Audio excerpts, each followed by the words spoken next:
Romi ngomong apa aja? Translator. Coba yang lain di bahasa Inggris.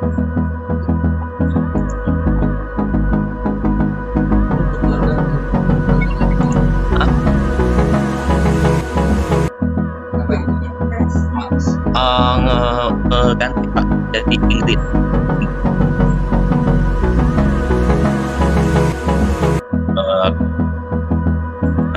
Dulu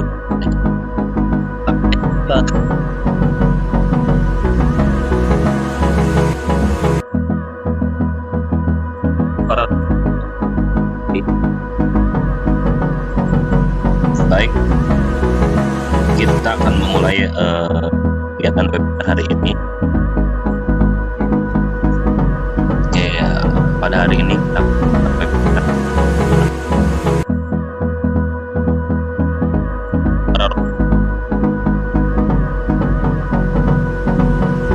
di laptopnya mungkin di teleponnya nggak stabil dari situ.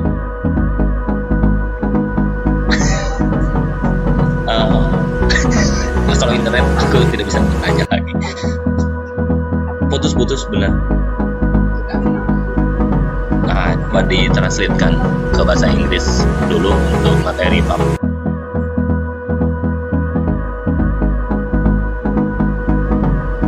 Karena di ngomong, karena ngomong.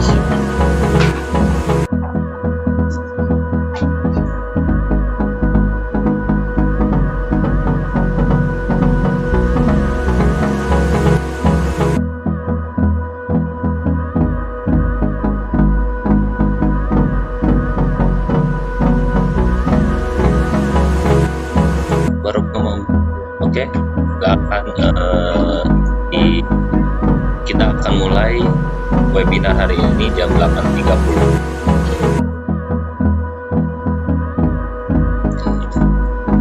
Jelas. Internet aja, kalau internetnya jelek ya kita turun semua. Kalau internetnya turun, semuanya putus-putus. Cuma dari sini yang ini. Sudah aman ya? Mahoni 2021 enggak kecil, ada yang 2021 kan? Oh banyak.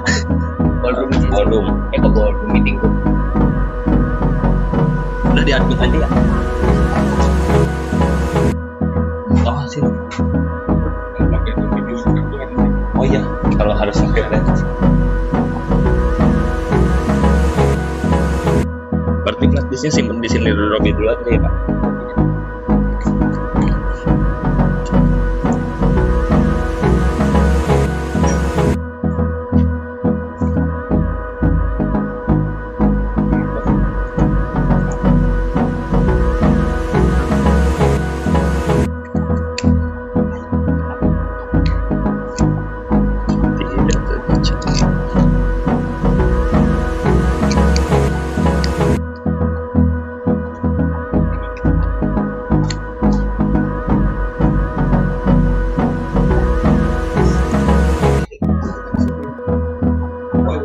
Materinya yang mana Pak?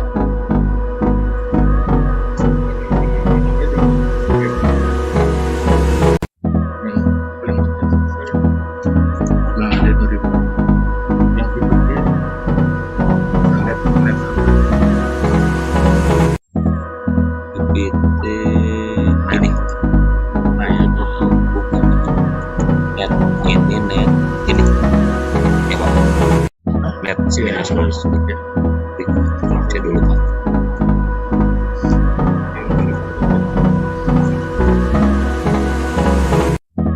Videonya mau dicoba dulu Pak.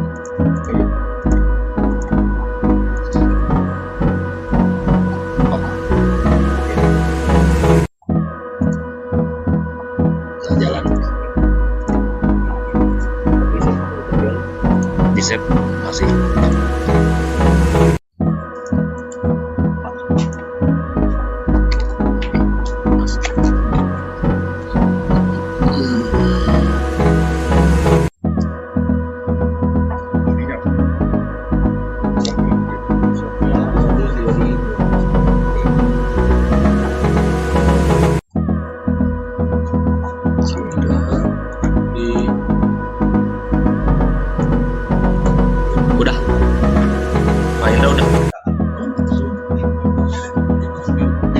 Ya nunggu Pak, nunggu. Wih, Pak.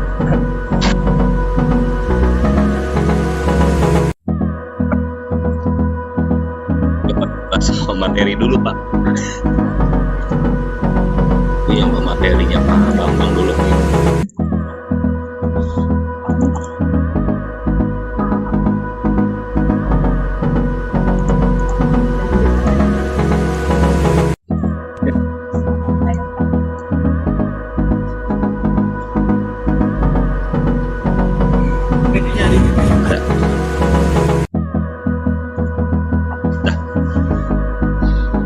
Dah. Sip. Dah ya Pak. Aku semuanya di admin duluan. Suara siapa yang buat?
Saya tidak bisa mendengar suara.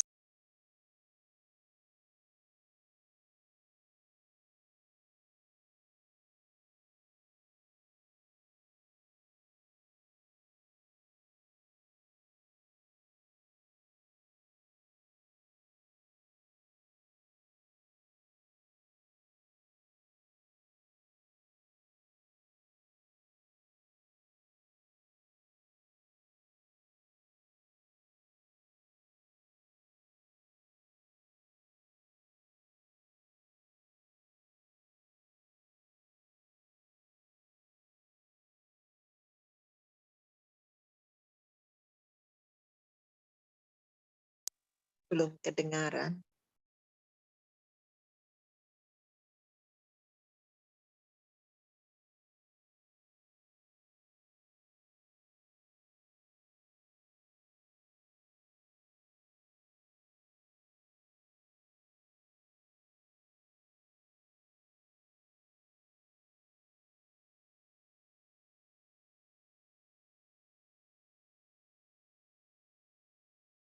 Recording in progress.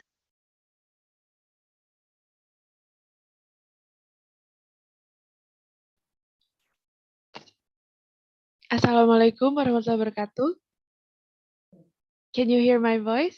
We are Yes, very we hear sorry you. for the little inconvenience. Assalamualaikum warahmatullahi wabarakatuh. Good morning, ladies and gentlemen. Warm greetings and welcome to webinar on fire prevention for sustainable peatland management, policy and practices. This webinar is a part Recording of the stopped. NetPeat Network ASEAN Peat Swamp Forest Communities Recording in progress. Transboundary Haze Alert Social Innovation Workshop 2022.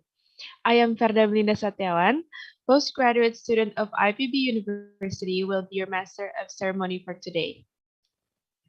Without further ado, I would like to invite Professor Dr. Insinyur Lailan Syaufina, Indonesia's lead for NetPeat, for her opening remarks. Professor Lailan, the time is yours. Thank you, Ferda.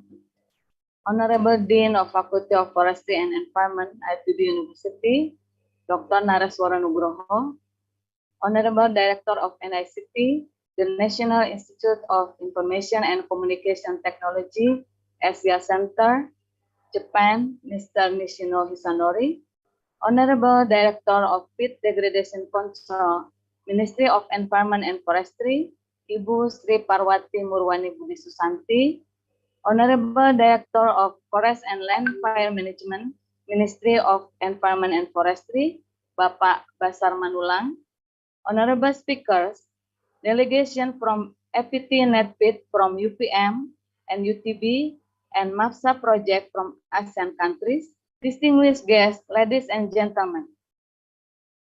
Assalamualaikum warahmatullahi wabarakatuh. Good morning, good afternoon, and good evening. Let's praise the Almighty Allah Subhanahu wa Ta'ala for the blessing that enables us to meet online and join in the webinar on fire prevention for sustainable peatland management, policy and practices. My warmest welcome to all of you. Please allow me to report our program today. This webinar is one of the activities of the NetPeat Workshop 3, the series of workshops under the NetPeat Network ASEAN Peatland Communities for Transboundary Haze Alert Project. This first and second workshop have been consecutively conducted in Malaysia and Brunei Darussalam. The NetPeat project is collaborative research on the IoT-based peatland forest management and monitoring system, focusing on peatland fire prevention among IPB University, University Putra Malaysia, and University Technology Brunei, chaired by Professor Adwati Salih from UPM, and funded by NICT Japan. The NetPeat Workshop 3 consists of two parts, namely the webinar on fire prevention for sustainable peatland management, which is conducted today, 19 July 2022, and the peer learning on fire prevention for sustainable peatland management, which will be conducted in Jambi on 25th to 27th July 2022. This workshop is also supported by MAPSA, the Measurable Action for Haze-Free Southeast Asia project. Distinguished guests, ladies and gentlemen, the webinar on fire prevention for sustainable peatland management, policy and practices aims to exchange knowledge and experience on sustainable peatland management in Indonesia and ASEAN countries from policy level to implementation level. To exchange knowledge and experience on fire management, including fire prevention and laws enforcement, and to exchange lessons learned on the use of technologies, including IoT in fire prevention and peatland management in Indonesia and ASEAN. Therefore, the webinar will consist of three main parts, namely lesson learned on sustainable peatland management in Indonesia and ASEAN, the lesson learned on fire management, the use of technology, including IoT in environmental management related to peatland and fire. We have 14 speakers from various institutions, from the Ministry of Environment and Forestry, from the Peatland and Mangrove Restoration Agency, Global Environment Center, Regional Fire Monitoring Resource Center for Southeast Asia, IPB University, Jambi University, the National Agency for Meteorology, Climatology, and Geophysics, Telkom Technology Institute Purwokerto, and National Agency for Research and Innovation.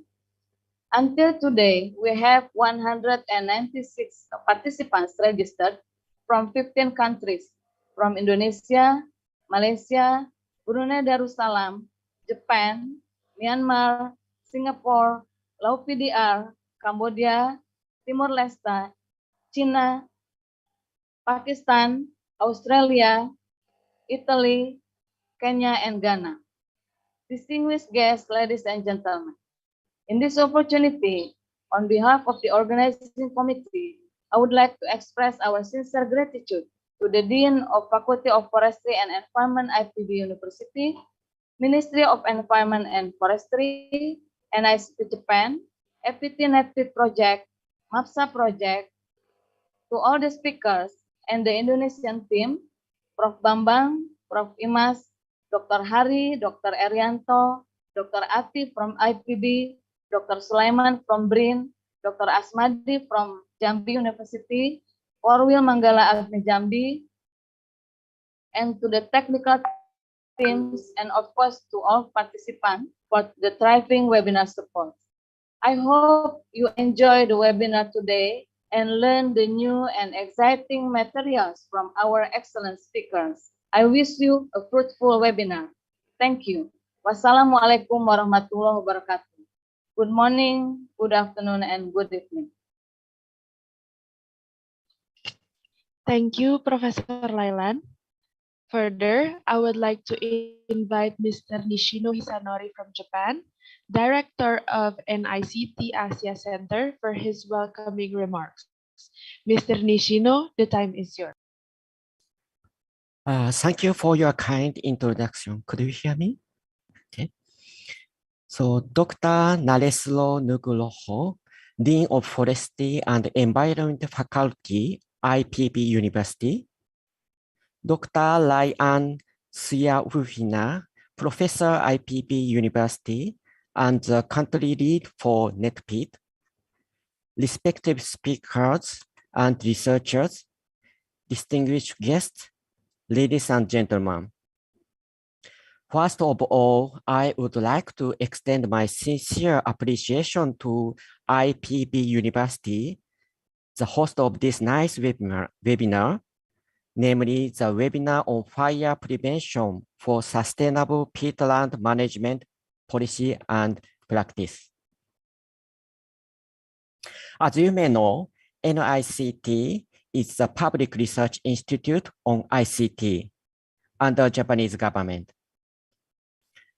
As the ICT-related public research institution, NICT proceed various ICT-related research activities, as well as utilizing our research result to solve various social problems, including fire prevention for sustainable peatland management. As one of NICT activities, we are operating research support scheme together with Southeast Asian research institutions and universities, namely ASEAN IVO. ASEAN IVO had supported research activities on net peat since 2018 until 2021.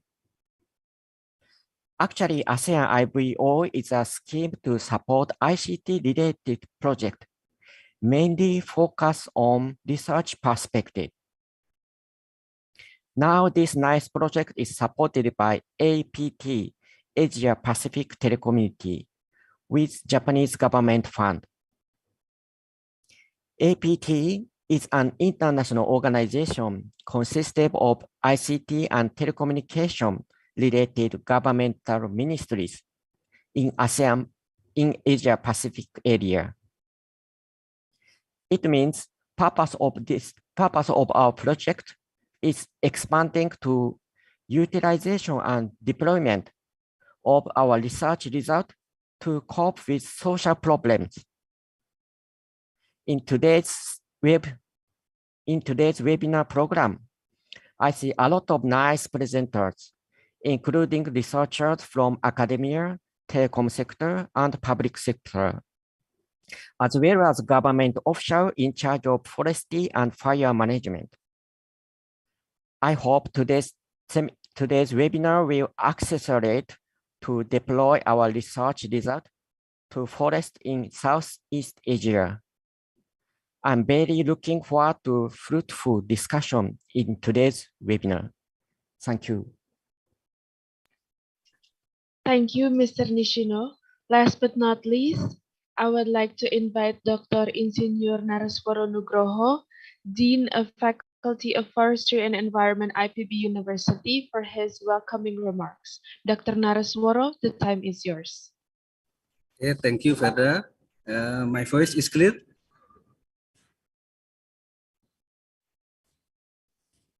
Can you hear me, Verda? Okay, thank you. Yes, sir. Sorry, I'm still in Adi Sumarno Airport in Solo. Maybe the noise is a problem, little bit problem. Okay, thank you. Honorable Director of NICT, the National Institute of Information and Communication Technology, Asia Center, Japan. Honorable Director of Peat Degradation Control, Ministry of Environment and Forestry. Honorable Director of Forest and Land Fire Management, Ministry of Environment and Forestry. Honorable speakers, delegation from APT NetPeat, from UPM, from UTB, and a MAFSA project from ASEAN countries, ladies and gentlemen. Distinguished guests, Assalamualaikum warahmatullahi wabarakatuh. Good morning from all of you.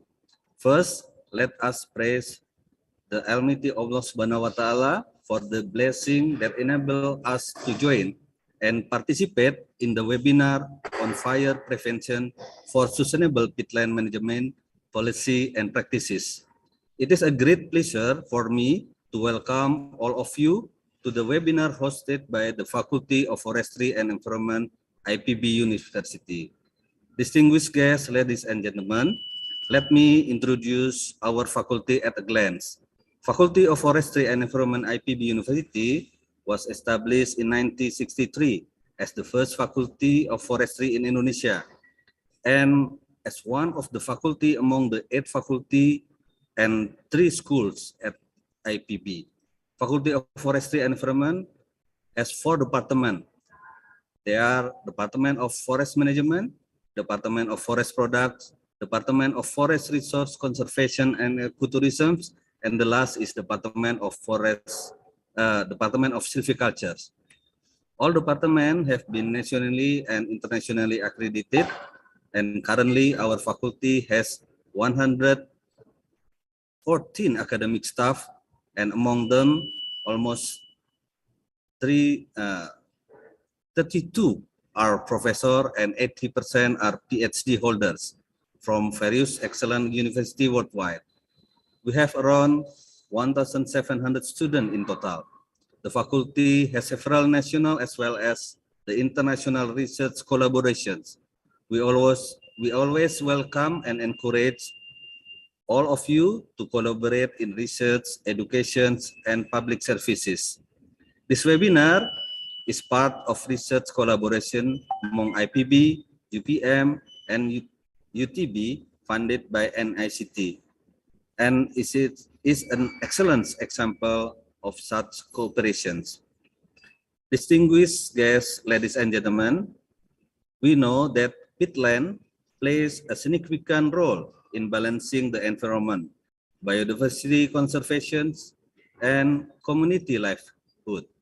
Indonesia has the most extensive tropical peatland in the world, covering almost 15 million hectares, mainly in the 3 big islands, Sumatra, Kalimantan, and Papua. One of the critical threats to peatland sustainability is forest and land fires, a common phenomenon that occurs in the peatland area every year. The fire has caused significant impact on the peatland ecosystem and its functions, which lead to peatland degradations and carbon emissions, including transboundary haze pollution in Asia regions.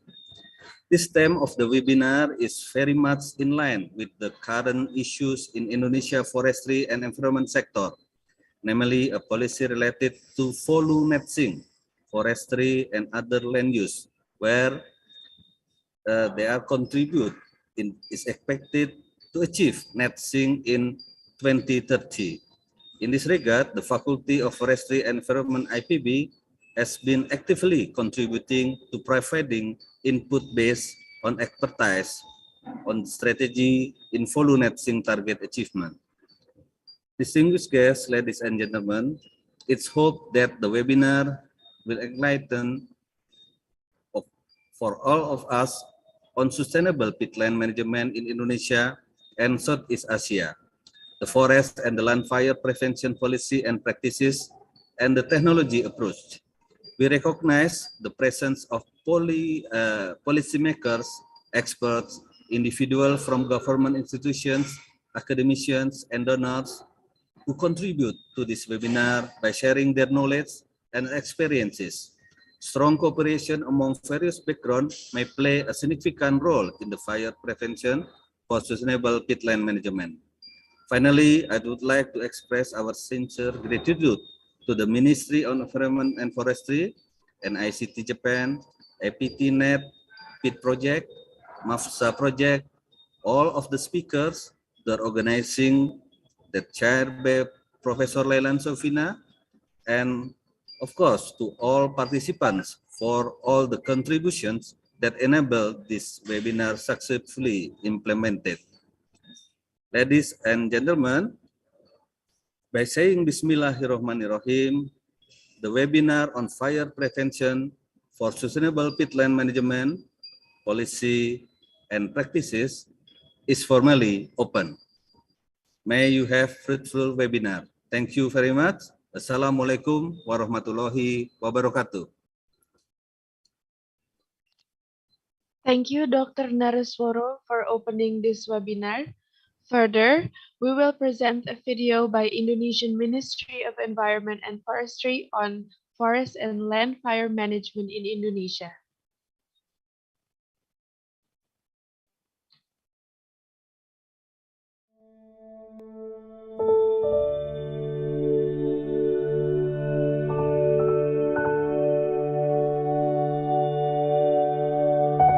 Forests plays role in maintaining the global climate and maintaining environmental stability against disaster.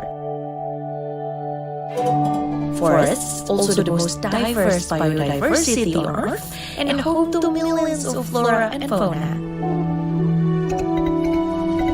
In Indonesia's forests cover an area of 94.1 million hectares, or 50% of the total land area of Indonesia, and are the third largest in the world, and play an important role as the lung of the world that produce oxygen for life on Earth. Forest and land fires that occur in Indonesia also cause environmental damage, economic losses, pose health problems, disrupting transportation, and also other socio-cultural activities. One of the efforts to prevent forest and land fire is to conduct early warning and early detection of forest and land fires. The Ministry of Environment and Forestry, as the data custodian of forest and land fires, develops an information system and an early detection of forest and land fire monitoring called SIPONGI. SIPONGI synergizes data and information from the National Aeronautics and Space Agency, or LAPAN, Meteorology, Climatology, and Geophysics Agency, or BMKG, Peatland Restoration Agency and Mangroves, or BRGM, Ministry of Communication and Information, Provincial Task Force on Forest and Land Fire, and many more. The SIPONGI system can be widely accessed by the public, which provides data and information on the distribution of hotspots, information on areas prone to forest and land fires, burnt area information, reporting on forest and land fires, and many more. Data and information are synchronized every 30 minutes and near real time. This system is also equipped with CCTV thermal monitoring in 15 vulnerable areas since 2019, emissions due to forest and land fires, paid water levels monitoring, and also able to estimate forest fire occurrence patterns based on data source analysis and weather forecasting. SIPONGI is equipped with mobile applications based on Android and iOS. SIPONGI is also supported by social media to make it more accessible, keep up with the growing trend in technology and society.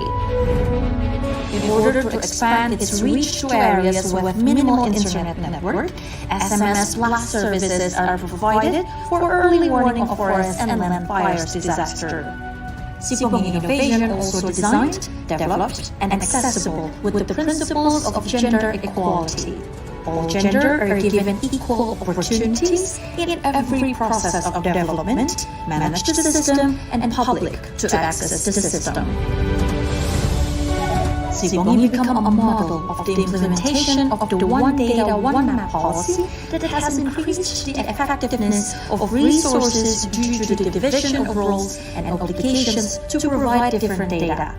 This effort is proven to be able to increase efforts to prevent and control forest and land fires in Indonesia to be more effective and efficient.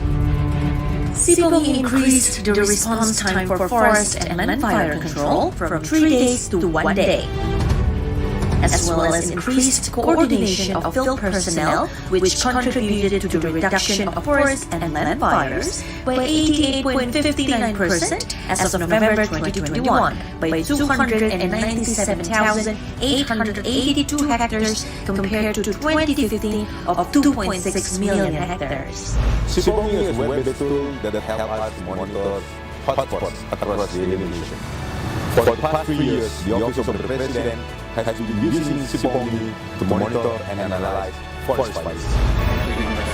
Kepada Kementerian Lingkungan dan Kehutanan yang mana telah membuat suatu program SIPONGI dalam rangka keberjalanan Alhamdulillah kepada Bapak. Terima kasih atas-dasarnya pada Kementerian Lingkungan Hidup dan Kehutanan yang telah mengeluarkan aplikasi SIPONGI, yaitu sangat bagus sekali dalam mengatasi kejadian khususnya kebakaran.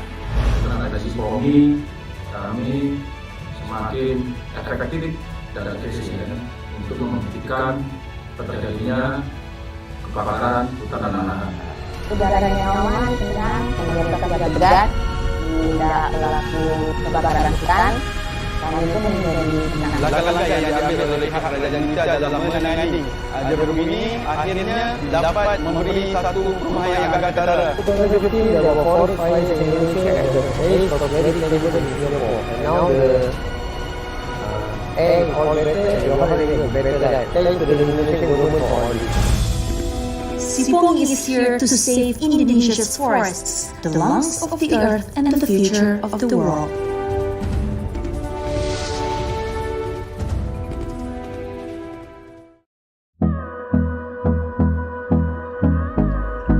That was an inspiring video. Ladies and gentlemen, we will now, for our documentation, we will have a photo session. Before we start sharing session 1, we will have a photo session in 1, 2, 3, say cheese. And for the other slide, 1, 2, 3, and the other slide.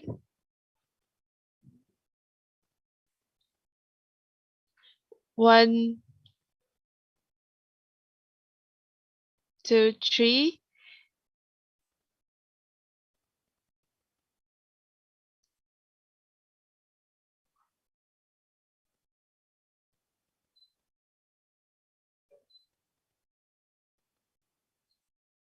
Thank you for opening your cameras and having us documenting our session today.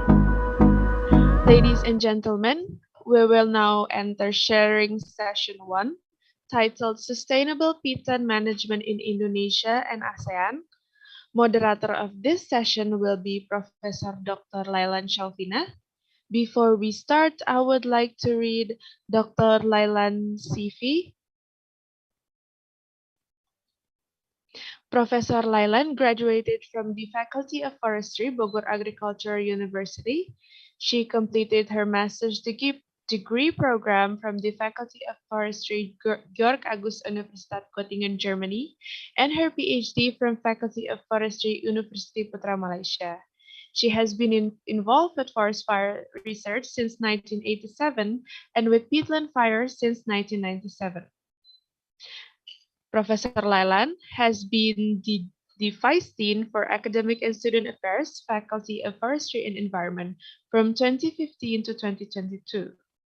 She has involved with several international collaboration and research projects. She became a professor in Forest Protection of Department of Silviculture, Faculty of Forestry and Environment, IPB. Her specialization are on forest fire management, peatland carbon assessment, climate change and adaptation, and disaster management. Professor Lailan, the time is yours. Thank you, Perda. Assalamualaikum warahmatullahi wabarakatuh. Good morning, good afternoon, and good evening, ladies and gentlemen. Welcome to the first session of the webinar on fire prevention for sustainable peatland management. This session will discuss tropical peatlands in Indonesia and Southeast Asia, policy aspects, and good practices. Our speakers for this session are Ibu Insinyur Sri Parwati Murwani Budisusanti, M.Sc, the Director of Peat Degradation Control, Ministry of Environment and Forestry, Ibu Dian Nur Amalia, S.Sud, M.Sc, the Head of Working Group on Monitoring, Evaluation, and Data Development, BRGM, and Mr. Faisal Paris, the Director of Global Environment Center. Please accept our warmest welcome to our speakers. It is a great pleasure to have you as speakers in this session. You will have 15 minutes presentation each, and the Q&A will be followed after all the presentation. For all the participants, please use the chat room if you have any questions or comments. Thank you.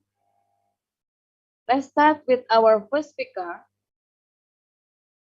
the Director of Peatland Degradation Control, Ministry of Environment, Her talk will be on sustainable peatland management in Indonesia. Let me introduce her a bit. Her complete name is Insinyur Sri Parwati Murwani Budisusanti M.Sc, known as Ibu Ati. She is currently the Director of Peatland Degradation Control, Director General for Environmental Pollution, Ministry of Environment and Forestry since 2018. She graduated from the Faculty of Agriculture, Universitas Pembangunan Nasional, Veteran Yogyakarta, and a master's degree from Rensselaer Polytechnic Institute, Troy, New York State, USA. She has been in several important positions in the ministry, including the Director for Water Pollution Control from 2015 to 2018. Without further delay, I'm pleased to welcome Ibu Direktur to share her talk. You have 15 minutes, please. Yes, thank you very much, Dr. Lailan Syaufina. First of all, good morning, good afternoon, good evening, depending on where you are right now. This is my pleasure also to be here to share the sustainable peatland management in Indonesia, joining by 136 participants in this valuable webinar. Let me share the screen, and I would like to have your permission to speak in a quick, because the time is limited, 15 minutes, but a lot of information that I would like to share also. How can we share? Is it possible for me to share? Okay. Share screen. Would you please allow me to share screen with different account? First of all, while waiting for the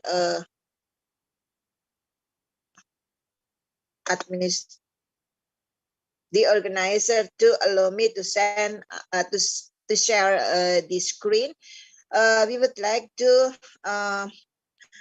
give more detailed information regarding on what Bapak Dekan, the Dean of the Faculty of Forestry in IPB, already mentioned in the keynote speech that first, Indonesia is the biggest, or the largest tropical peatland in the world, and then the fourth biggest peatland in the world after Canada, Russia, and US, and we have about 24.667 billion hectares, and separated from Sumatra and Kalimantan. So I cannot look. Yes. How to share the presentation? Sorry. Yes, you could share your screen, Ibu. Wait. I cannot share it now. I don't know what happened. With my other account. Robbie, maybe we can share your presentation from here. Yes. Okay. You already received that? Yes. Already. Thank you, Ibu Dr. Laila. Yes, the peatland is having very important role, not only in terms of biodiversity, but of course in terms of climate change and community livelihood. Indonesia, as I already mentioned, that we have 24.667 billion hectares. Next screen, maybe in the third screen, please. And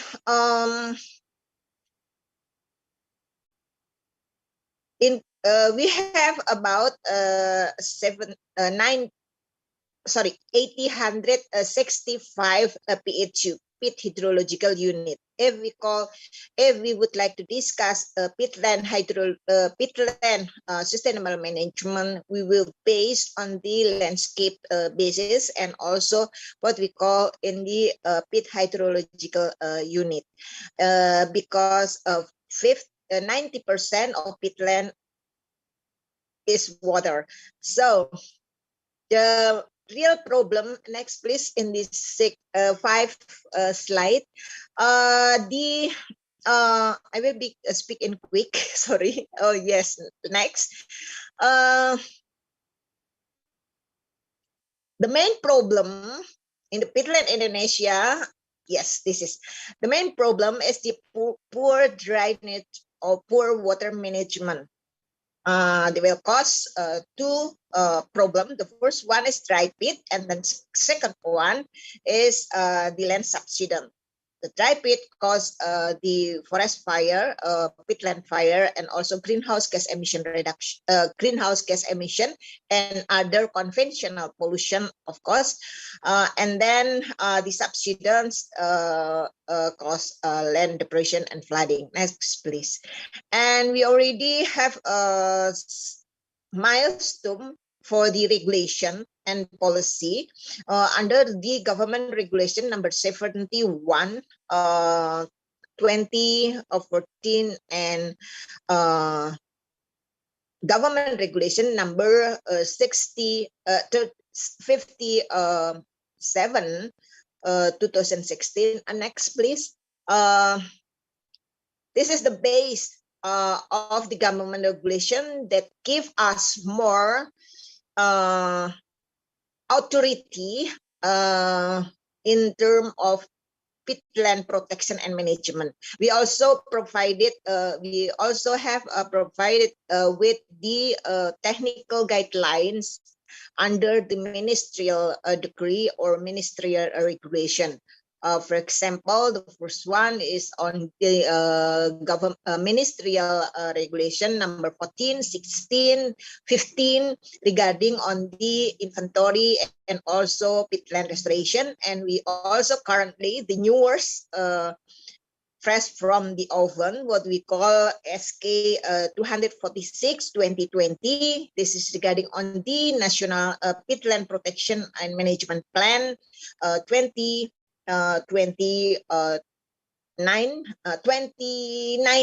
and 2059. This is as a basis of the volunteering contribution from the peatland protection and management. Next, please.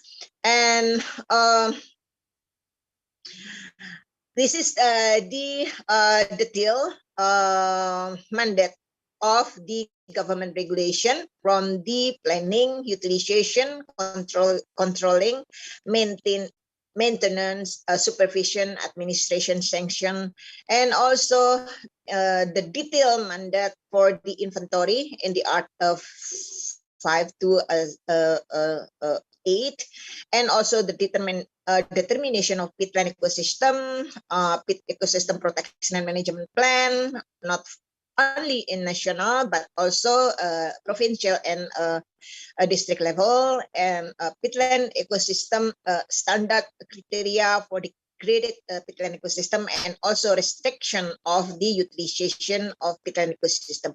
From the slide, we can see that the inventory, the mapping of the peatland characteristic is a basis of the development of the policy, not only for protection, but also for restoration and sustainable management, including development of the peatland protection and management plan, water table measures, and also restoration and water table monitoring, revegetation, rehabilitation, and so forth, with the base of peat hydrological unit. Next, please.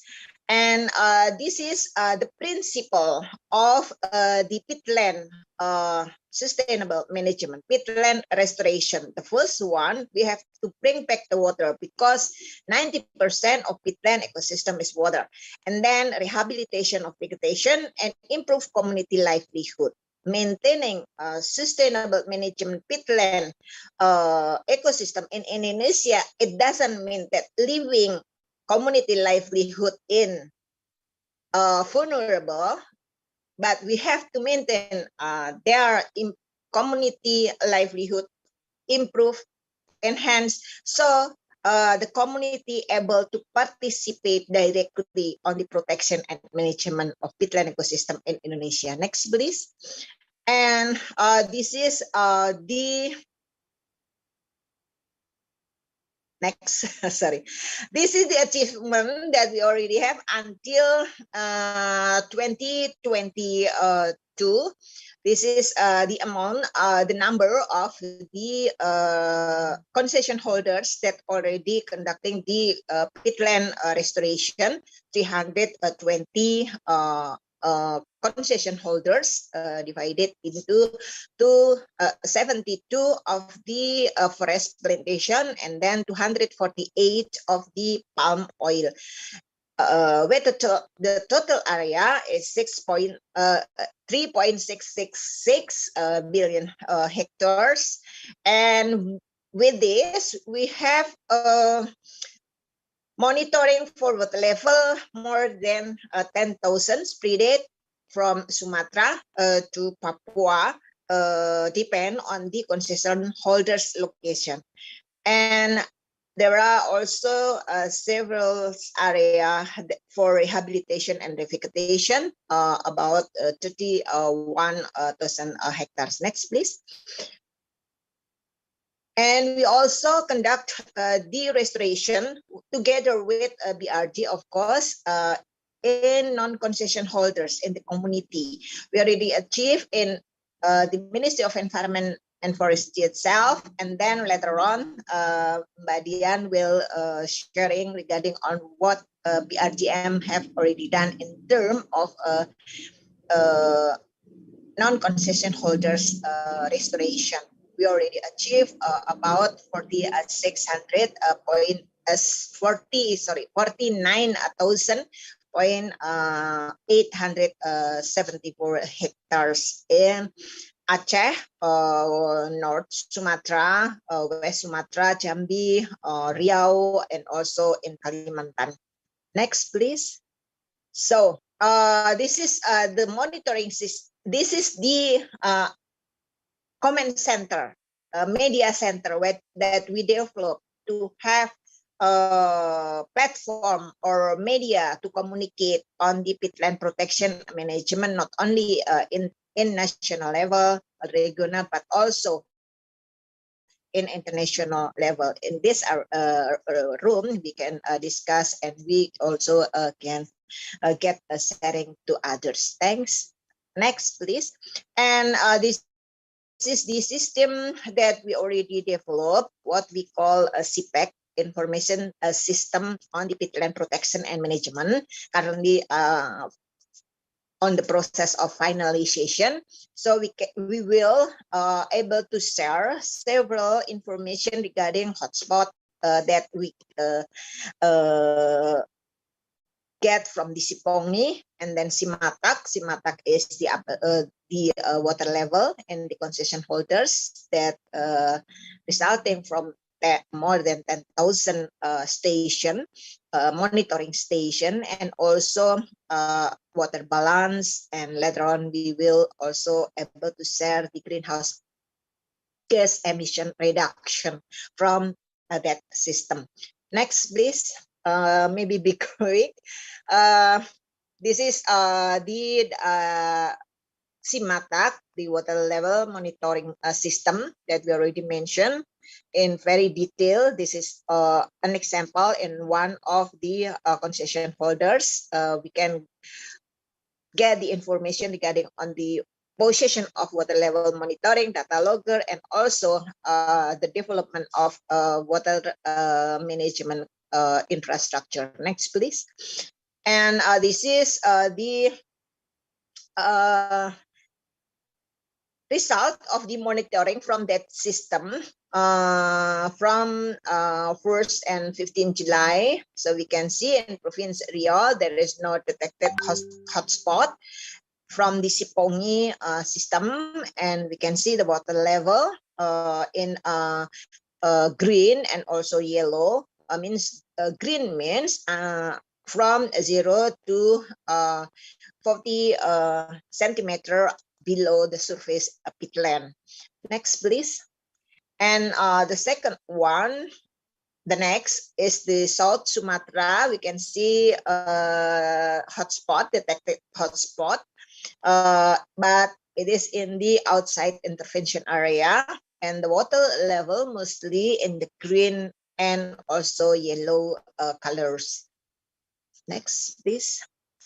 Next, please. And this is in Kalimantan. We can see in West, Central, Southeast, and North Kalimantan, there's no hotspot within the last 2 weeks, and the water level in green and yellow area. Sorry for the square in the different green. It's because of the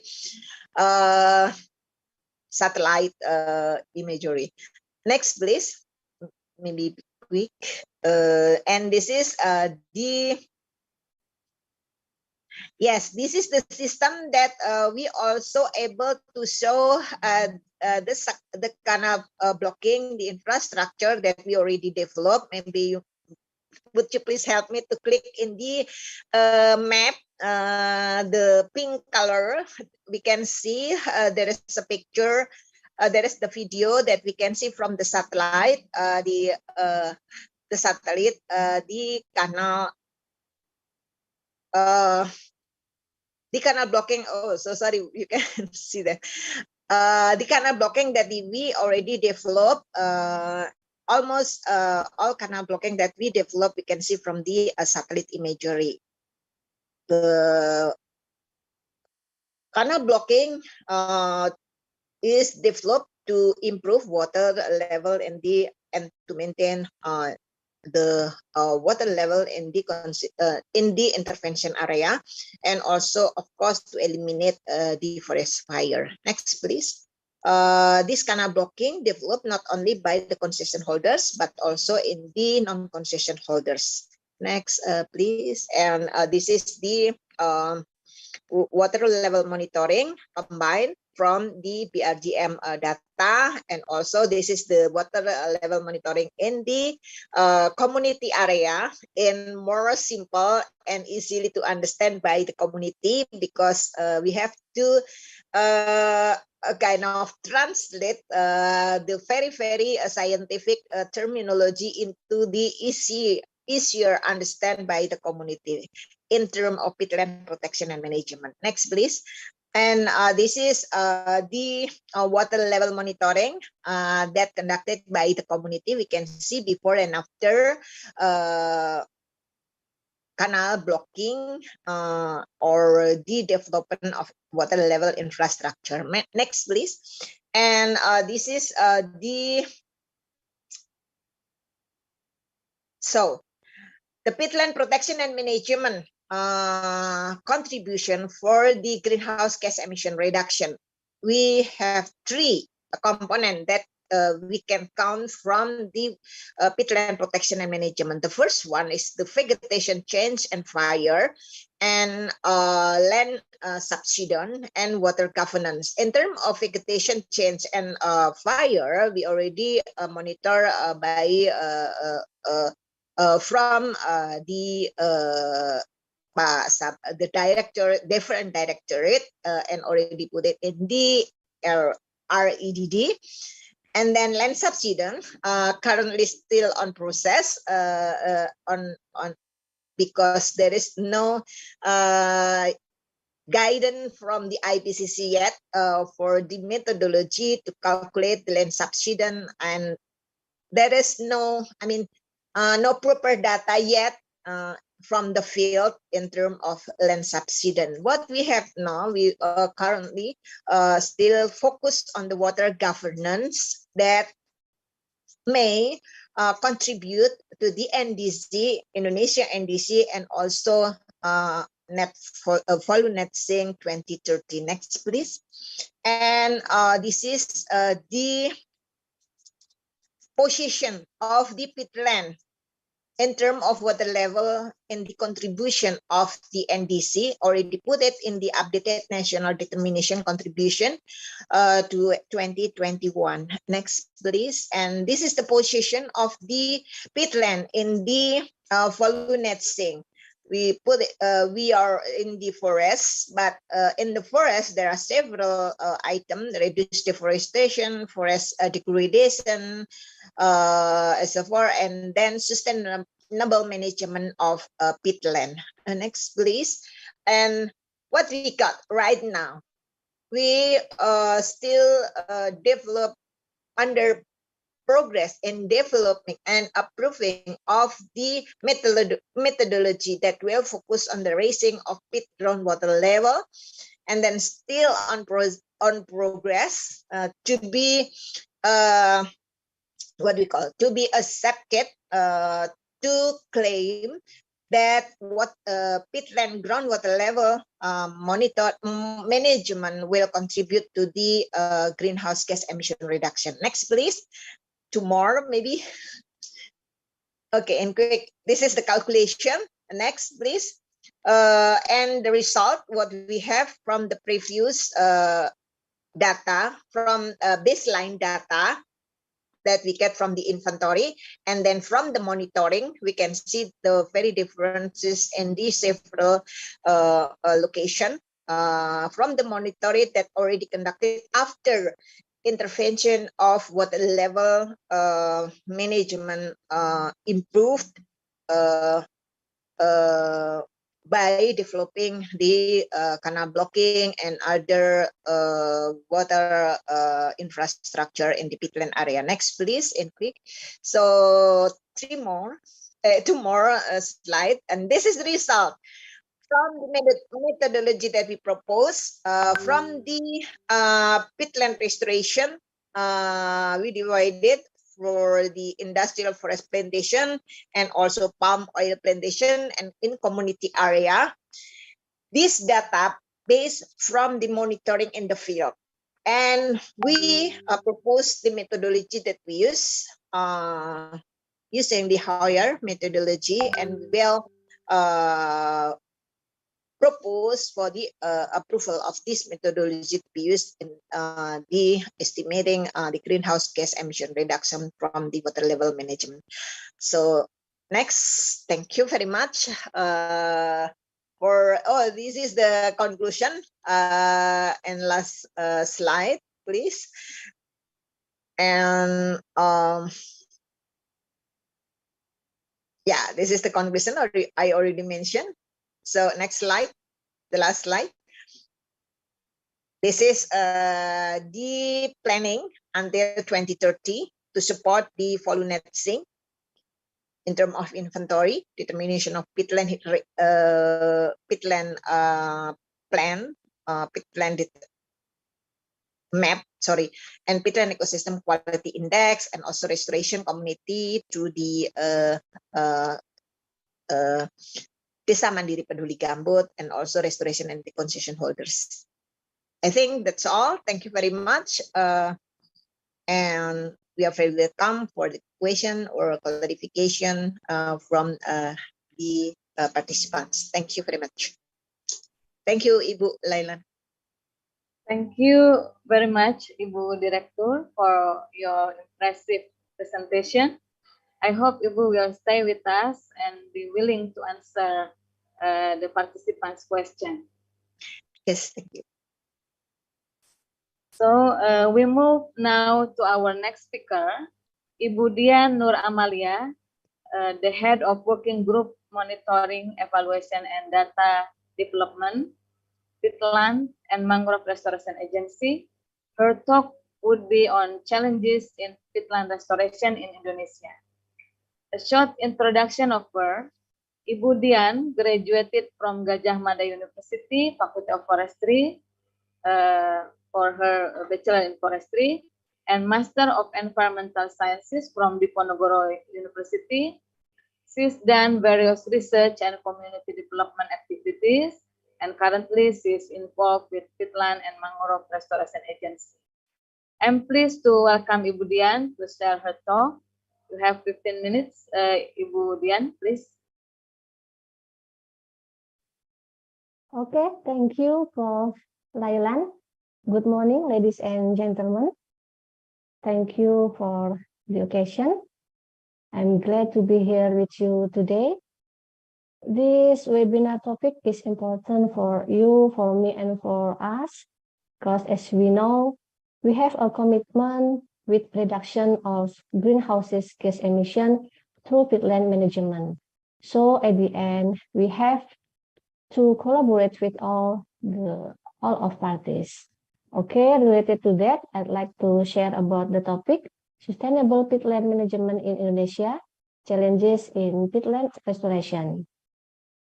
Okay, I have 3 outlines. At first one about task and function, the second one about lesson learned, and the third one about policy of permanent solution. Let's start the first one about task and function. The background from BRG based on Presidential Decree number 1 at 2016, BRG formed in order to accelerate regional recovery and return of hydrological function peat. So, BRG have a task to coordinate and facilitate peat restoration in 7 provinces with a target of 2 million hectares. This is the function of BRG. There are 9 functions. I will give you 5 seconds to read it. Okay, and then at the end of the year at 2020, based on Presidential Decree number 120 at 2020, BRG continues to be BRGM. So BRGM have a task to continuing facilitate the acceleration of peat restoration with the additional task to accelerate mangrove rehabilitation. Besides of the task about biophysically target, BRGM have a task to effort to improve community welfare. So this is the function of BRGM. There are 9 functions too. I will give you 5 seconds to read it. Yeah, okay. Next, this is infograph about BRGM work area. There are 7 provinces peat restoration target with the target around 1.2 million hectares, and there are 9 provinces mangrove rehabilitation target with the target 600,000 hectares. There are Riau, West Kalimantan, and West Papua are the provinces that have to target of peat restoration and mangrove rehabilitation. Okay, next, this is a chart, peat restoration position in protection and management based on government regulation number 71 at 2014. Starting from inventory and mapping, and then function assignment, and then peat ecosystem protection and management plan. Yeah, and in our PPEJ document, we have now 3 activities, consist of utilization, control, and maintenance. From this chart, we know if restoration is part of recovery, and restoration is a 1/17 part of protection and management peat ecosystem. Okay, and these are the parties who have responsibility to peat restoration implementation in each area. Consists of conservation area, protection forest, production forest, and other land use. There are many stakeholders such as central government, local government, concession holders, NGO, and community as a parties in each area. Okay, the second one about lesson learned.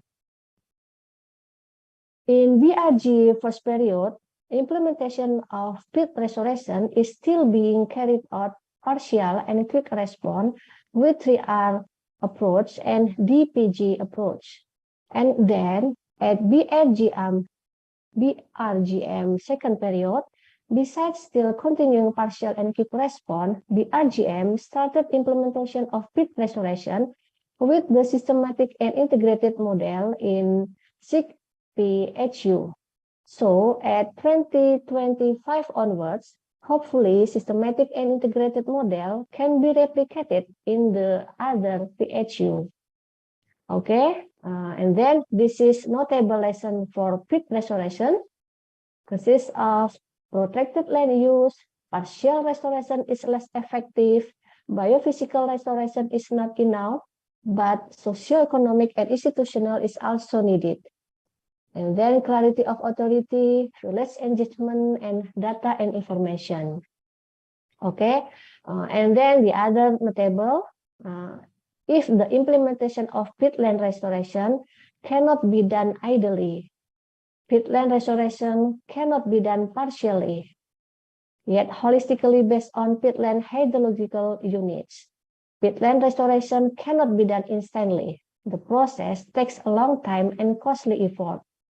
And of course, peatland restoration needs to be carried out collectively by all related stakeholders. Okay, the last one about permanent solution. We have 5 ways permanent solution for peatland restoration. First one, site level planning. Second one, implementation of 3R activities. Third one, about maintenance and repair of existing peat wetting infrastructure. Fourth one, about peat wetting operation. And last one, about monitoring and evaluation. Yeah, this is the peatland restoration planning hierarchy, starting from peatland restoration indicative map until activity plan. Focus of peatland restoration implementation 2021 until 2024, including continuing restoration, integration IPG with the MPG, maintenance of IPG, planning to the site level.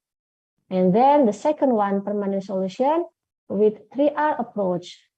Our number one is pre-wetting with canal blocking, canal backfilling, and deep wells.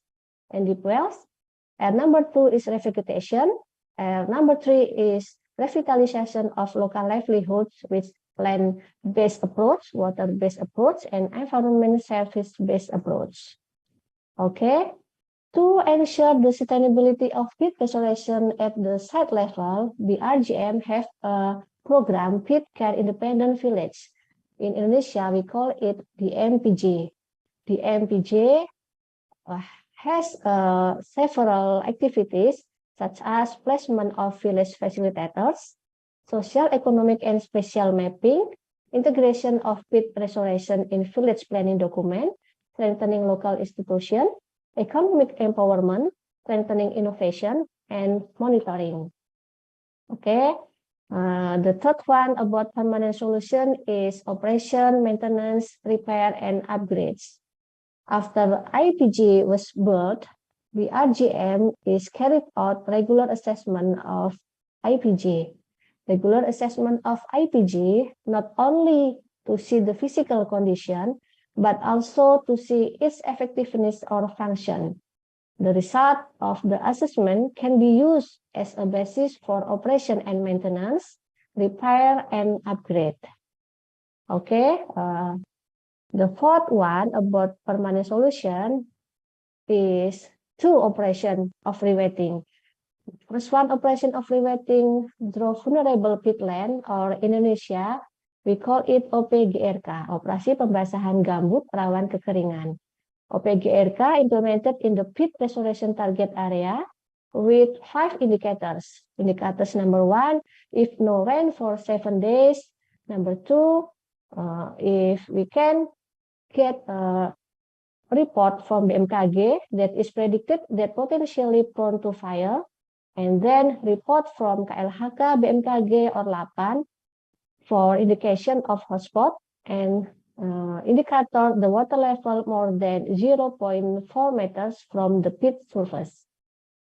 And the second operation is quick response operation to rewet bed peatland, or Indonesia we call it OPCLGT, Operasi Pembasahan Cepat Lahan Gambut Terbakar, implemented to control forest fire in peat restoration that have not yet implemented peat wetting infrastructure.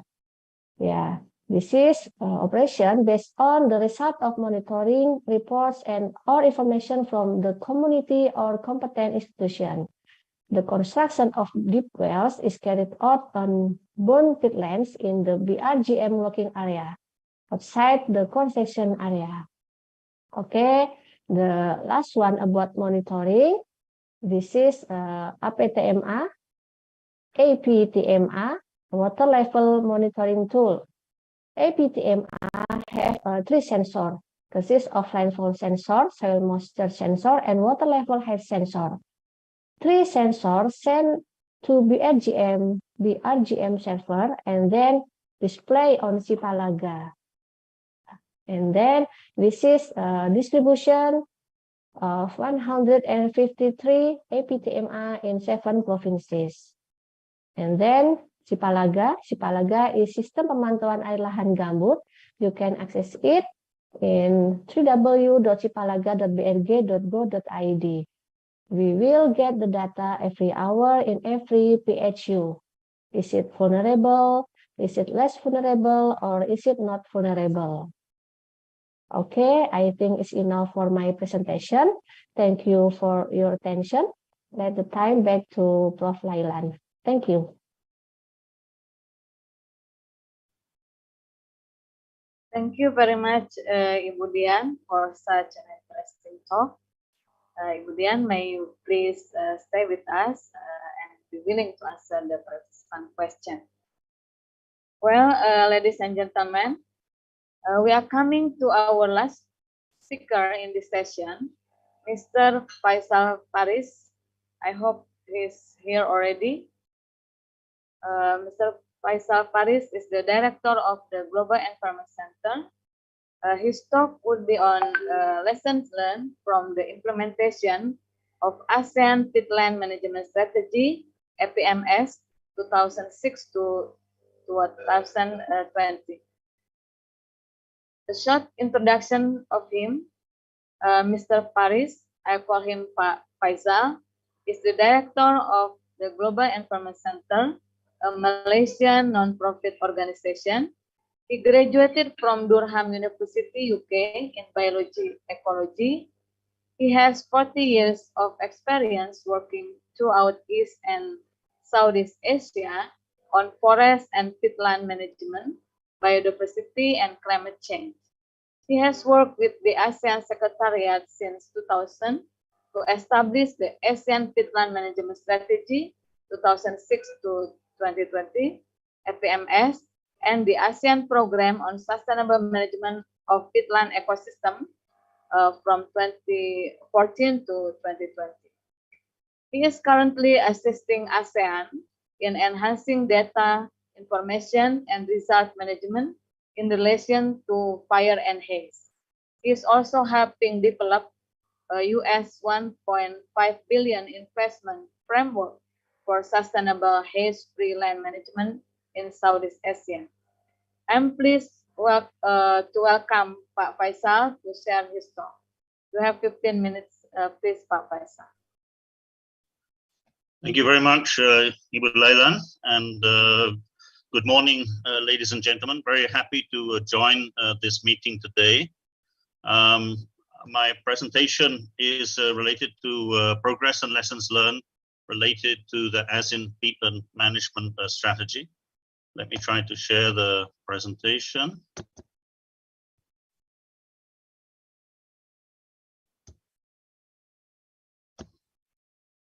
I hope everyone can see the presentation. So I think everyone is aware that in Southeast Asia, we have a very significant area of peatlands, more than nearly 23 million hectares, and found in almost all of the ASEAN member states. And that these peatlands have extremely important values for biodiversity conservation, carbon storage and sequestration, water resources, livelihood support, and so on. But that when we are not looking after our peatlands well, then they can lead to large-scale degradation, fires, creating large-scale smoke clouds locally and regionally. So in order to address these challenges, the Association of Southeast Asian Nations, ASEAN, have taken a number of initiatives to set up different frameworks. Firstly, the ASEAN Agreement on Transboundary Haze Pollution, which was established in 2003, followed very closely by the ASEAN Peatland Management Initiative, recognizing that 95% of the transboundary haze in the southern ASEAN region is coming from peatland fires. Under the ASEAN Peatland Management Initiative, the ASEAN Peatland Management Strategy 2006 to 2020 was adopted at ministerial level in 2006, following extensive consultation amongst the region, and recognizing that all of the ASEAN member states with peatlands are facing very similar challenges, and they would enhance situation by working together. So, as mentioned, the first phase of the ASEAN Peatland Management Strategy ran from 2006 to 2020, and then in 2020 and 2021, there was a final review of the progress of that APMS 2006 to 2020. Copies of this report are available on the ASEAN website, but just a brief summary of the progress over those 15 years. Firstly, with regard to awareness and capacity building on peatlands, there was very good progress in all ASEAN member states. All ASEAN member states designated a focal point agency related to peatland management. Some have incorporated peatlands into regulations, most notably Indonesia, but other countries also have developed policies and plans. A total of 6 member states have developed national action plan on the peatlands. Most member states have significantly enhanced institutions and individual capacity related to peatlands, and all member states have recognized national experts. With regard to transboundary haze pollution, environmental degradation, significant action has been taken by all member states to minimize transboundary haze and environmental degradation related to peatlands. And there's been a paradigm shift from firefighting to fire prevention. As you all saw in the presentation by BRG just now, a great deal of progress has been made on the rewetting and coming with new strategies to prevent fire. Fire danger rating system has become one of the key tools in this, combined with satellite observation and tracking of fires and haze. With regard to promoting sustainable management of peatlands, the member states have recognized the importance of peatlands. National and international standards, including have included peat management as one of the requirements of certification, such as under RSPO, but also national schemes as well. And best management practices for sustainable peatland management have been promoted throughout the region. With regard to Objective 4 on regional cooperation and exchange has significantly increased. Exchange and peer-to-peer learning have demonstrably advanced peatland management in the region, and this has enabled the member states to fast-track introduction of new approaches to peatland management, and a growing number of bilateral and regional cooperational initiatives have been supported. In particular, many countries have been learning from the great progress in the last 5 years of Indonesia, but have been a bit frustrated the last 2 years. No one has been able to travel because of the COVID pandemic. And hopefully now, starting through this workshop and the study visit to Jambi that will come up, we'll have opportunities for learning to increase amongst member states on peatland management. So within the ASEAN Peatland Management Strategy, there were 13 focal areas, and within that 25 operational objectives and nearly 100 actions. And 100% of these actions, which were identified in 2006, have been initiated, and most of them are ongoing or continuous. When we look at peatland management, they need the continuous management. We can't just do one-off activity and then hope everything will be okay. So we need continuous management, and that's happening in the 13 different focal areas. You can see also from the table the geographic scope. The number here relates to the number of ASEAN member states that have been implementing activities in the different focal area. You can see that it varies on average between 3 to 8 member states active in the different activities. And then the progress score, you can see on average about 69 or 70%, with a stronger score in some area, such as information sharing and awareness capacity building, and the lower score, in particular, the area of peatland and climate change. In climate change mitigation, there has been significant progress and recognition. But in adaptation to climate change, unfortunately, there's not been sufficient integration of peatland into the adaptation action plans. And also in terms of long-term sustainable financing mechanism at the national and regional level, there is still more work that needs to be done to address this issue. So the priorities for the future, this was the scoring from the 10 member states about priorities. Top priorities still being further action to determine the status of peatlands at national level, followed by public and stakeholder awareness and participation. We still need to involve increasing number of stakeholders, particularly in the production sectors. And you can see the range of different priorities. And these are now being incorporated into a new phase of the APMS, which will run from this year, 2022, up to 2030. And currently the priorities, the objectives, activities are currently being finalized, and that is targeted for adoption by October this year by the 10 member states. So this a few conclusions from the review. I won't go into all of the details, the slides will be shared, but it's recognized that the APMS continues to be highly relevant in the region. The member states continue to value the APMS. The institutional framework has strengthened, but more needs to be done to strengthen national and local institutions and generate more resources to sustain the action to be taken for sustainable peatland management.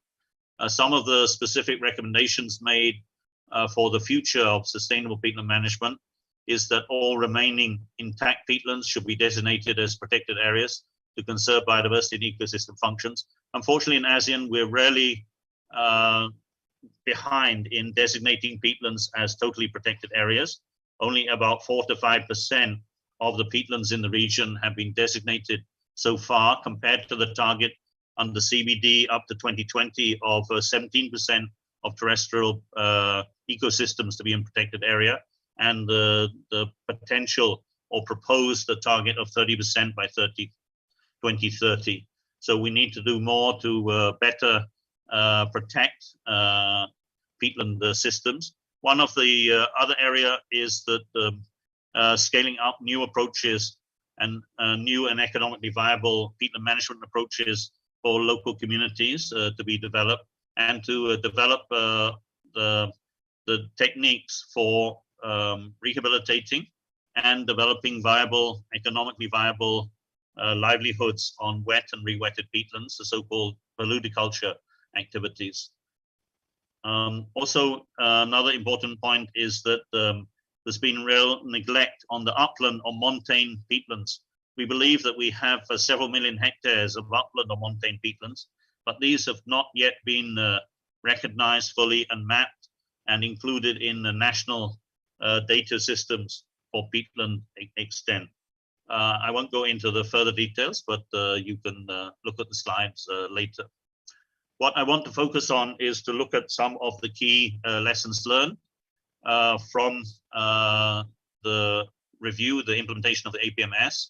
Firstly, we need to use the landscape approach. In Indonesia, you're talking about peatland hydrological unit approach. So we need to manage the peatland as a whole in the surrounding landscape. We need to apply a multi-stakeholder framework, involve the community, the private sector, local government, national government, specialized agencies. This is the only way to move forward. We need to have better engagement of the private sector. This is just one example of the Roundtable on Sustainable Palm Oil, which brings together many private sector and other stakeholders, coming up with best management practice guidelines for both cultivation of oil palm on peat, but more importantly for management and rehabilitation of peatlands. We need to empower local communities as the stewards of peatlands. We need to recognize their rights over peatlands and forests. And at the same time, though, we cannot neglect their basic necessities. When they don't have basic necessities such as electricity or water supply, we cannot expect them to be playing a major role in protecting and restoring peatlands. So we need to work hand in hand. In BRG, presentation just now talked about the 3R approach. Actually, we feel we should be talking about 4R approach, and we're adding in the reduction of fire risk as number 2. This is very critical. There's no point to have rewetting, revegetation, revitalization if you do not do specific measures to reduce the risk of fire in your rehabilitated areas. We need to take an ecological approach to rehabilitation. It's not practical or cost effective to be planting back one by one all of the billions of trees that are needed to restore the peatlands. We need to restore water levels and let nature do its work to bring back the peatland or peatland forest. Here's just an example you can see from Southwest Kalimantan. Picture on the left, 2016, frequently burnt peatland, just a few ferns. And then on the right, exactly the same spot, only 2 years later, after rewetting, and you can see the recovery, 4-meter tall trees coming up in the landscape. So this is possible if we get the factors right for ecological recovery. Seventh, we need to look at integrating peatland better into climate change, biodiversity, and land degradation strategies. That's the NBSAP's National Biodiversity Strategy and Action Plans under CBD, the Nationally Determined Contributions and National Adaptation Plan of Action under UNFCCC, National Wetland Plans under the Ramsar Convention, and Land Degradation Neutrality Target and Plans under the UN Convention to combat desertification. If we don't integrate peatlands, then they will be lost in the key processes which are driving international change and support for peatland management. Number 8, we need to mainstream peatlands into other sectors: agriculture, plantations, environment, forestry, water resource infrastructure, urban development, and finance all need to be talking and understanding about peatlands. If we only deal just in talking to peatland managers and just focus on peatland units or sections, we will not be able to transform the whole way society is addressing peatlands. We also need to think about newly emerging challenges, which we're starting to see more and more frequently, and that is of the long-term subsidence of peatlands. Once we start draining and interfering, and whether it's urban areas developed in peatlands, all the infrastructure starts collapsing, we get urban flooding, or in all of the agriculture and plantation areas developed on peat, inevitably over time, the land will sink. In Malaysia, we have sites which have subsided more than 4 meters, and as a result, they're always flooded during the wet season or storm events. And basically, we have to totally change the paradigm of peatland management to avoid this fate in the future. And then last but not least, we need to really come up with and scale up the new crops, the so-called Politiculture crops, which are able to grow in peatlands with little or no drainage. These are indigenous to the peatland areas, but still productive. Sago, Melaleuca gelam, gelatong, and Elipe nut are also all very significant potential crops, but there are more than nearly 100 different crop species, potential politiculture crops identified. But we need to develop the market framework and other mechanisms to move forward and scale them up to replace the crops such as current crops such as oil palm or open agriculture in annual ag crops in the peatland areas. This is definitely the future of peatlands, but some peatlands, the intact peatlands, we need to restore back to forest, and even to rehabilitate back through a process maybe initially of agroforestry, and then back to forest for productive use as well. So with that, thank you very much for your attention, and happy to respond to any questions later. Thank you very much. Thank you very much, Pak Faisal, for such a challenging talk. Please stay with us and willing to answer the question from the participants. So, ladies and gentlemen, now we are coming to our discussion session. I've seen some questions in the chat room. There are some questions to Ibu Direktur. From Prof. Imas, question to Ibu Director. Simatak is recording the water level of peatland in the concession area. The data are very important, not only for concession, but also for the surrounding area for fire early warning system. How the public can access this data from Simatak as the BRGM does with Sipalaga? I think this is a critical question from everybody. This is the first question to Ibu Direktur. And the next question from Dr. Wida, also to Ibu Director. How is the separation of the water level indicator spaced out from one point to another? Is there any guide you follow for this decision? Thank you. I think I would like to invite Ibu Director to respond to this question. Please, Ibu. Yes, thank you very much for the question. The first regarding on the Simatak that already put it. This is the database system for water level monitoring at the intervention area, especially mostly for the concession holders and some of them in the non-concession holders that conducted by the Ministry of Environment and Forestry. In the CPEC, what we call CPEC Sistem Informasi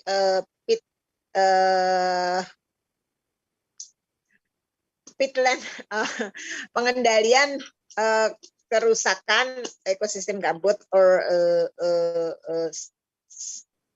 perlindungan dan pengelolaan ekosistem gambut, sistem informasi perlindungan dan pengelolaan ekosistem gambut, or what we call information system for peatland protection and management, we call CPEC, will provide the upper layer, not the raw data of the Simatak, but the analyzed or the data that already what we call process as upper layer. We can see the color that I already placed in the several last slide.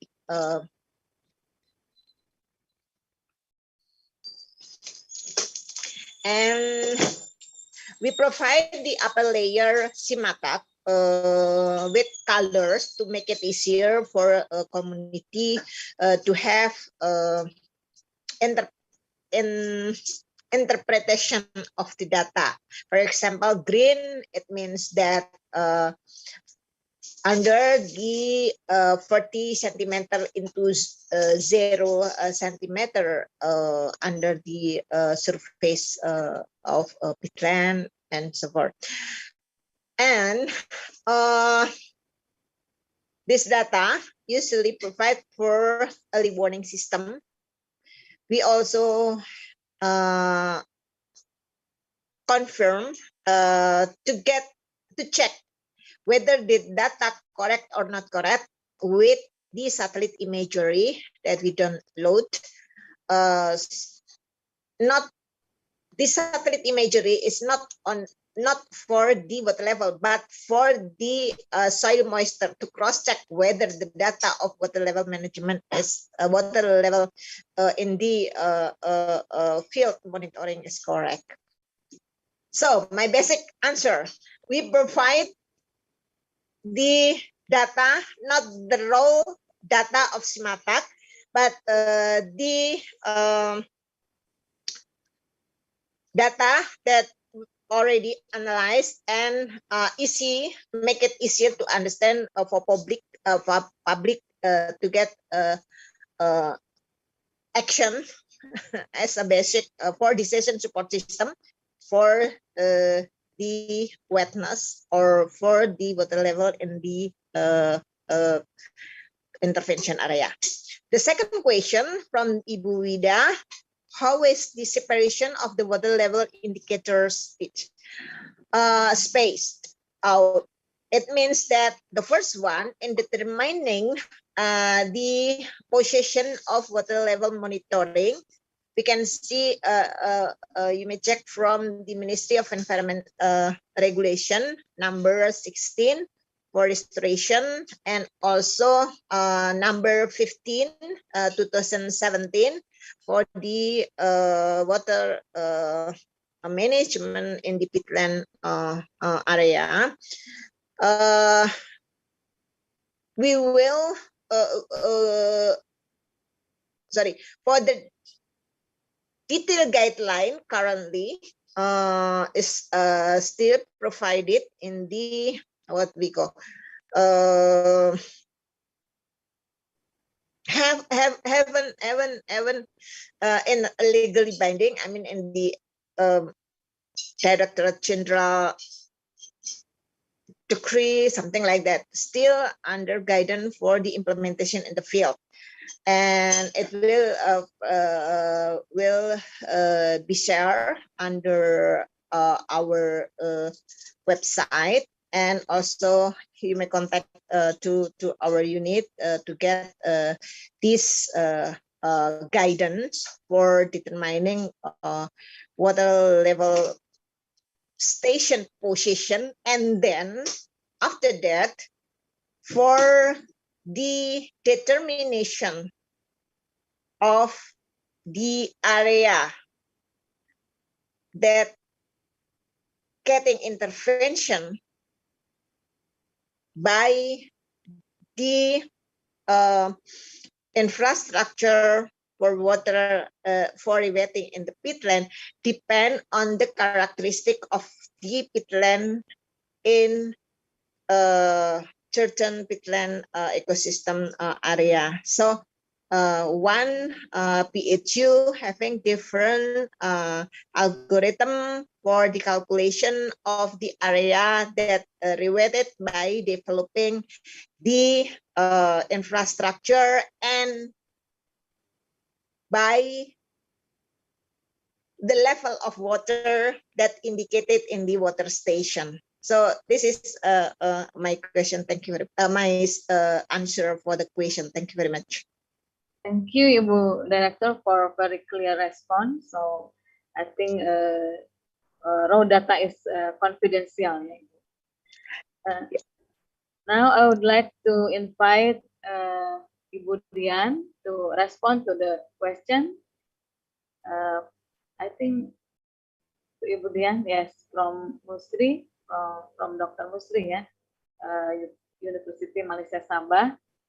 Regarding to restoration activities at some area, I'm wondering if you have specific technique to planting the sapling at area, and what tree species that you use to restore the area, and what ways using this tree species. Please, Ibu Dian. Okay, thank you, Prof. Lailan. I will answer the question. Thank you for the question. From the question, Mr. or Ms. Musri, I can answer if BRGM carried out peat restoration activities based on normal, standard, and procedure and criteria Ministry of Environment and Forestry. All of peat restoration activities, rewetting, revegetation, and revitalization. BRGM carried out peat restoration activities in the form of revegetation with demonstration plots with the endemic and local species. As I understand, there is no limit in the number of plants. For the example, we can plant the vegetation such as the lutung, and then in some area we can plant the other species such as pineapple and etc. Okay, that's all, Prof. Lailan. Thank you, Ibu Dian. Committee, we have still time. Oh, Okay. Yeah. Ibu Dian, there is also a question for you. I think from Nanda Marita, question from Nanda and Tubagus Angga is almost in line. Yeah. So please respond to this question, Ibu Dian. Okay, thank you for the question, Nanda Maritama and Tubagus Anissa. For Nanda Maritama, now as I explained in second one about lesson learned, BRGM until 2024 has a target to make pilot model of a systematic and integrated peat restoration with the involvement of parties such as the central government, local government, concession holders, NGO, academici, and many more. Several steps of implementation of the pilot model. At first, arrange an action plan with the integration of planning documents. The second step is institutional strengthening, and then implementation, and last one, monitoring and evaluation. By working together, starting from planning until monitoring and evaluation, hopefully on 2025 towards, peat management will continue in systematic and integrated management peat restoration.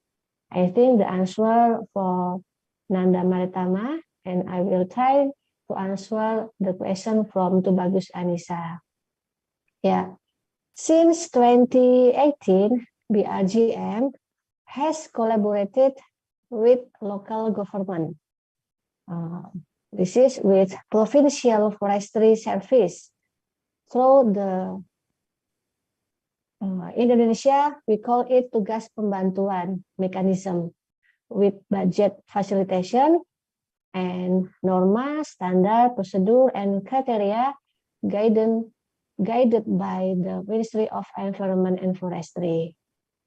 Some of the main activities consist of preparing planning documents, implementation 3R, and monitoring evaluation. So BRGM has been working with local government since the beginning in the implementation of peat restoration. I think that's all, Prof. Lailan. Thank you, Ibu Dian. I think we still have time. So I have a question to Pak Faisal. Based on the review of the FPMS 2016 to 2020 implementation, we see different capacity and peatland management implementation in each country. What do you think how to strengthen collaboration among the countries and to have lesson learned from each other? Please, Pak Faisal. Thank you very much, Ibu Lailan. Yes, I think this is a very critical thing, and we've seen in the past this has been very important to help those countries that have lower capacity on peatlands to learn from their neighbors who have better capacity. And previously under ASEAN Peatland Management Strategy, there were quite a lot of study tours, exchanges, and so on, but unfortunately these came to an end with the pandemic, but maintained during that time by webinars such as this online, which I think is really a new and very strategic tool for helping us. And also I think there's a lot more expansion of videos and other information on social media, which is spreading the message. But of course, language remains a barrier with so many hundreds of languages spoken in the ASEAN member states. So we need to do better at developing tools. But I think nothing beats seeing, meeting people face to face and seeing exactly the situation. Under the previous ASEAN Peatland Forest project, we had extremely good experience from peer-to-peer learning, both within country and between country. And we even seen by bringing farmers from Vietnam, Thailand, Malaysia, Indonesia together, they're really able to come up with new innovation and ideas and immediately start practicing it and spreading the idea when they go back to their countries. So we need to improve that, and that's why I think it's so much important to have workshops and mechanisms like this, with looking at the connected peatlands, and also I think this is very important issue that we're talking about this morning is about use of technology for real-time sharing of information on peatland status. This is such a transformation compared to only a few years ago, when the only information we could get on the fire risk was when the fires were occurring and picking up hotspots on the weather satellite. Now we have a real-time information transfer on peatland water levels, so that immediately can be used as an early warning of increasing the risk.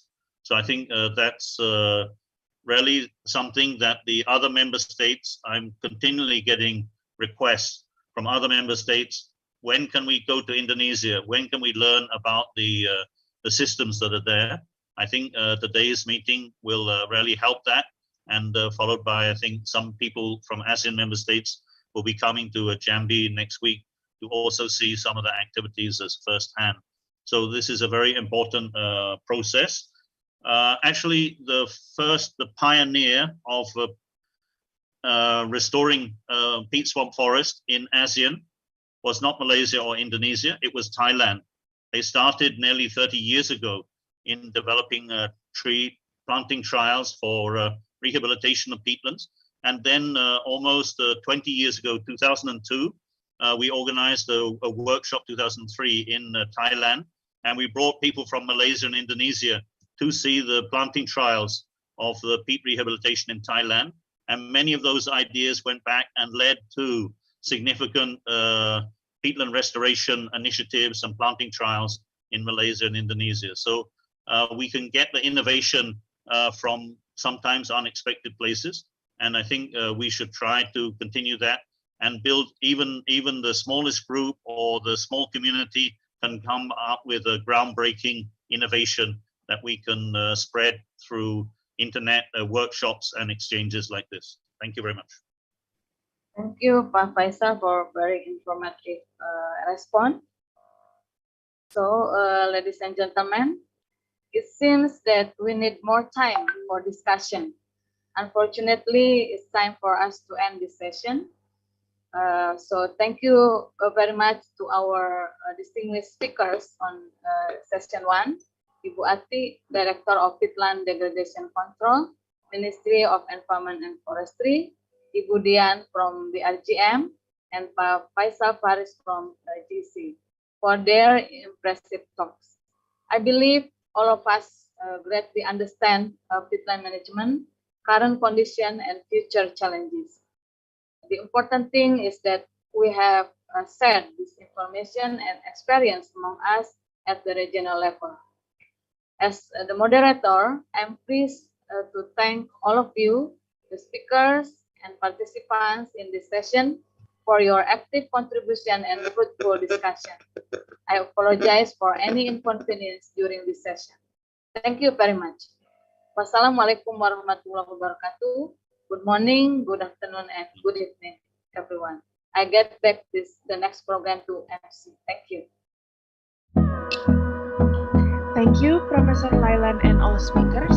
Ladies and gentlemen, we will now enter sharing session 2, titled Peatland Fire Management. Moderator of this session will be Dr. Ati Dwi Nurhayati. Before we start, I would like to read Dr. Ati's CV. Dr. Ati Dwi Nurhayati is a lecturer from Department of Horticulture, Faculty of Forestry and Environment, IPB University. Dr. Ati had her bachelor degree in forest management, IPB University. She had her master degree in forestry science, and her PhD is in natural resources and environmental management science. Dr. Ati has conducted various researches with various collaborators. Dr. Ati, please, the time is yours.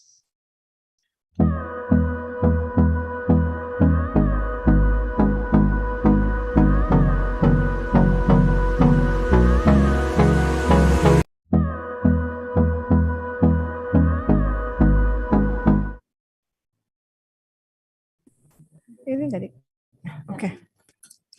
Okay, thank you, Ms. Verda. Assalamualaikum warahmatullahi wabarakatuh.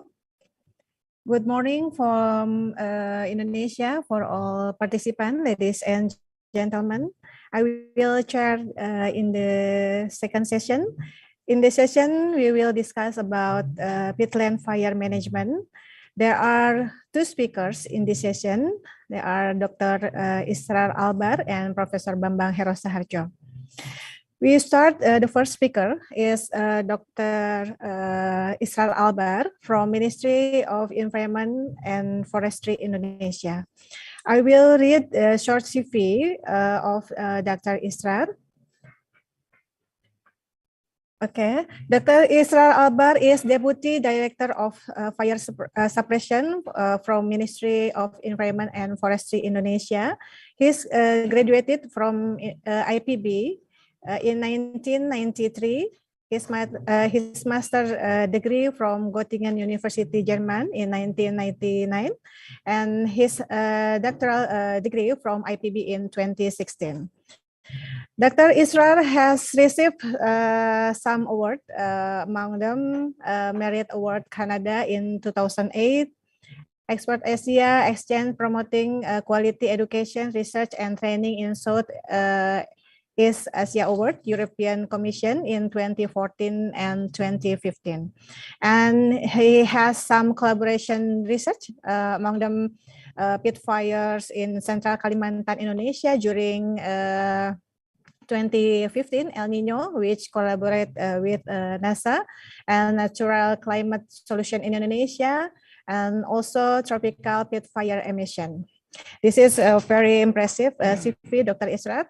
So I would like to welcome Dr. Israr to deliver his presentation about forest and land fire management in Indonesia. You have 15 minutes. The time is yours.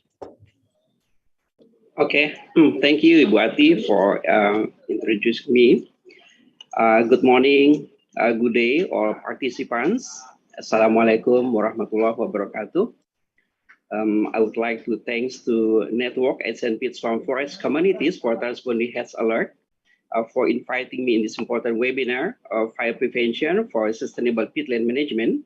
Wabil khusus for Professor Lailan Syaufina and Professor Imasi Tangga. My regards to all honorable speaker today. I also send my best regards to all attendees in this webinar. It's really an honor for me to be here today. I'm going to share brief information or update about forest and land fire management in Indonesia. Allow me to share my presentation on the screen. Okay.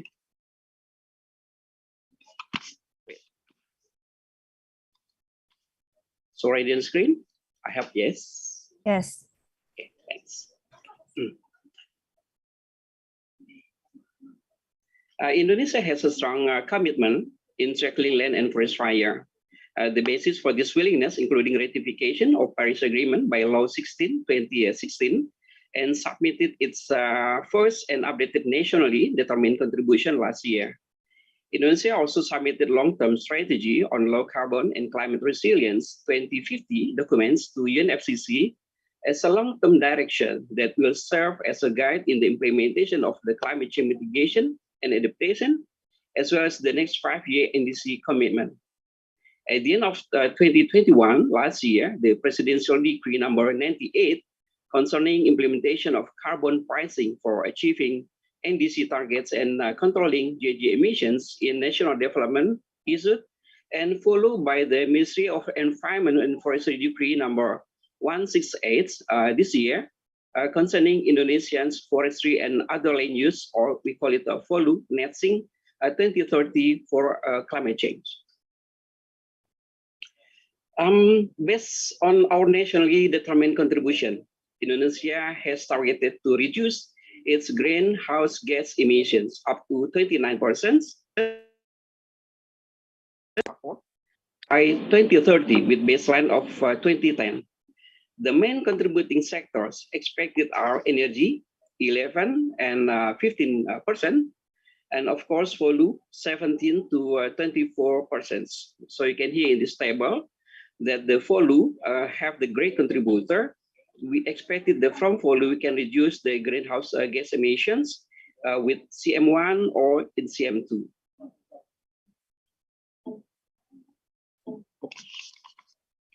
Wait. Oh, wait. Okay, from the target reductions, the FOLU contributing around 60% and energy contributing around 38% refer to Indonesia first and second BUR, the annual update report. The biggest source of emission came from peat fire, around 44 to 48%, followed by energy, around 35 to 37%. From the FOLU perspective, reducing hotspots, burns area, and peat management are the keys to reducing emission from peatland fires. So it's clearly, you can see here how the contributing of the peat fire in as a resources of the emission. We all know that 2015 is the tremendous fire season, not only in Indonesia, but also in many parts of the world. The MODIS detected almost 180,000 of active fire in 2015 and significantly dropped to 24,000 and almost 18,000 in 2016 and 2017 consecutively, decreasing almost 90%. However, in 2019, the active fire detected 90,000, which is 50% of 25 active fire, and it goes decreasingly. This year, as of July 12, the active fire detected only 4,390 for all level of confidence and only 523 for level of confidence above 80%. So we still hope that this year we expected less fire in Indonesia, of course. This is the current situation of the fire monitoring today, 19 July 2022, where we found Sumatra, especially in West Kalimantan, and also in East Nusa Tenggara, detected a lot of hotspots from low, moderate to high level of confidence. So we have to be careful about this trend, because the one semester we found there are 3 provinces that the highest number of the burn area, including the West Sumatra, West Kalimantan, and East Nusa Tenggara. This graph is showing the burn area during last 20 years, where 2006, 2014, 2015, as well as 2019 were the worst years of fires in Indonesia. The red yellow color indicated the burn area in peat, and then the green one is the mineral burn area.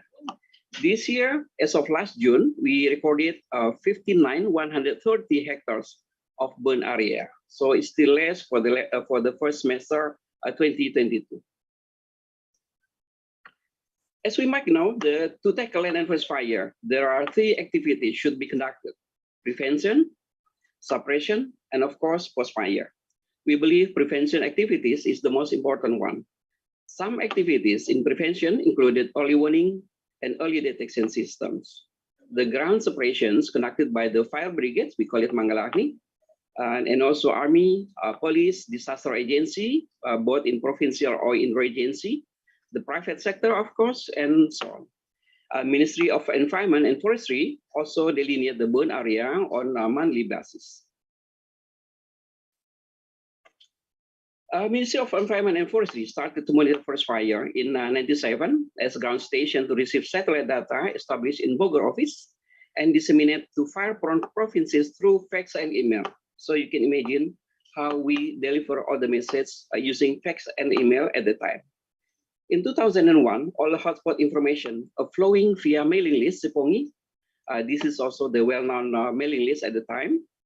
2006, we moved to the receiver satellite to Jakarta and added L and X band to acquire NOAA as well as Terra and Aqua satellite. First website for public access was launched in 2009 and relaunched in 2014 with official domain name. In 2017, we added Terra Aqua from Lapan and NASA and SNPP data as well as social media to reach more users. In 2019, we launched Android mobile application and online-based reporting for private sector. 2020, 2 years ago, we refreshed Sipongi website dashboard. And then 1 year later, we added a weather forecast, peat water level, local fire center locations, and iOS mobile application. Last year, we refreshed the main interface and added shape file automatically based on requested layer and online-based report. In order to make it handy, we developed a KL Haka Hotspot mobile applications to monitor forest fire, which is available on Google Play Store for Android and App Store for iOS. These applications also included ground check and suppression reporting tool for fire brigades in the field. Sipongi Kahutla monitoring system received top 99 public innovation from Minister of State Apparatus, Utilization and Bureaucratic Reform in 2019. Then top 45 public innovation in the same year, and then top 15 public innovation special category 2021, and nominee for UNPSA initiative and the SDGs in 2021 and also in 2022. There are several data and information that we use in our early warning systems, fire danger rating system, where we can have information at national and provincial level for all FDRS indexes, such as fine film moisture code, DAF moisture code, drop code build-up index, initial spread index, and of course, fire weather index. This system developed since 2002, when myself and also Professor Bambang Heru Saharjo involved as part of the development team for Southeast Asia fire danger rating system. Using the application of forest fire and land cover early warning based on the ASEAN regional hotspot and climate, we can have prediction for next 6 months. It's a long-lived prediction. This figure showing the climate index for the stability of hotspot occurrences of September to December 2022. Both systems are run by Meteorology, Climatology, and Geophysics Agency, or BMKG. And now BMKG also running the Spartan, the newest application for early detection of ASEAN regions. I think our colleagues from BMKG will elaborate more about Spartan this afternoon.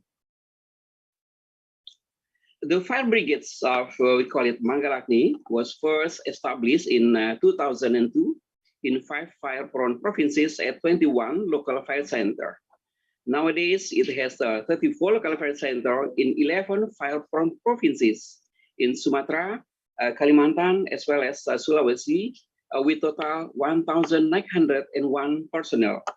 Their tasks including prevention and of course suppression of fire. This is a routine integrated patrol among the key success of less fire occurrences. Routine patrol consists of Mangalagni, and integrated patrol consists of a team of Mangalagni, Army, Police, and the community, or we call it fire MPA, Masyarakat Peduli Api. The composition of this team is flexible according to the condition and needs in the field. Each patrol post can reach 2 until 3 villages prone to forest and land fires. This year, the routine patrol will be carried out in 556 village posts and integrated patrol in 164 villages all over fire-prone location in Indonesia. Another innovation is system monitoring and reporting technology for fire prevention patrol, or Smart Patrol Information System, or we call it SIP Karhutla, that just launched last month in Bogor by Rector of IPB University and Director General of Climate Change. This system, developed by IPB University and Ministry of Environment and Forestry, supported by the International Tropical Timber Organizations, or ITTO, and the Education Fund Management Institute, or LPDP, from Ministry of Finance. This SIP Kahutla is a computer-based system that is developed in order to manage data and information of patrol activities to support forest and land fire management activities. This system has 2 applications. Mobile application is used by patrol teams to collect data during patrol activities, and website application, which has main function to manage data or information and has a function as a managerial dashboard. This slide showing how we monitor and tackle land and forest fire in West Sumatra. For example, daily hotspot monitoring detected several hotspots in southern part of West Sumatra on March 28th.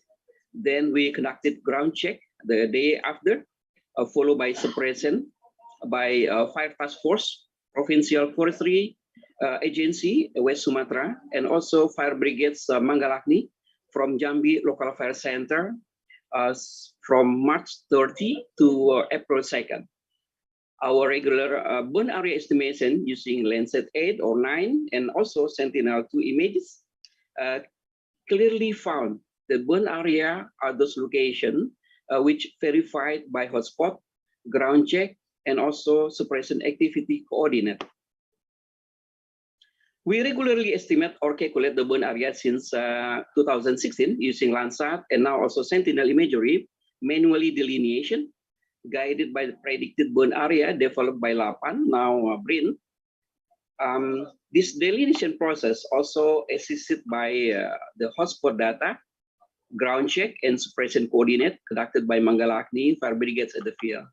We then analyzed, and the results was discussed with all stakeholders from all provinces through validation and verification meeting. We estimate the burn area by comparing the pre and post-fire image using Landsat 8 and also Sentinel, overlaid with the hotspot and ground checking and fire suppression coordinate reported from the fire brigades in the field to ensure that area are burned as showing in this slide using ArcGIS or KG software. This is another monitoring system that we use.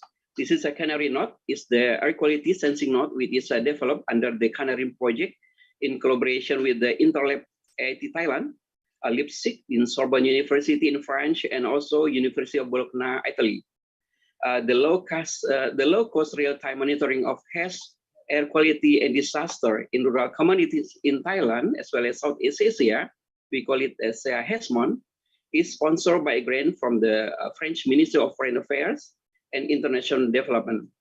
Up to now, there are 56 nodes available in 4 countries, Thailand, Philippines, Laos, and Indonesia. For the way forward, we will enhance our Sipong IKMS, integration smart petrol to Sipong IKMS, exchange knowledge among Southeast Asia National Monitoring Center, this is important one, developing semi or automation of burn area estimation, and enhance operational room of Sipongi, and so on. So this is our target for, let's say, for 2 or 3 years from now on. I think that's all my presentation today. I hope my presentation could give some updated information, particularly the long history of Ministry of Environment and Forestry on tackling land and forest fire. Thank you for attention. Stay safe and healthy. Back to you, Ibu Ati. Okay, thank you very much, Dr. Israr, for the interesting presentation. If you have any question to Dr. Israr, please type your question on the chat room. And now we are moving to our next speaker, Professor Dr. Bambang Herosaharjo from Regional Fire Management Research Center. I would like to introduce Prof. Bambang first. Prof. Bambang Herosaharjo is an Executive Director of Regional Fire Management Research Center, Southeast Asia. He's graduated from IPB Indonesia in 1987 and his master degree from Kyoto University, Japan in 1996, and his doctoral degree also from Kyoto University, Japan in 1999. And Prof. Bambang has received some awards. Among them are Canadian Forest Service Merit Award from Canadian Forest Service Natural Resource Canada in 2004. And then Global Landscape Fire Awards, Global Fire Monitoring Center, University of Freiburg, German in 2019. And the last one, he received John Maddox Prize, London in 2019. And he has a long-term collaboration research with NASA on fire emission, carbon monitoring, reporting, and verification capabilities for supporting REDD Plus in 2017-2023. Sorry, this is a very excellent CV, Prof. Bambang. Ladies and gentlemen, I would like to welcome Prof. Bambang to deliver his presentation about challenge in law enforcement for forest and land fire cases. You have 15 minutes, please, Prof. Bambang. Okay, thank you very much, Dr. Ati. First of all, thank to the steering committee to invite me to join this conference or meeting regarding the peat fires and also the managements. And I would like to share with you in several minutes. I think the title of our presentation is quite unique, yeah. But overall, I would thank all the participants who come. Assalamualaikum warahmatullahi wabarakatuh. Good morning, good evenings. And I think the steering committee could share my presentation, please.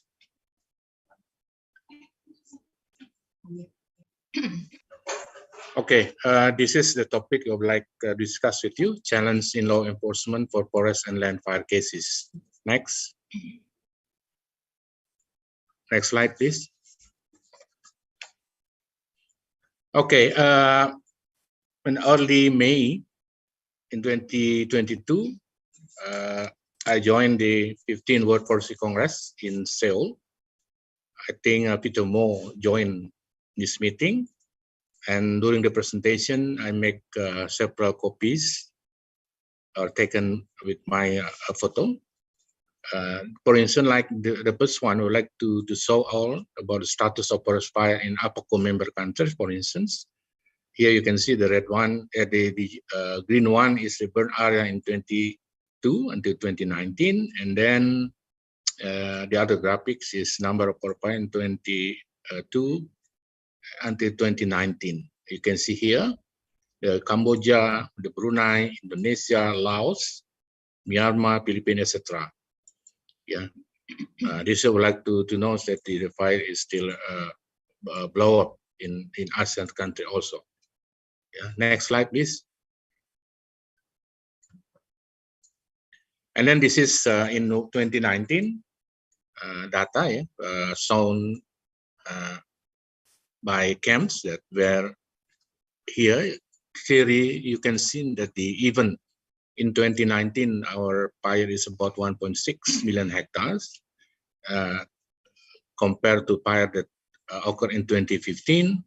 That the greenhouse gas emission, especially CO2, is nearly. So this is come from peat fire. So this is become very important. Why then our peat should be protect from everything, including the forest fires. Next slide, please.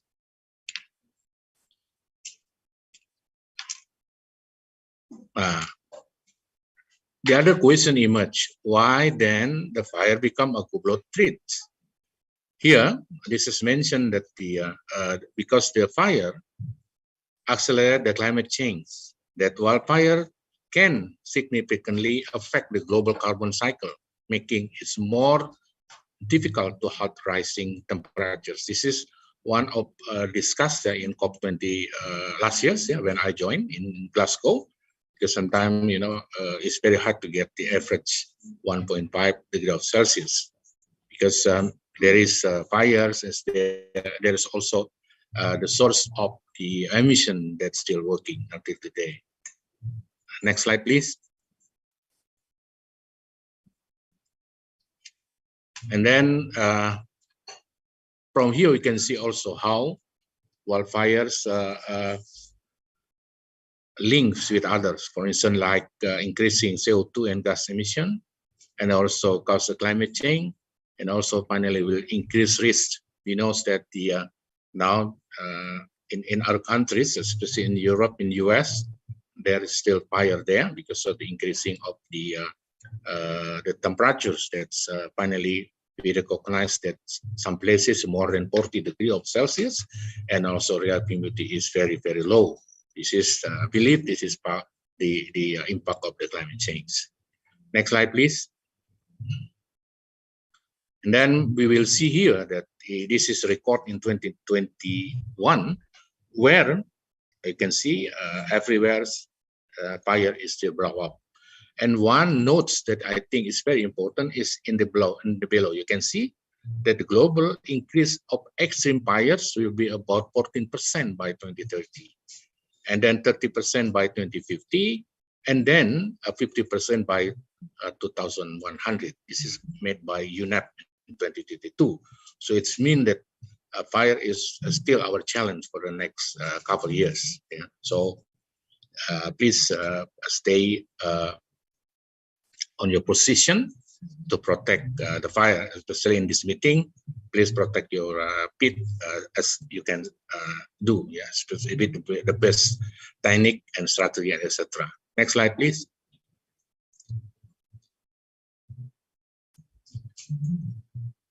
And then the other point is the reducing wildfires. Yeah, because this is also one of the big issue that the question emerged then, that how can we reduce the risk of wildfires? From this meeting, I found that there is several activities should be conducted. For instance, like restriction of activities that might lead to accident fires, management of vegetation and vegetation debris, especially like all fire fuels, and management of wildfire, for instance, like firefighting and control effort. And then more long-term sensitive land use planning that account for more multiple risks. Next slide, please.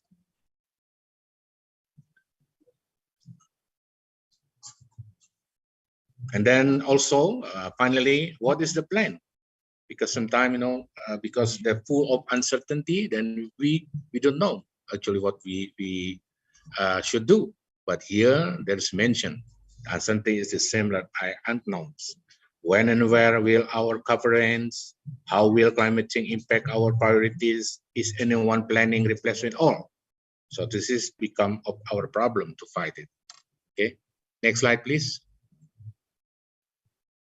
Yeah, then until my presentation, I did not see any condition on how fires occurs in the peatland.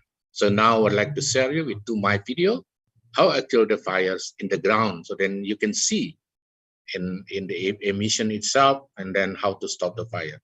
This is at the case in 2019 at 11 September. Please start the video.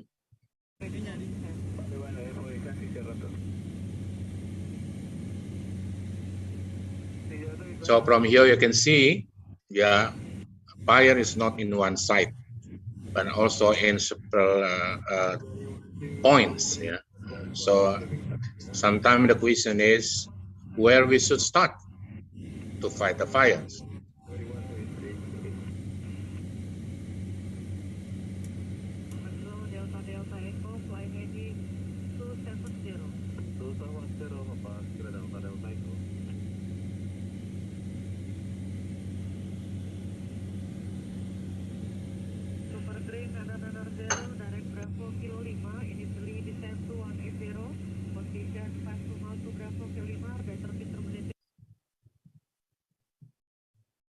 Okay, then the question is, where was the fire come from? This is from inside or from outside, especially for the companies, something like that. So who did it? Okay, so then we will see how during the fires that produce huge amount of the gases, including greenhouse gases. Please, second video.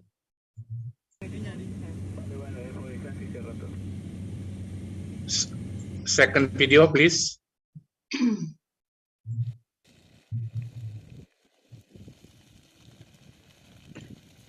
So you can see here, yeah, the huge amount of gases, yeah, produced during burning. Sometimes the fire brigade can do nothing. Yeah. So then this is not for the first time. Yeah, this is also a fire that occurs on 2019, especially in September. So this is also become important for us on management of the peatland itself. The question is, are those guys, are those responsibility peoples are working to keep the fires from, to keep the peatland from the fires? This is also then become a big question. Next slide, please.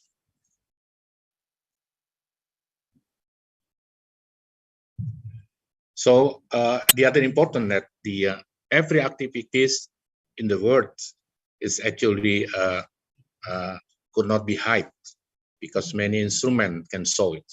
This is only one example. For instance, like using the worldview NASA, where the fire blow up in Sumatra, for instance, that we can predict the performance of the spreading of the smoke or haze to the others. Then the question is then, if there is no activities, then the fire of course become bigger and bigger, and of course there will be have a problem if finally the smokes or the haze could transport to the other countries. Okay, next slide, please.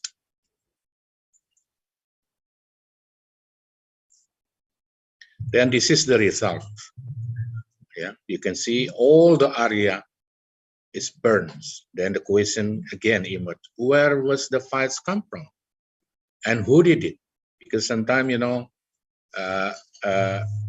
those area, if there is no attention, they will cause the subsidence without any restorations. Maybe when you found about 2-3 years ago, just maybe 10 centimeter depth burns, but if there is no activities there, then maybe your area is the subsidence will increase maybe to be around 40 or 50 centimeters.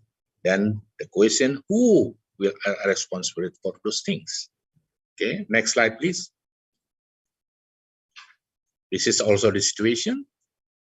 This is again, all this is a peatland, burns, and then not only one a day, but sometimes needs months, maybe more, something like that. Again, the question, where was the fires come from, and who did it? Okay, next slide, please. And then you can see on this planting, especially on peat plum, and then this is an evidence that if you keep your peatland wet, according to regulations, etc. Because in the morning we heard from the directors that we have also regulations. If not, then this is one of the productive. We can see you spend money, you spend everything, then finally like this. I think we don't need because of station like this. Next slide, please. And then this I would like to see that how your peatland destroyed due to the fires. And then on the right you can see the peat depth then will be decreased following the fires. Okay, next slide, please. And then also this one, if there is no restoration, nothing to do, and you let the fire there every year, then you can see like these guys. This is taken pictures from my college, and finally recognized that in several years there are more than 2 meters being dropped since 1979 until 2007. Okay, next slide, please. Then the question emerges: are these below will be the solutions? Is the early warning systems? And for instance, like you got the fire over there, then, oh yeah, we got the fires there. Then if there is no follow-up and do nothing, then it's the solution. The same also with early detection systems, and also firefighting, and finally HIPPY equipments, and finally climate modification technology. Is there any others? There could be solutions. Yeah, next slide, please. And then the question again, what about the burn area conditions? Yeah, because we cannot let all the burns area then look like as business as usual. And then who actually should restore the burn area? And then who should take responsibility for those burn area? And then who should pay for the restorations? I think this all should be answers. Okay, otherwise then we don't want to be the firefighter for all of the years. Meanwhile, the person who behind of this is get the benefit on it. Okay, next slide, please. Then we're trying to investigate. For instance, like in these pictures, this actually fire occur here, several months before, or 3 months, and then when we go to the field, then we finally this area has been covered by the trees. The question is again, where the fires come from and who did it? Okay, but now we have instrument and technology. And then finally, we can investigate how the fire occurs and who actually should be responsibility for these fires. Next slide, please. So from here, you can see using the instrument, then we know that the fire's there. And then every days we can, we can check it, investigate. And finally, you can see on the left below, you can see the yellow one is the borders of the companies, and the red one is the fire occurs for certain periods. And we get also finally how big, how large the area burned because of these fires. Okay, next slide, please. Yeah, this is the how we trying to track the fires. Yeah, for instance, like for this one, in the case, and I was on the places in the burn area in 24 September 2015. But the question is, how about the situation before becomes? Then we got the data on 27 August 2015. Wow, fire deaths, and we learn more that finally actually the fire also occurs in 2012 on 15 May. So this is become of important in order for scientific evidence for the cases. Yeah. Next slide, please. It will be faster because they're slow slide. Next slide.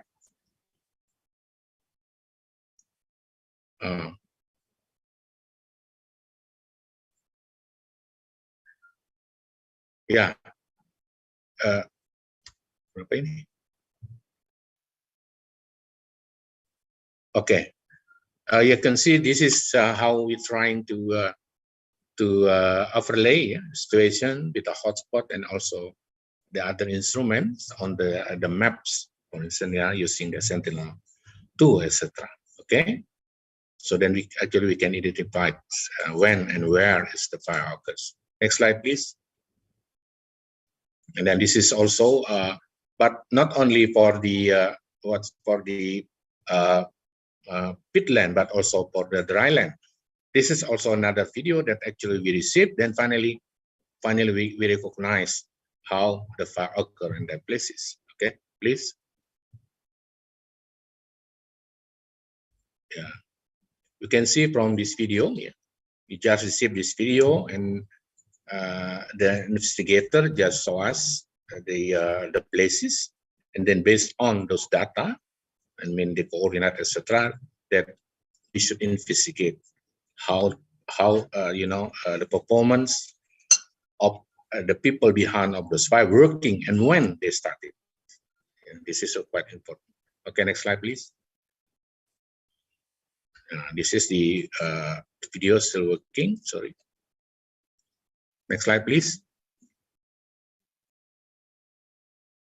Yeah, still this is the picture taken on the side. You can see. Sometimes the police use the simple GPS, and then the important one is to know when the fire occur based on the investigation, also the site. Next slide, please. Oh, this is the we try to tracking since the beginning they started. So from there we can see when and where, how big the fire blow up in this area. Next slide, please.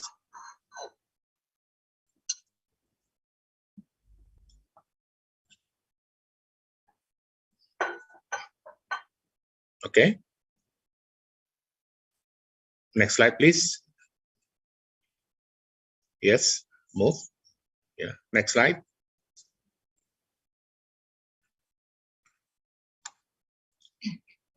Yeah. Next slide.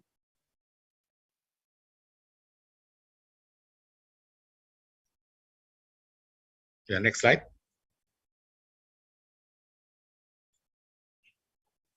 Yeah.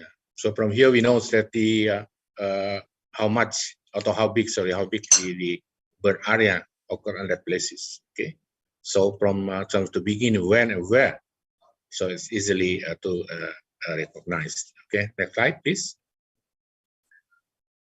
And then from here also, yeah, we can see the fire occur there. It's very easy to locate it, yeah, during the fire occurs and also after the burn area.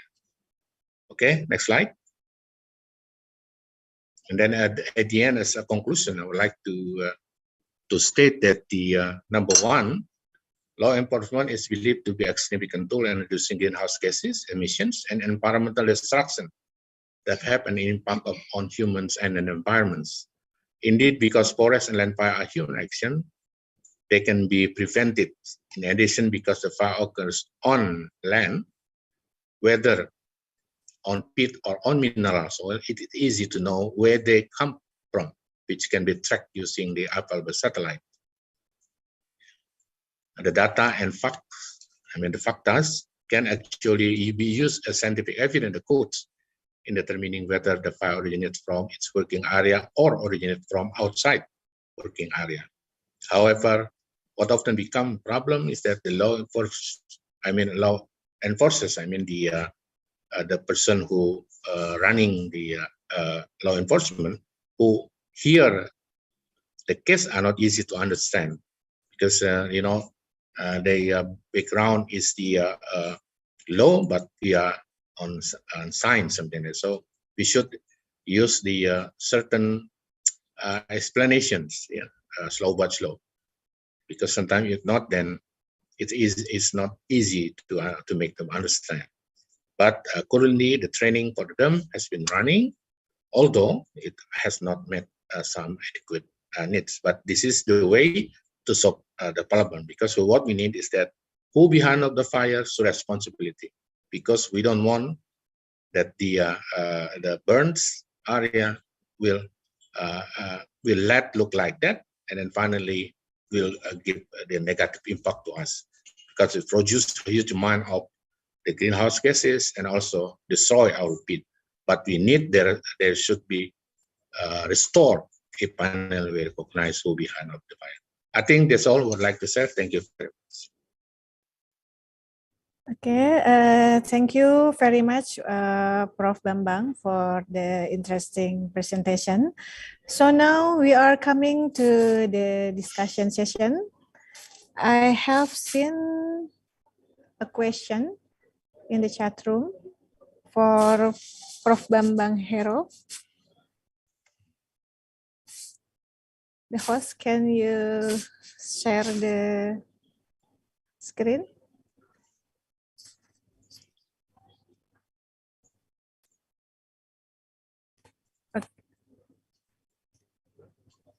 The question from Musri, University Malaysia, to Prof. Bambang Hero. Oops.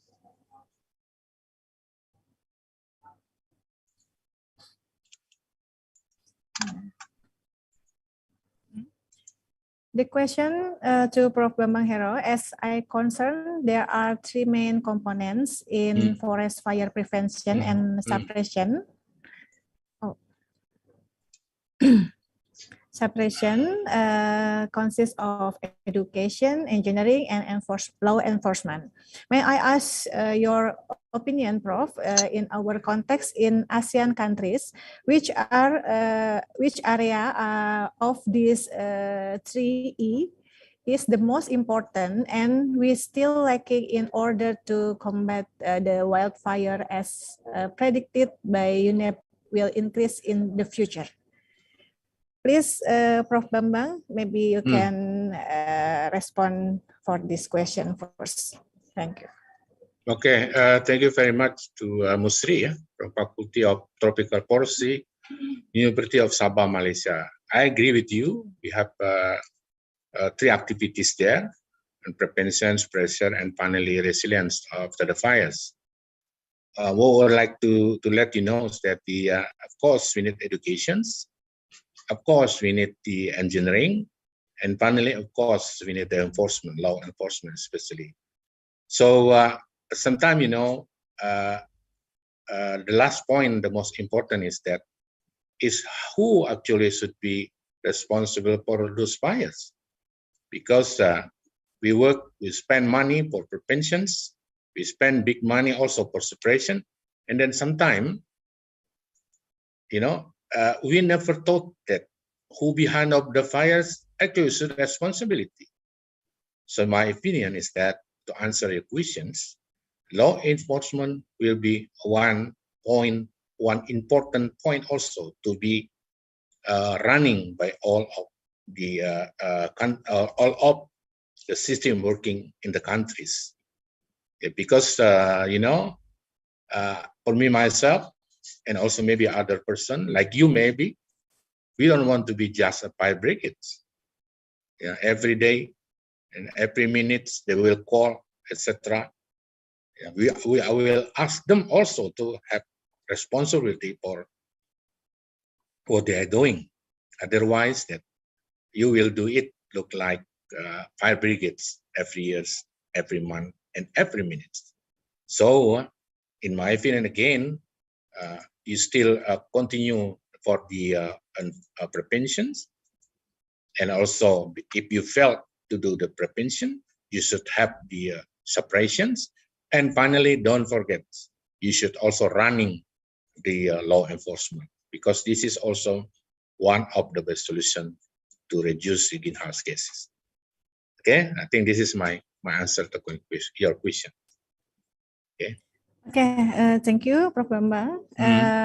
And then the second question from Virachaitan Pipat. Do you still need to conduct a field fire investigation to confirm with satellite and other evidence? Yeah. And maybe also the question from Dayang from University Putra Malaysia. That the question is, where is the fire come? Based on the question you highlight, where is the fire come from? Who did it?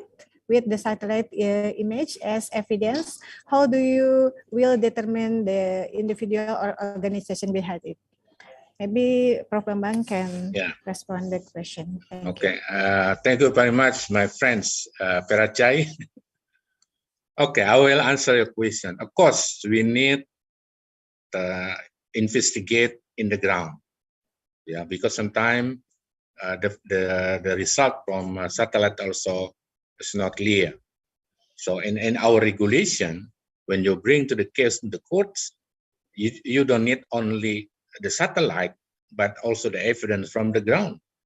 Because the question emerged from the judge, is the fires cause pollutions, and also are those fires cause environmental destructions. So from satellite, we did already, but we need also the evidence, the proof that these fires cause environmental destruction. For instance, like we take the sample from burn peat, and then how deep of burn peats, and also how the companies really manage the area, for instance, like using canals and monitoring groundwater level, etc. Again, for this, we should go to the ground for the investigation, to need more. And because we will check also the other facilities like equipment because in our country it's very, very clear. Yeah, if you open your oil pump, for instance, for several hectares, maybe 500 or 1,000, you should prepare the fire brigades, equipment, etc. This is regulation already.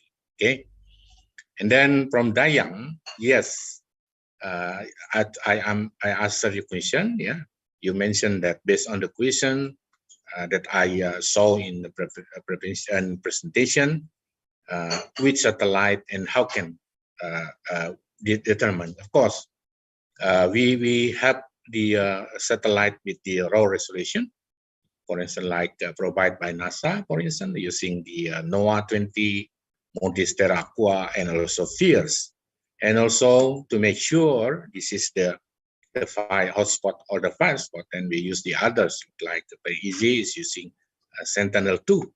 Then we combine it, then finally we got that with the place. This, you know, we need a patience because it takes time. We should check it hour and hours because you know, the area is not only 1-2 hectares. Sometimes the area burn area is nearly 20,000 hectares. You could imagine is that. So with those instruments until today, we can investigate, we can recognize where actually the fire comes from. This is from the inside of the companies or outside the companies. Yeah, because as companies, like I mentioned before, there is a responsibility for the fires. Yeah, then they should prevent everything, like early warning system, early detection, and how they did it in the field. Yeah, so from, like I said before, from tracking that we can see, we can solve, we can recognize that the fires may be not only on those areas where we go there, but maybe before the fire. So that this is become important. Okay. I hope I can answer your question already. Thank you, Thank Dian. you. Thank you, Prof. Bambang. And we have a question for Pak Israr. How much from Virachai, Tampipat? How much the unusual rainfalls in the past 2 years really impact fire situation in Indonesia? Please, Pak Israr can respond the question. Thank you, Bu Ati, and also thank you, Mr. Virachai, Dr. Chai. Based on our data, especially for this 2020, we will see that the index of the ENSO. So I'm talking about the analysis and the prediction of the ENSO will be this July, August to September will be in neutral conditions, and I think this will go to the neutral condition, La Nina or El Nino. And yes, for the last 2 years, there's still a lot of rain. That's all over Indonesia, I think, and it's advantage for us in fire preventions. And we are not sure how about the next year or the second semester. But based on this BMKG prediction, we will have the ENSO and La Nina to moderate to neutral will be occur in December, January to February next year. So I think our colleagues, the BMKG, that we will present this afternoon, will inform about the prediction about the condition of the weather, the climates for the whole Indonesia. Maybe we'll have the complete information this afternoon. Thank you. Okay, thank you, Pak Israr, for the answer the question. Ladies and gentlemen, now we come to the end of the session. But before the closing, I would like to highlight some of the important issues from our discussion. The first is fire prevention must be top priority in forest and land fire management. Among the involvement of exchange knowledge and information among experts and practical on fire management, involvement of scientists and researchers from all partners provides opportunity for interaction, improving research and technical competencies. And the second is law enforcement is one of the ways in reducing greenhouse gas emission and environmental destruction that have an impact on human and the environment. I think that issues will need the collaborative effort from all stakeholders for the solution in the future. So on behalf of the organizing committee, I would like to express our highest appreciation to all of our speakers, Dr. Israr and Prof. Bambang. Thank you for the interesting presentation and sharing with us. And also thank you for the participant for your participation. And I would like to end the session and give the time back to Master of Ceremony. Please, Ms. Verda. Thank you very much. Assalamualaikum warahmatullahi wabarakatuh. Thank you, Dr. Ati and all speakers. Ladies and gentlemen, this next session will be Delegates Presentations. Moderator of this session will be Professor Dr. Imas Sitanggang. Before we start, I would like to read Professor Imas CV. Professor Imas Sitanggang is a lecturer at Computer Science Department, Faculty of Mathematics and Natural Sciences, IPB University.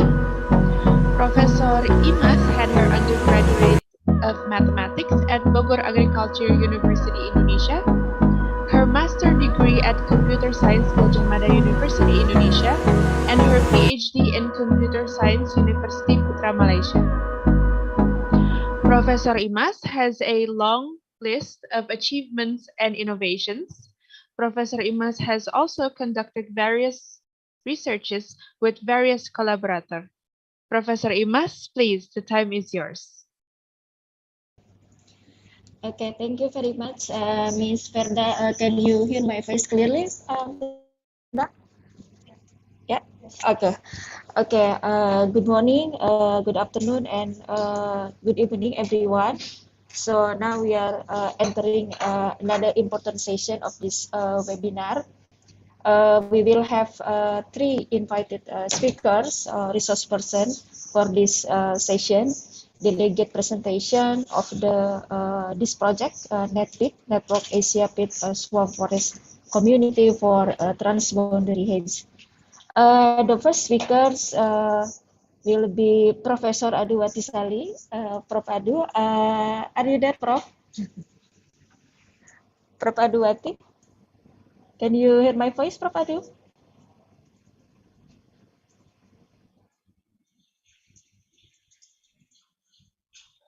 Prof. Aduwati, and then Mr. Nobuyuki Asai-san. Are you there, Asai-san?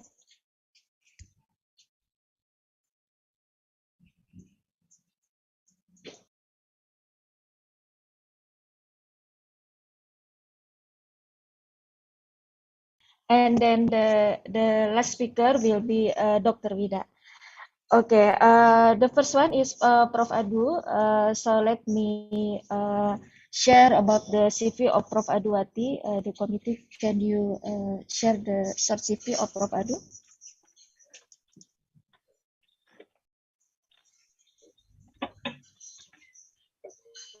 Prof. Lailan, can you hear me? Yes, yes, Prof. Prof. Adu. Imas, sorry. Yeah, Prof. I can Imas. hear you, Prof. Okay. Yeah. I'm waiting for your CV. Okay. To be read. So, ladies and gentlemen, Prof. Adu is the leader of this project. So here is the CV of Prof. Aduwati. Prof. Adu has so many achievements. Yeah. Prof. Adu currently working in University Putra, Malaysia. This is her education. Graduated from UK, bachelor in electronic engineering, and then master in communication and network engineering, and PhD in mobile satellite communication. Again, currently he is a leader of this project and working in a University Putra Malaysia. She has so many awards. I cannot read one by one, but one of them is you can see in the screen. And also she conducts so many research in development of technology for the forest and land fire prevention and other. Yeah. So this is the brief CV of Prof. Adu. Okay, Prof. Adu will share with us about the sorry.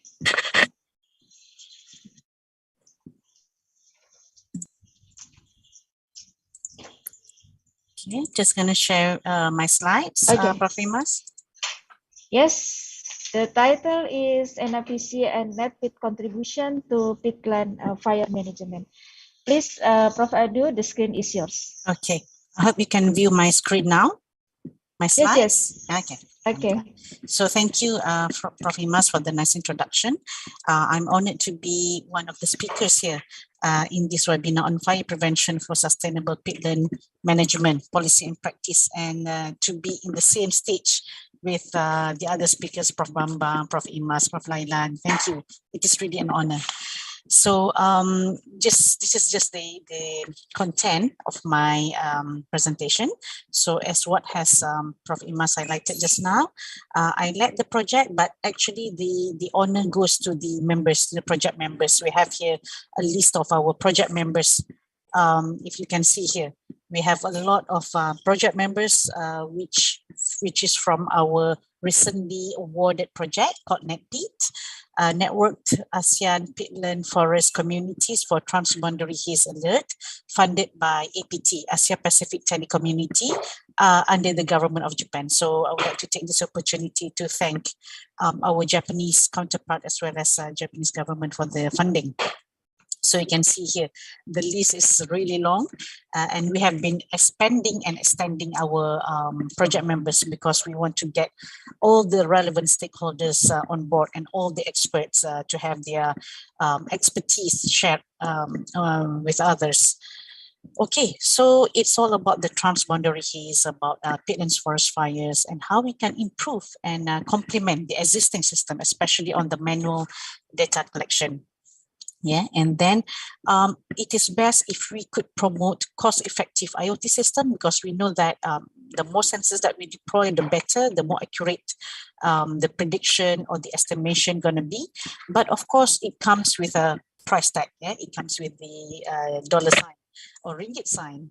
So we are trying to promote or to test cost-effective IoT system, and then we want to make sure that the peatland forest is covered in the sense of RF coverage, radio frequency coverage, because this the project that we are coordinating now, NetPeat, is a combination between wireless communications, engineering, computer science, forestry experts, yeah, so meteorological experts. So this is where the multidisciplinary experts come together. And then basically what we are going to do with the collected peatland data. So we all remember this issue in 2019, and we have this alerts, I mean, these reminders of potential haze even now. Yeah, in Malaysia, alhamdulillah, today it's cloudy and yesterday was raining, but in the last few weeks it was quite dry. And then everyone was like on alert for potential haze situation, but alhamdulillah, it doesn't happen yet. So what we have in mind, if we could come up with a prototype or a proof of concepts, if we could connect via the internet, peatland forests in the region. So we chose the 3 peatland forests in ASEAN region, which consists of number 1 in Malaysia, Raja Musa Forest Reserve, number 2 in Jambi, Indonesia, and number 3 in Badas, Brunei. So we have started this project way back in 2018 when it was still funded also by government of Japan through its ASEAN Igm initiative by NICT. So we have this in mind, and then we try to extend it after the project completed. We try to extend it to another aspect, which is on the peatland data analytics as well as on the meteorological aspect. So the project itself, right from NAPC, which started in 2018, until now, it is meant for the IoT-based solution to help monitor the peatland forest. So we have in place already the manual peatland management, the peatland manual collection of peatland data. So we're thinking that what if we can complement them with IoT system? We are not replacing the manual peatland data collection because we still need to verify the data manually. So although we have the IoT system collecting like every 2 minutes or every 10 minutes of groundwater level, for example, but we still need to go there in person to ground truth the data. So it involves both technological aspect as well as the social innovation aspect. So we have been engaging with the relevant stakeholders right from the beginning of the project. And even now, today, we are together with this under this workshop. It is also a social innovation where we can learn from each other. We share our best practices and how we can share our knowledge and expertise. So these are the IoT deployment in the 3 peatland forests of interest. So it's like a proof of concept in the 3 peatland forests in Jambi, Indonesia, which inshallah we're going to visit next week, coordinated by Prof. Lailan and team. So we really look forward to go there. And then in Malaysia, we have Raja Musa Forest Reserve. So this is the deployment.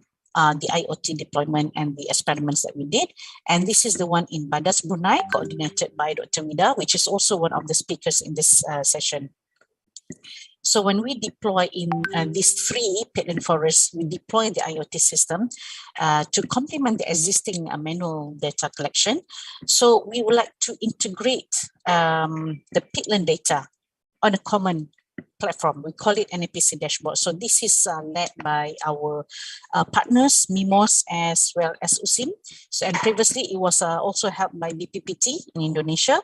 So we would like to get this dashboard that can be shared. Of course, there are level of access, administrative level, how much you can access or what kind of data you can access. But for public, hopefully it can help with this informed decision when potential peatland forest fire could occur. So this is in terms of dashboard, which we come out with under the NAPC project. And then we have all these workshops right during the pandemic, in 2020 and 2021. The NAPC project was from 2018 until 2021. And then remember that we had our pandemic in 2020. So we couldn't meet in person. Before that, we managed to meet in person during the workshops in Malaysia, Brunei, and Indonesia. But in 2021, we couldn't. So we did online workshops. So you can see here right from the beginning, in 2021, Indonesia. Thank you again, Prof. Lailan and team have conducted this online webinars. And then we had in Malaysia, under the NAPC. And then this year, starting from 2022, we have extended the project under NetPeat and the APT. And we have workshops just recently in May, conducted in Brunei. And today we're having it hosted by Indonesia. And also, another one workshop, online workshop, coordinated by Dr. Vida and her team at IPB. So all these workshops, we have learned from each other. Every workshop, we engage with stakeholders, relevant researchers in the area and in the region to share what are the work, what are the initiatives that has been going on or will be implemented in the region. So we have been doing that since 2018, and Alhamdulillah, we think that these workshops has helped a lot of issues, especially Indonesia very well coordinated, very well strategized in terms of peatland management as well as transboundary haze. So other countries like Malaysia and Brunei were learning from you. So I really look forward to this workshop coordinated by Indonesia because I know that all these experts there are really well versed in the areas, the respective areas. So as for Malaysian updates from this project by our Malaysian researchers, we have conducted LoRa optimization for peatland monitoring. Remember when we are talking about cost-effective IoT system, we want to make sure that this system is viable to be deployed in a peatland area, because in Malaysia, the Raja Musa peatland forest is quite remote, in terms of geographical location. So we want to make sure that although, for example, the 4G mobile system probably couldn't get through, but we want to make sure that the data, the IoT data can still be transmitted. So what we did is we used this LoRa wireless technology.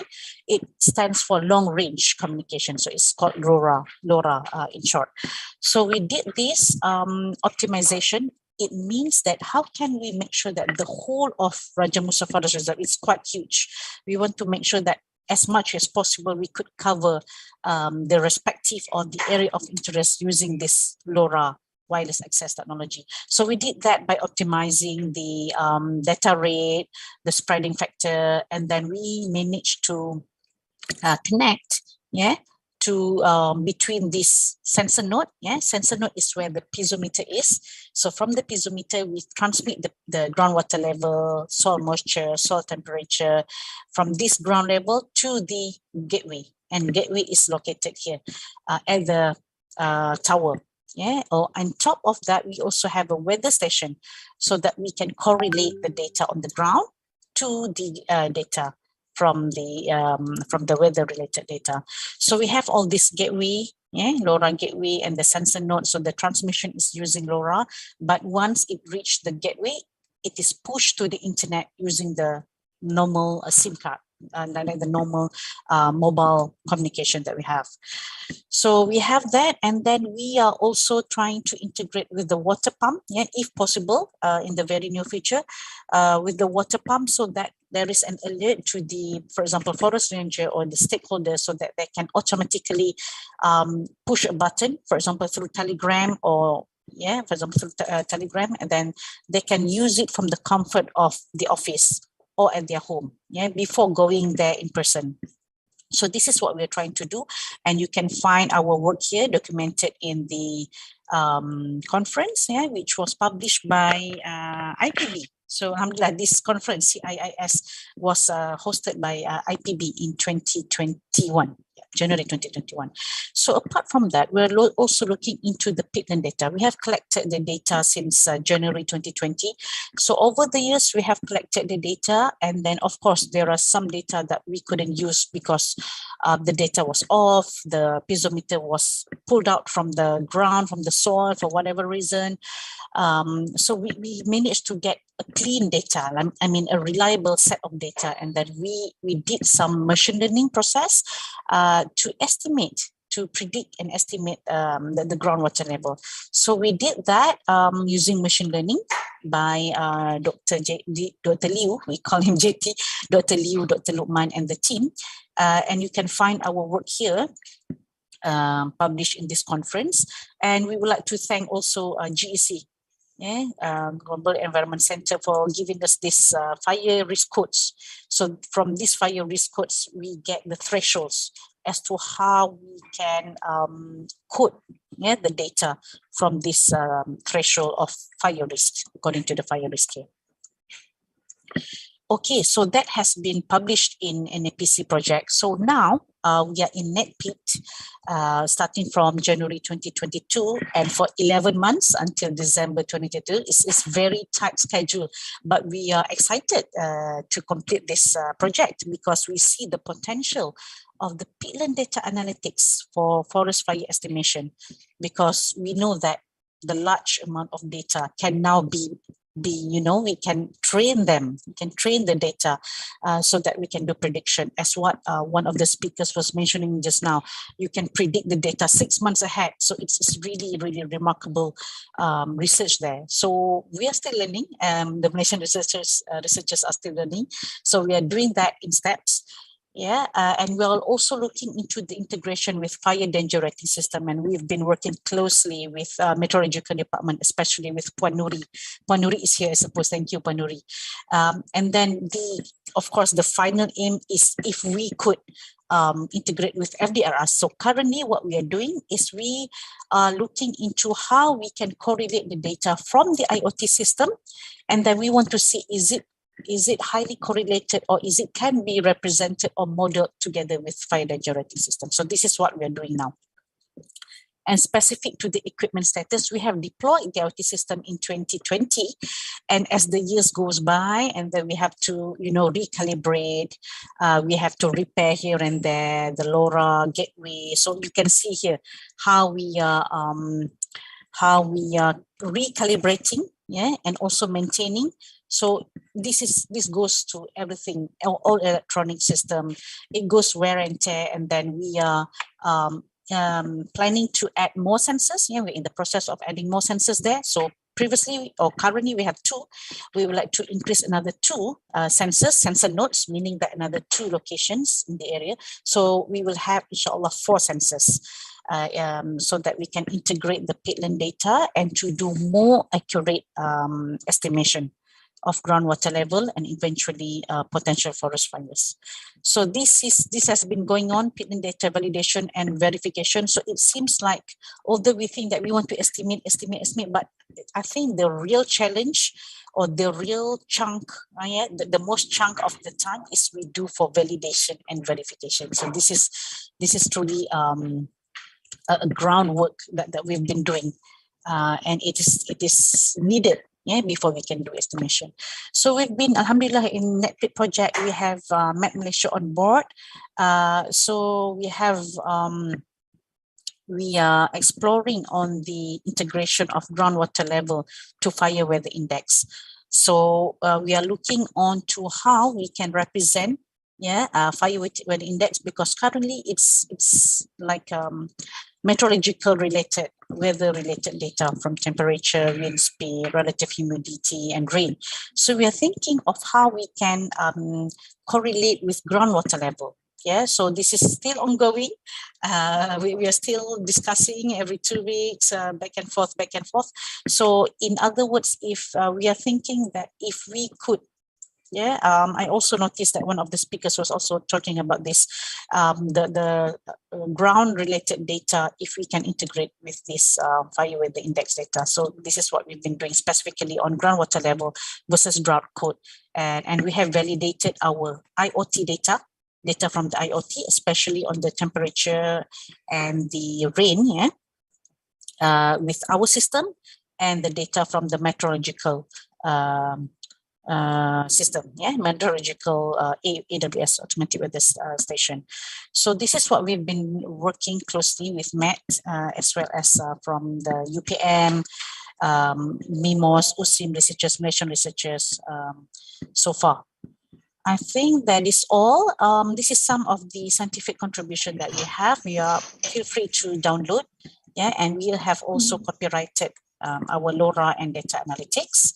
Alhamdulillah, this project is well recognized.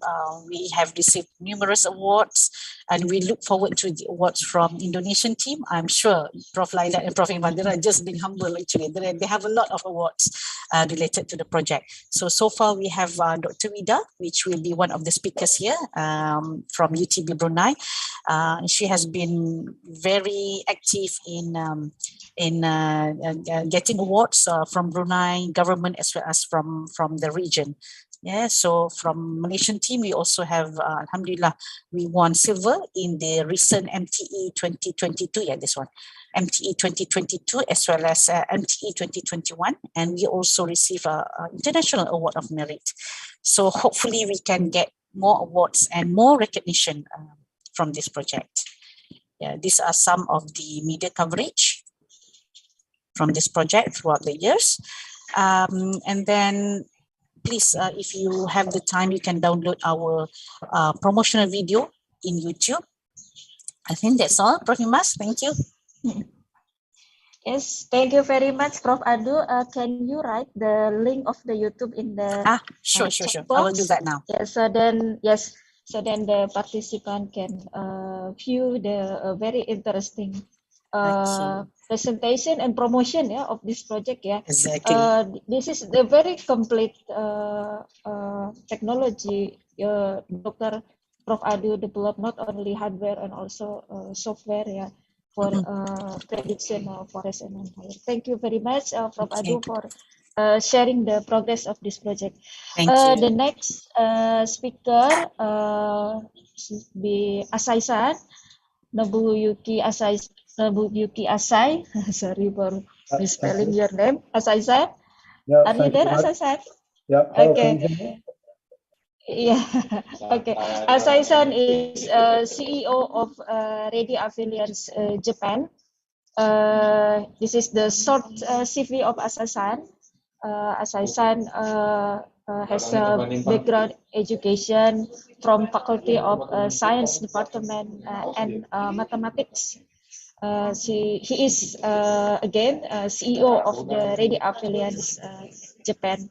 Asai-san will share with us the presentation entitled "The Importance of Linking Technology and Social Innovation." Asai-san, the floor is yours for 10 minutes, yeah. So please, Asai, yeah.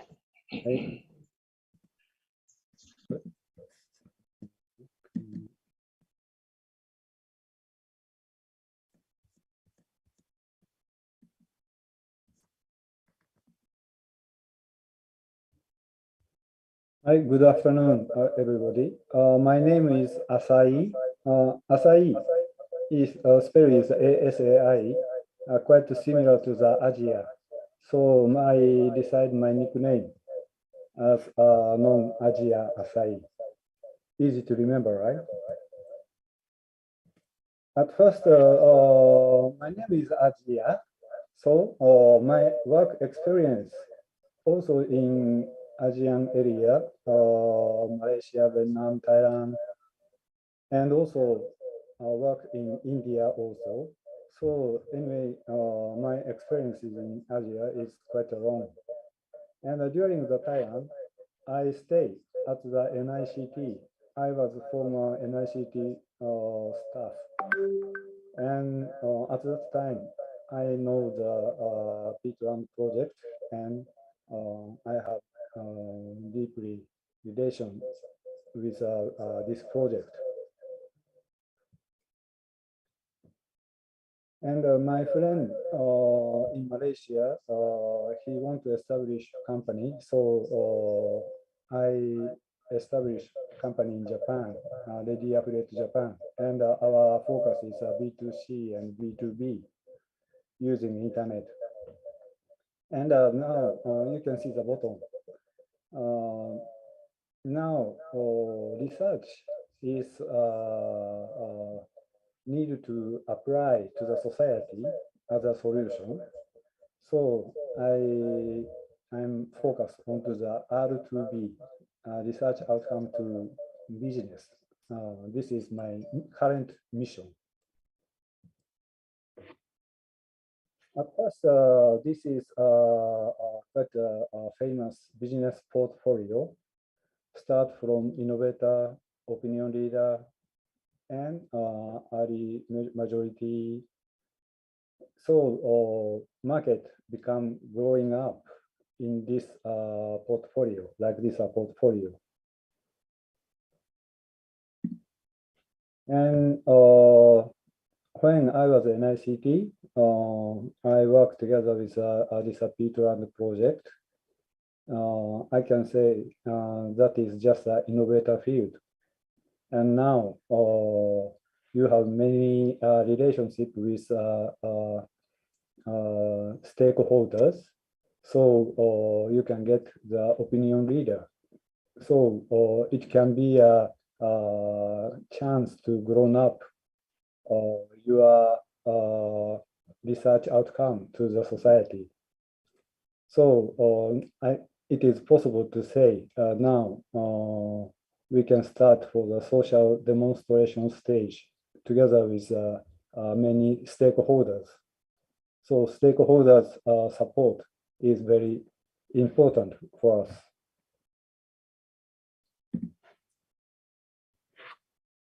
My message is quite not so related to the Peatland. So just my presentation, I'd like to make it brief and short. So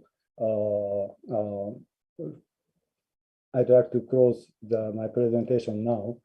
But just introduce the Japanese old saying, "Keizoku wa chikara nari." This is direct translation is continuation is power. It is similar to like this English proverb. Anyway, thank you very much for my presentation. That's all.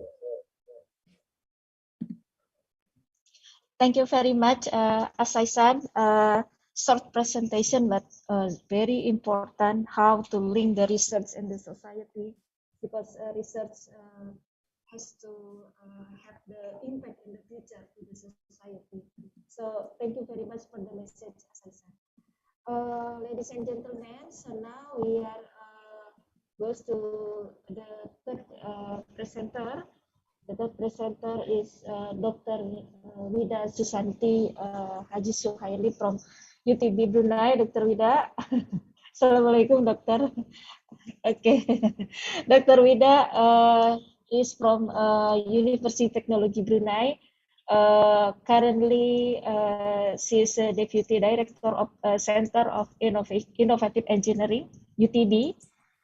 The presentation of Dr. Wida has the title, The Use of IoT on Peatland Monitoring at the Site and Brunei Experience. So Dr. Wida, the screen is yours for 10 minutes, Doctor. Please. Thank you. Sorry, Doctor, this is the CV. I'm sorry.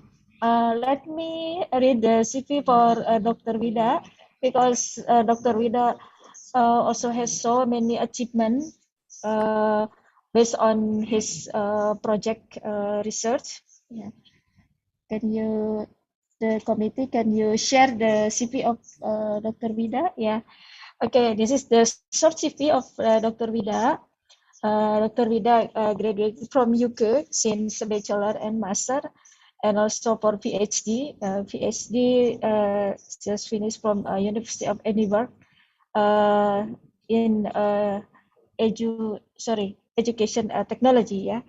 And this is her position, assistant professor from UTB, and again deputy director of Center for Innovative Engineering, head of digital and creativity trust leader.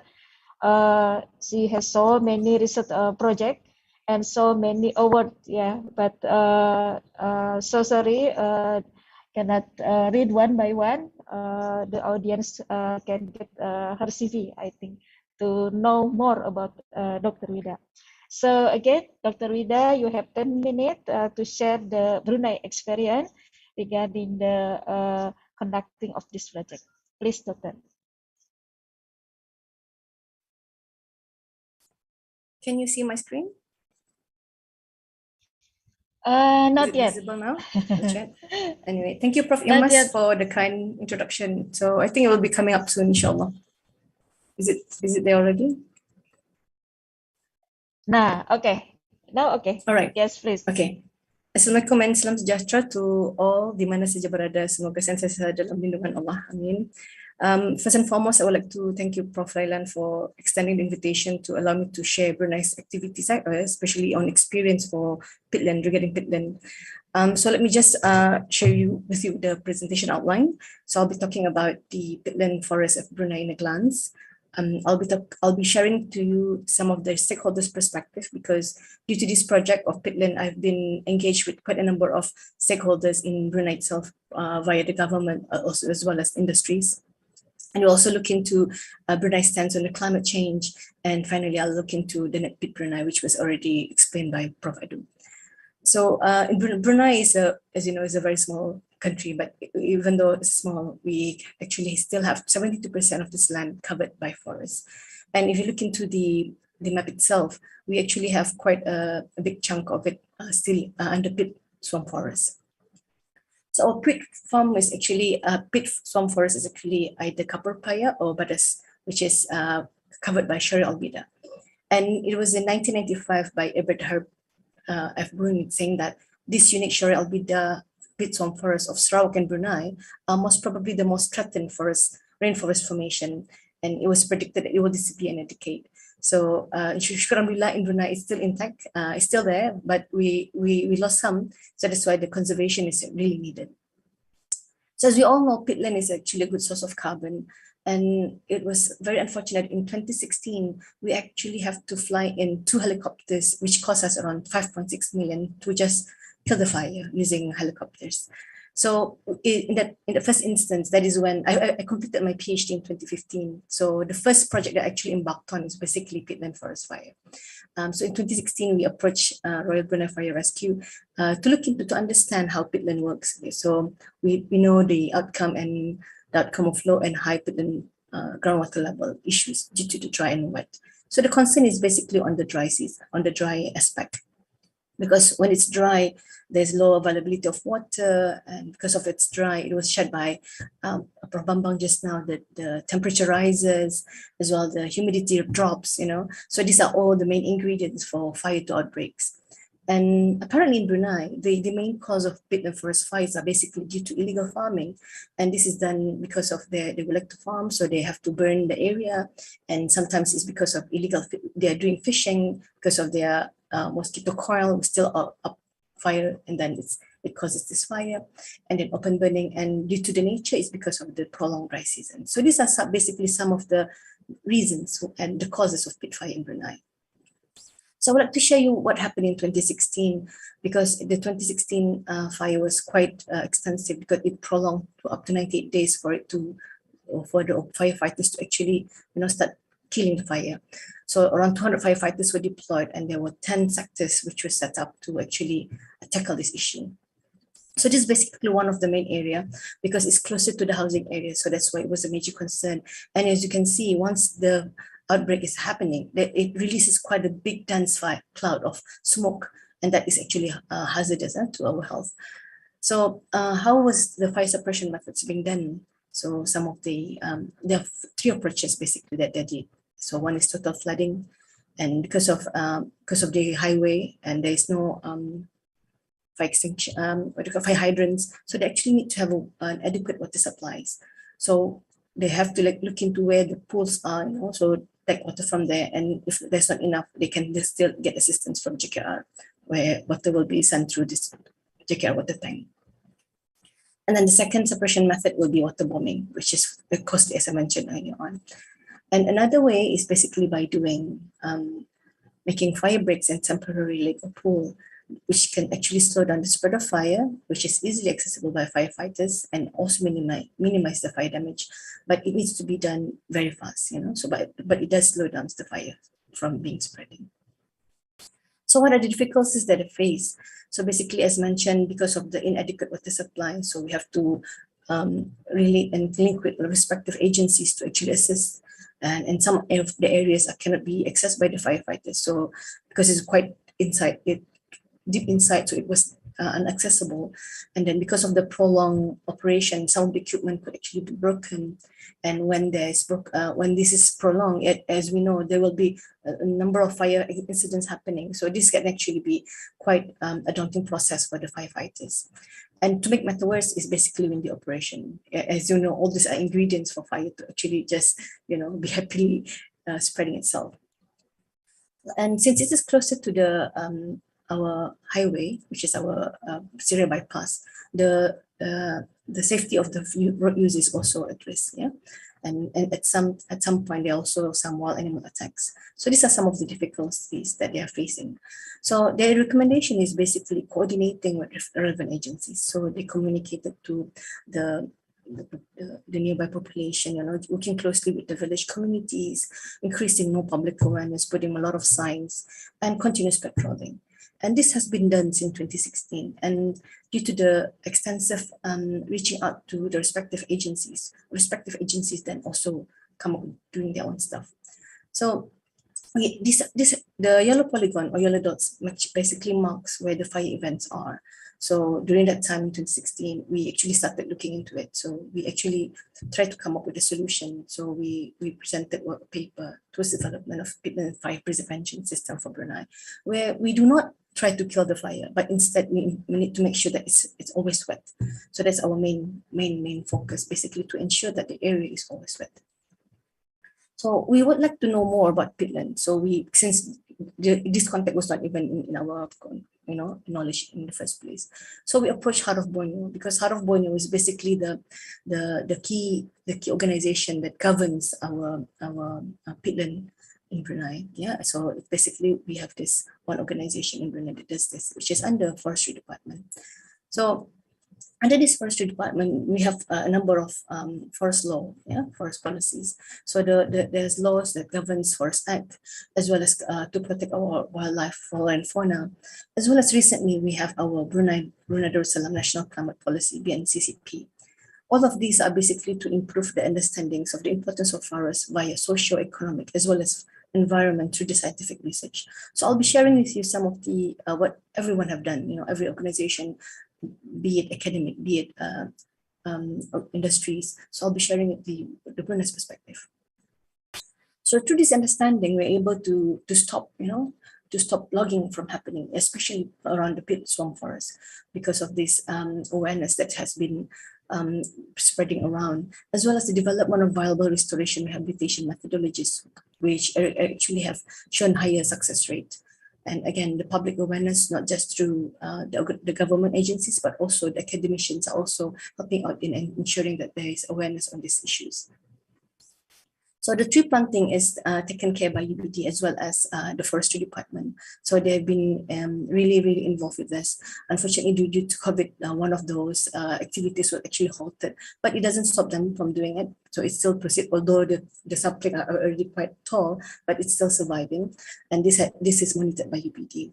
So these are some of the scientific research initiatives done in our Peatland swamp forest. Yeah, so we have SMART looking into understanding the carbon sequestration, and then the biodiversity action plan, where they're involved in the canal blocking, where the hydrological restoration is being done, while UBD is looking into the butter tree planting, while SMART is again looking to not just carbon, but also what's the impact of this hydrology action. And while us in UTB, we're looking into social innovation as well as creating awareness on IoT. So the Brunei Shell joint venture, because the area that we are looking into, especially Batas, is where our pipeline for our BLNG is. So there's a high risk that we actually need to protect that area. Yeah, so they've been developing a lot of action plans, especially on restoring these degraded areas. So a lot of canal blocking was actually introduced, and this has really improved, helped raise the water table in the area. With respect to SMART as well as UBD, they're more looking into the conservation as well as the after effect of all these actions. So from SMART, they actually look into the ecosystem process on the Peatland carbon balance, which was presented recently in our sharing session, which is webinar done in March. So what happened was basically they're looking into monitoring how the impact of this canal extend towards the forest, because of the degradation that cuts through this dome. It actually where the concentration is basically closer to where the canals was, where all this are being erected. So they're looking into how the forest cover has been retreated from the canal. So this has been shared in a paper, so you can actually access this paper from this as shown here. So they actually transect a diagonal parallel. So they actually planted a number of water well deeper. So they actually, water loggers actually measuring the water level within this respective points as shown in this picture. So they found out that through Landsat imagery as well as from the data collected, there's a recurring progressive forest loss due to the near closer to the canal where fire keep on happening. And they mentioned that this area, the fire keep on burning at least 5 times now. So that's why there's a big a lot of patrolling activities are being done currently within this area. Yeah. And we can actually see some subsidence because, as I mentioned, that the water pipeline gets pushing from the Blight River to BLNG. So we can actually see that it's being lower and lower. So most of this concrete are now being replaced by metal because of the subsidence happening. Yeah. Again, not just the deep well, they also created community tree planting. So with the help of SMART as well as UBD, so these are UBD's action where they plant quite a number of tree species. Okay, the principal investigator is Dr. Rohai Sukri. So she actually experimented on quite a number of it's an invasive species, so it actually to allow the conservation being done around this area. Yeah? So Shukr Alhamdulillah, despite COVID, the trees are still up. And due to all these activities, these are the data shared by the Brunei Royal Fire Rescue, stating that it has reduced to 15% now. The stated 2021 August, there's only 15% of fire calls around this area. So Shukr Alhamdulillah, all this action has actually produced some fruitful, necessary results. Yeah. So from the perspective of UTB, okay, we've been involved since 2016, as I mentioned, up to now. So basically, the mark of all this was actually through the NAPC, because they provided the funding, and the collaboration between Malaysia as well as Indonesia has actually raised the call for active adoption of technology within this area. So we were able to share, we were able to engage all these respective stakeholders in a session where we share what we have, so we learn from each other how Brunei is being, how peatland in Brunei is being looked at, So we tried to look into, we visited the area, okay, during that time there was no COVID yet, so we were freely, without masks going there. So we are looking into how the hydrology is being done, so to look into where possible, we need to plant our sensors, etc. And because this sensors relies on LoRa, as mentioned by Prof. Adu just now, it still need a SIM card for it to pass the data. So it have to be closer to the roadside, So that's why we no longer go more inward. And furthermore, from the finding that we've seen, the fire does not happen towards the inlet, because the inlet is more closer to the river. So it's actually more closer to the roadside. But that's what's happening. So through the engagement of because of the awareness, the industries are now willingly to be able to come into the picture as well. So we have AI signing with AITI, we have industries from DST, supporting us with internet connectivity free of charge, and then we have LoRa, where the gateway knowledge transfer is being done by Onion. So these are some of the respective collaborators that we are now still having, still pushing through because of the NetPeat. So we're still having them in the picture to assist us in this respective part of the bit and pieces of the project itself. Okay. So from the students, because for us in academic, the students are basically our Jentera Penggerak, So we have them as our backbone. So we introduce them, we show them because of their passion as well. We're able to erect, we're able to learn and understand and erect our solution. So eventually we managed to secure, because of the linkaging, the institute was not part of Libelium, so we have to integrate them. So we have a number of, it's a good opportunity for us as well, so that the student actually see how it is in place, all this connectivity of different parts of off-the-shelf solution, and we need to put them together in order for us to come up with a viable solution to be used. So this was presented in a conference paper in ICOSICA, which was actually IPB, from IPB.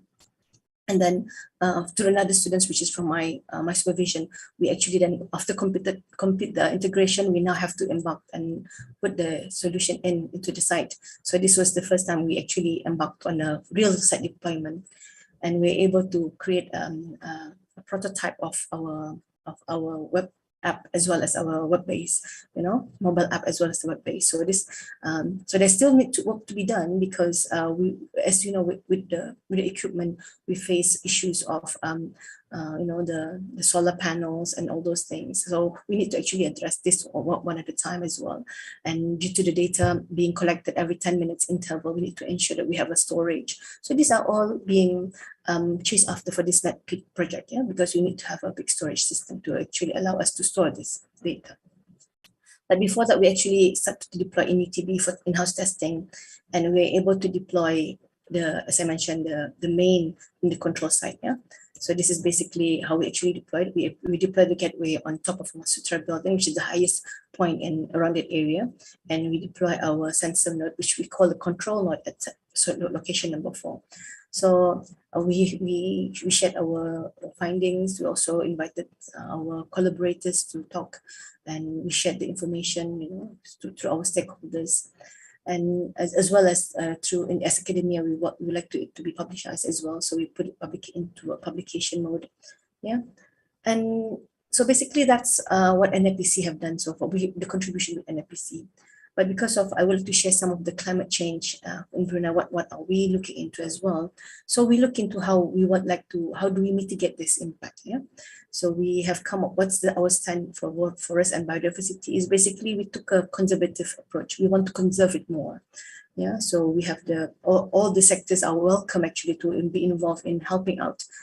Because what Brunei aim is basically we like to have a sustainable forest management with permanent forest reserve for 55% of the land area. So as mentioned earlier on, we have 78, but we would like to make sure that 55% of our land area is still conserved.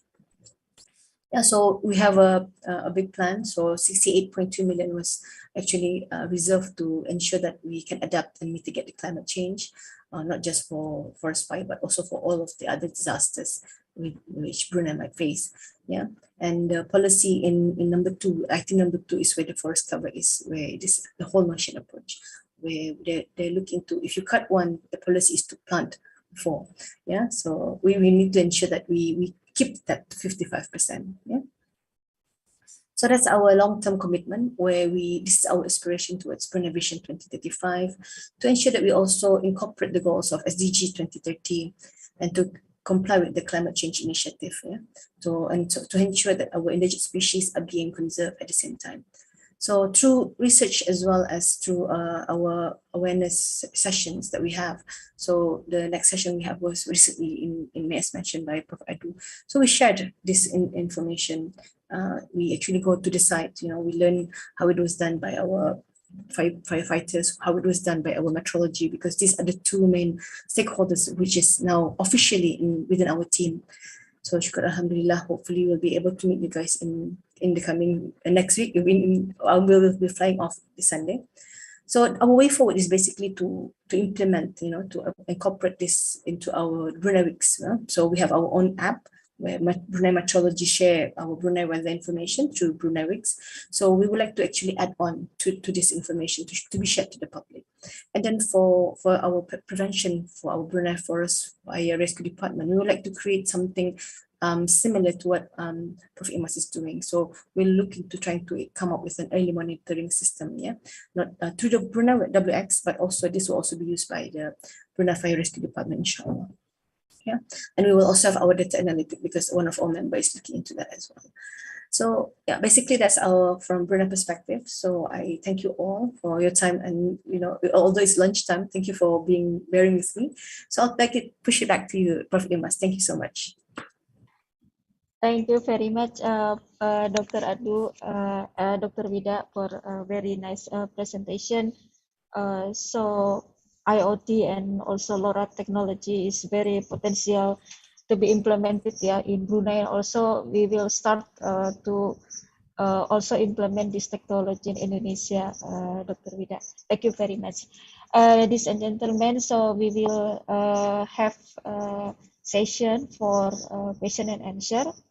I see some question already delivered by the participant in the chat box. So let me read. The first question is from Professor or Dr. Dayak from UPM. The question is for Prof. Adu about the My Cuaca apps, Prof. Adu. It is update daily, and we'll download it about the My Cuaca apps, Prof. Adu. And the next question also for Prof. Adu from Dr. Nuri from NECT Malaysia. Is there a plan to include Northern Asian countries such as Thailand and other countries in the future project? Thailand also, they have the same project, Prof. Abdu, especially from Kasselstrat University. One of the professor has the same interest with us, for developing the peatland fire risk prediction. So please, Prof, Adu, thank you. question for you. Yeah. Thank you, Prof. Imas. Actually, the first question, Panuri can answer that. But anyway, so My Cuaca app is owned by Meteorological Department, Malaysia, Met Malaysia, and it is updated daily. So the challenge from our part, from NICT part, is how we can correlate the data from the IoT system with the data that is owned by Met Malaysia. So, for example, the rain precipitation is updated or average for 24-hour duration. Accumulated over a 24-hour duration. So it's from, for example, 12 midnight until 12 midnight the next day. So what we have to do from IoT point of view, from the IoT data point of view, is we have to do the same thing, because otherwise how can we correlate between the two, right? So the same thing with FDRS as well as My Cuaca. What we did is, because IoT system, we can have as frequently collected data as possible every 2 minutes or every 10 minutes, whichever configuration that we have, depending on the bandwidth. So far, the highest resolution is every 2 minutes. So, but we still have to correlate and follow the template or the frequency update by Meteorological Department. So in this case, My Cuaca application. So that's my answer. It is updated daily, but probably Puan Nuri can answer that more precisely. As for the second question from Puan Nuri herself, plan to include Northern ASEAN, as what Prof. Imas was highlighting just now, Kasat University, it will be very interesting if we could have more ASEAN countries to be on board, and also Thailand. Yeah, so hopefully we can continue this collaboration with other grants, other funding available. Of course, we can include other neighboring countries, Thailand and the Philippines, for example. Yes, inshallah. By the way, Puan Nuri, would you like to answer on My Cuaca app? I think Puan Nuri is still around. If not, then that's all, Prof. Imas. Thank you. Okay, thank you very much, Puan Nuri. Are you still joining with us? Yeah, Puan Nuri is here. Yes, please, Puan Nuri, can you share your opinion about the first question about My Cuaca apps? Please, Puan.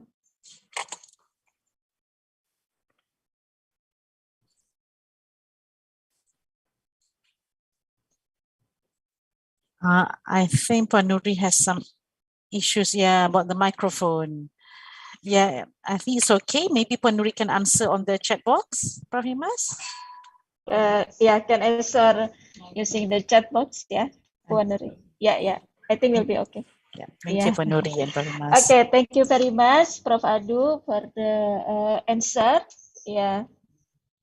Okay, Puan Nuri will write the answer. Thank you very much.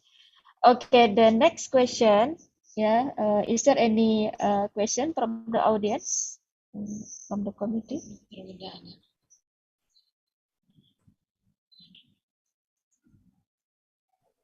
Okay, I think one question for Dr. Vida, This is from Dr. or Prof. Dayang. The question is, I have a question on how fishing contribute to the peatland fire, Dr. Vida. Is there any evidence or previous cases related to the fishing as the source of fire? It's very interesting question. Please, Dr. Vida. Thank you, Prof. Imas. Thank you, Puan Dayang from EPM for the question. In the first place, we also were shocked actually. How come fishing can actually contribute to peatland fire? Apparently, because of the canal blocking. Because of the canal blocking, it introduces like a pool. So there's actually fish around that area. Okay, so when people fish around that area, because of nyamuk, mosquitoes, they actually burn mosquito coil. Yeah, and some of them, because of they don't burn mosquito coil, they actually smoke the cigarette butts. So these are sometimes basically still on fire. It's still it's still lit. That's why. So when they left the area, but then these still can actually cause the area to start fire. So that's one of the reasons. And actually there is some evidence to show that there is sometimes there is the cigarette, but not just that, it's because of the mosquito coil as well. So yes, there are evidence to say that it is true. I hope that answers your question, Pandayang. Back to you, Prof. Isma from IMAS. Thank you, Dr. Wida. Pandayang, she's student, Dr. Wida. From UPM, yeah. Okay. Dr. Wida, I have a question for you, Prof. Imas, we couldn't hear you. Yeah, your voice is quite distant now, Prof. Imas. Okay. So okay, how about clear now? Is it okay? Yeah, clear now. Okay, thank you. Dr. Wida, I have a question about the location of IoT equipment. So do you have any study to determine the optimal location to install the IoT equipment, Dr. Wida? Yes, so that actually is the same question that I asked for our very first speaker today. So I'm actually still trying to find out how best to actually mention that the distance between one position to another position is this. But from our perspective, the reason why we actually identified the 4 location early on was because our peatland is basically separated due to the serial bypass. Yeah, so we have one area closer to the housing area, and the other one is basically closer to the Blight River. So that's why there's 2 on the one side and the other 2 is on the other side. And then because of the fire keep on happening around the control, the control area, because of there's the whenever they created a road, they need to create a canal. And because of this canal, the water tend to flow out. So the subsidence is actually seen. So, and then that area is basically dry. So because if there is a prolonged dry area, that's the reason why there is a fire outbreak there. So one of the reasons is basically to ensure that the prone areas we actually planted there. And so because with NAPC, with the budget given, we are able to buy 3. So, but we already planted 1. So the next one is to plant 2 more. So this was actually our decision to plant it. And we need to actually engage with our respective collaborators because in 2 of the location is basically governed by another stakeholder. So we have to actually engage land department to identify whether that area is suitable to be planted or not, because they might have some plan to to modernize that area kinda. So because of the engagement with these respective agencies, which is the land department, we are able to identify, they said this area is safe, there is no plan to do any modernization or anything, so we can actually do it there. So we have erected our cage, we have put get a gate, a square gate, so we can actually protect our equipment. So that's the plan is now to actually plant our second solution there. Yeah, so I hope that answered the question. Yeah, thank you, Dr. Wida, because the environment is very dynamic. Yeah. Exactly, and also we exactly. need to think, different by time by time. So it is very important issue how to determine the correct location for the IoT. True, because I don't and think also the accessibility. Exactly, because just one indicator will not be sufficient to actually to see whether the whole stretch is covered by this indicator or not. Yeah, I do agree. Yeah. Yes, thank you very much, Dr. Wida. Asai-san, I have one question for you, Asai-san. Can you hear my voice, Asai-san? Yes, I can hear you. Yes. Okay, Asai-san, in my opinion, it's very important to link the researcher and the society. Because we need to answer the real problem in the society. Yeah, our research should have the positive impact to the society. So based on your experience, as I said, what is the challenge? Yeah, in linking we are the researcher in the higher institution, higher education researcher to the society. Based on experience, please share, as I said. Yeah, there are so many factors, but I think like this, your activity together with the stakeholder, this approach is quite a nice approach, and you can listen the stakeholders' opinion or expectation, and also stakeholders also can know what you are doing. So such a case, your collaboration, communication become a very big impact to the society.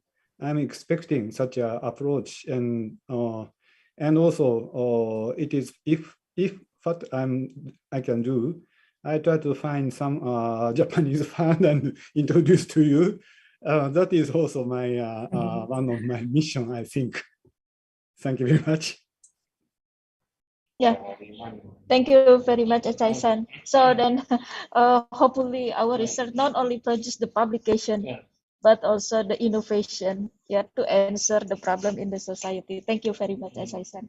So, ladies and gentlemen, I think this is the end of our session, the third session. I have very interesting. We have a very interesting share from 3 resource person in this session. This is the resume or not for me from Dr. Wida and Prof. Adu and Achai-san. The first one is about the cost efficient and accurate technology is very essential to develop the forest and land fire prediction model, especially in the peatland area, in order to minimize the negative impact of forest and land fire. This is one of the points that I get from the Prof. Aduwati sharing this morning. And then from Achai-san is very interesting how research can provide a positive impact to the society. So then we need to involve the community and the stakeholder to answer the real problem. They should join with us to formulate the problem in the answer to the problem in the society.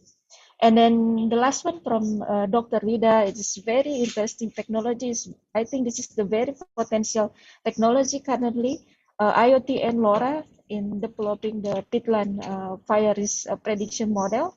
So hopefully this technology can reduce the issue and difficulties during the fire prevention operation, such as attack from the wild animal and so on and so on. Hopefully this technology can provide the efficient and effective solution for this kind of issue. So the forest and land fire management will run effectively in Southeast Asia, Indonesia, Brunei, and also Malaysia. Thank you very much, everyone, for this session. And again, thank you very much, Prof. Aduwati, Achai-san, and Dr. Wida. We will meet very soon, yeah. Yes, next week, inshallah. So please, the audience, give big applause to our research person this afternoon. Thank you very much. So now I end this session and I return the screen to the MC, Miss Fenda. Thank you very much, Miss Fenda. Thank you, Prof. Imas. Thank you, Prof. Imas. Thank you, Professor Imas and all speakers. Ladies and gentlemen, we have now completed half of our session for today, and we will have a 1-hour break from 12:30 to 13:30. Happy lunch, everyone. We will be back in 1 hour. Thank you.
entitled Technology Approach in Fire Prevention, Application Development and Field Implementation. In this session, our moderator will be Dr. Erianto Indraputra, but before that, I would like to read Dr. Erianto's CV. Dr. Erianto Indraputra is the Secretary of Department of Silviculture, Faculty of Forestry, IPB University.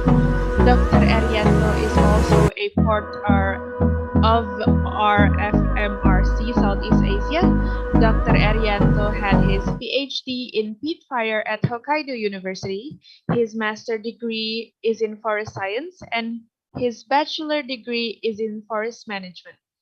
Dr. Erianto had his postdoctoral at University of Maryland Center for Environment Studies and also at Geospatial Sciences Center of Excellence, South Dakota State University. Dr. Erianto has conducted various researches with various collaborators. Dr. Erianto, please, the floor is yours.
Okay, sorry for the technical issues.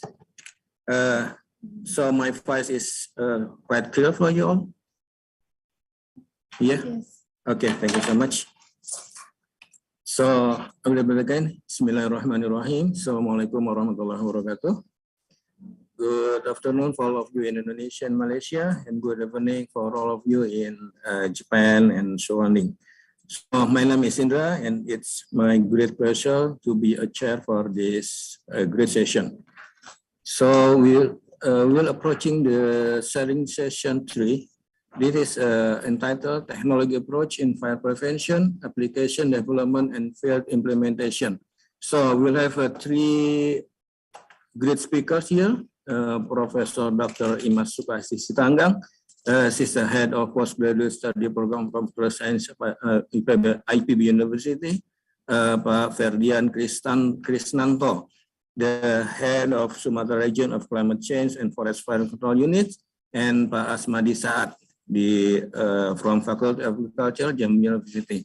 So Bu Imas, Pak Ferdinand, and Pak Asmadi, are you here already in the Zoom? Okay. Okay, thank you.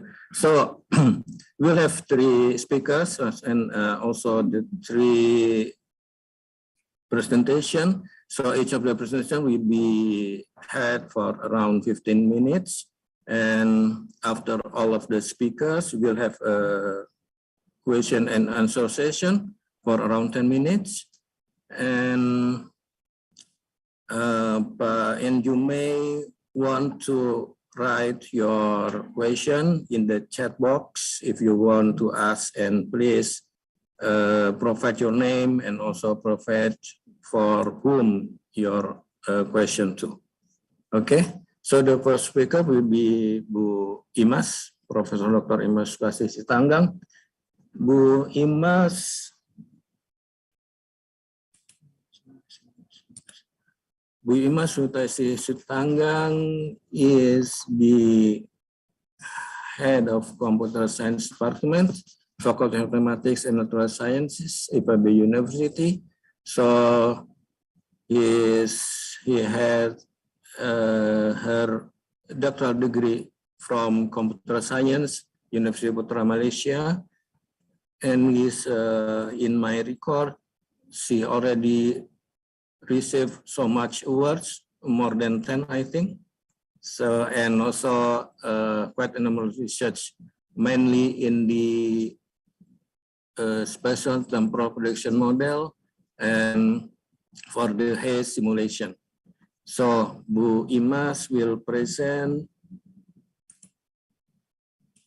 his title for the SIPP Kahutla application for fire prevention patrols.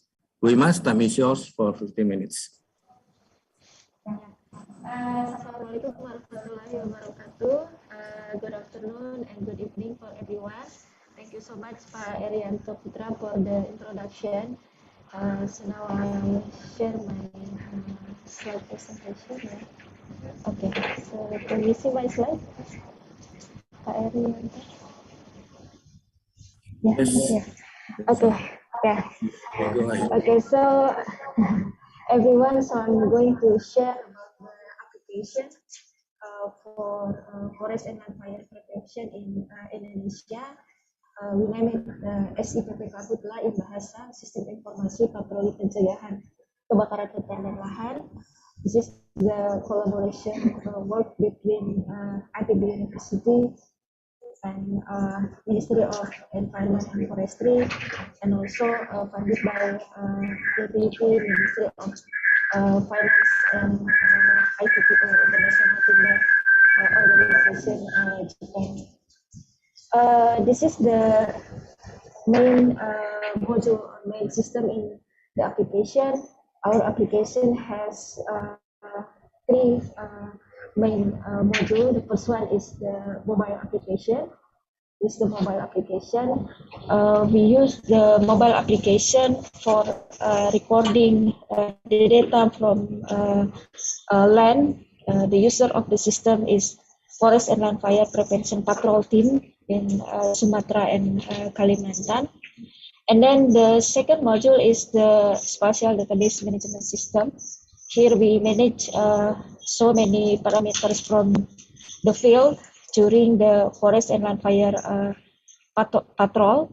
There are 79 parameters regarding the general data about the environment and also the land and ground patrol, and many parameters regarding the observation.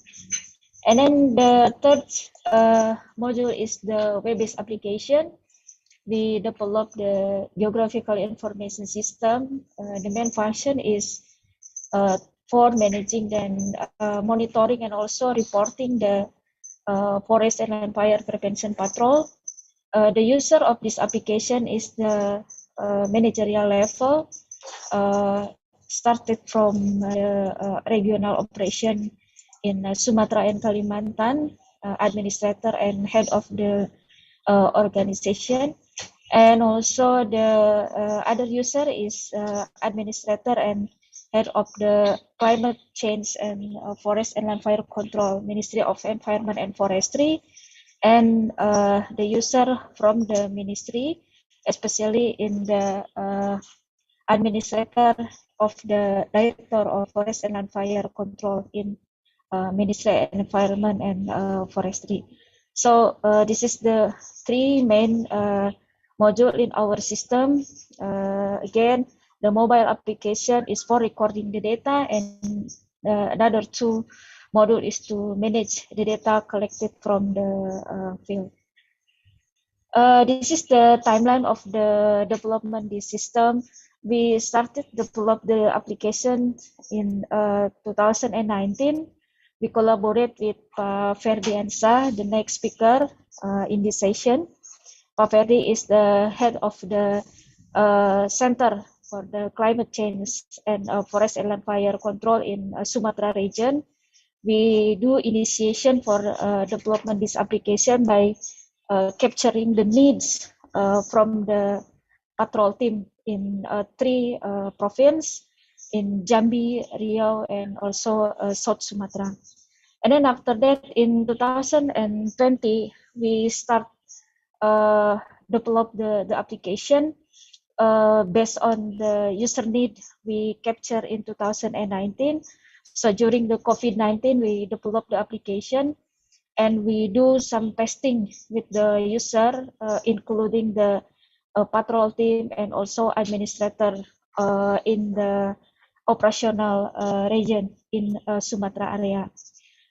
In 2020, application is started used by the patrol team to support their work, and then the development is continue in 2021. In 2021, we also introduced the application to the Kalimantan region. So starting from that, we again revised the application to adopt and to accommodate the user need from Kalimantan area. The use of this application is already regulated in the regulation of Director General of Climate Change and Control, Ministry of Environment and Forestry in 2020 regarding the procedure for the using of the application. The development is still continue till now. Now we introduce the application to other area in Sulawesi, Java, Bali, Nusa Tenggara, and Maluku, and also Papua region. So now the user also come from this region, and we again capture the need from the user from Sulawesi. So as we know, when we develop the application, it's like a cycle process. Yeah, we release the product to the user, then we get the input and feedback, and we also do the improvement from the application. This is the main features of the mobile application. So the first one is user friendly because the user is a patrol team. They have different level of the computer literacy. So we developed the application so easy to use by the user. And then the application is manage so many parameters from the field, but again, it's not difficult to use, even though 79 parameters should be recorded from the field, but the user is not get difficulties in using this application. We also implement the API to retrieve some data automatically, including the location and also weather data, so that the user no need to input manually. Just get from the API, so then they have the data on their location and also the temperature, precipitation, and so on. We also designed the application can be worked in the area with and without internet connection, because as we know that the patrol, forest and land fire patrol should be in the area with the low internet connection, and even though no internet connection, so we designed the application to work in this kind of area. We integrate the application with the Sipongi. Sipongi already mentioned by Dr. Israr in the morning session. So from the application, user can also see the distribution of the hotspot through the mobile application. And we also complete the application with the dictionary of the all terms regarding the forest and land fire patrol. We refer to some regulation from the Ministry of Environment and Forestry. This is some interface of the application. This is the data we collect in the application. In general data, we have a category of the patrol. There are three categories: independent, routine, and also integrated. And then daily activities, and also the member who conduct the patrol, and the inventory, and then satellite of hotspot, and some documentation, photo, and so on. And this is the data, land or ground data. We collect so many parameters here: location, and also weather condition, yeah, humidity, wind speed, and so on, and also some indicator for forest and land fire risk. We manage some observation data including the test result from leaf, for example, water source condition, and then vegetation condition, soil condition. This is socialization to the community, coordination with stakeholder, and so on.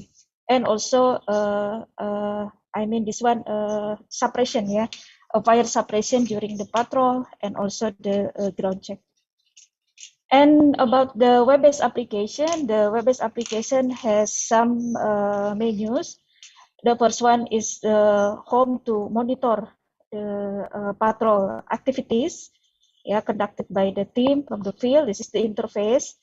And then we have the patrol menu to get the distribution of the patrol and also the reporting and user management. Yeah, through this application, the administration can manage the user of mobile application and also web-based application.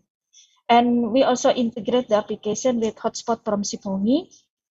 And here is the spatial data analysis. We develop the module of GIS to do the spatial analysis in the system.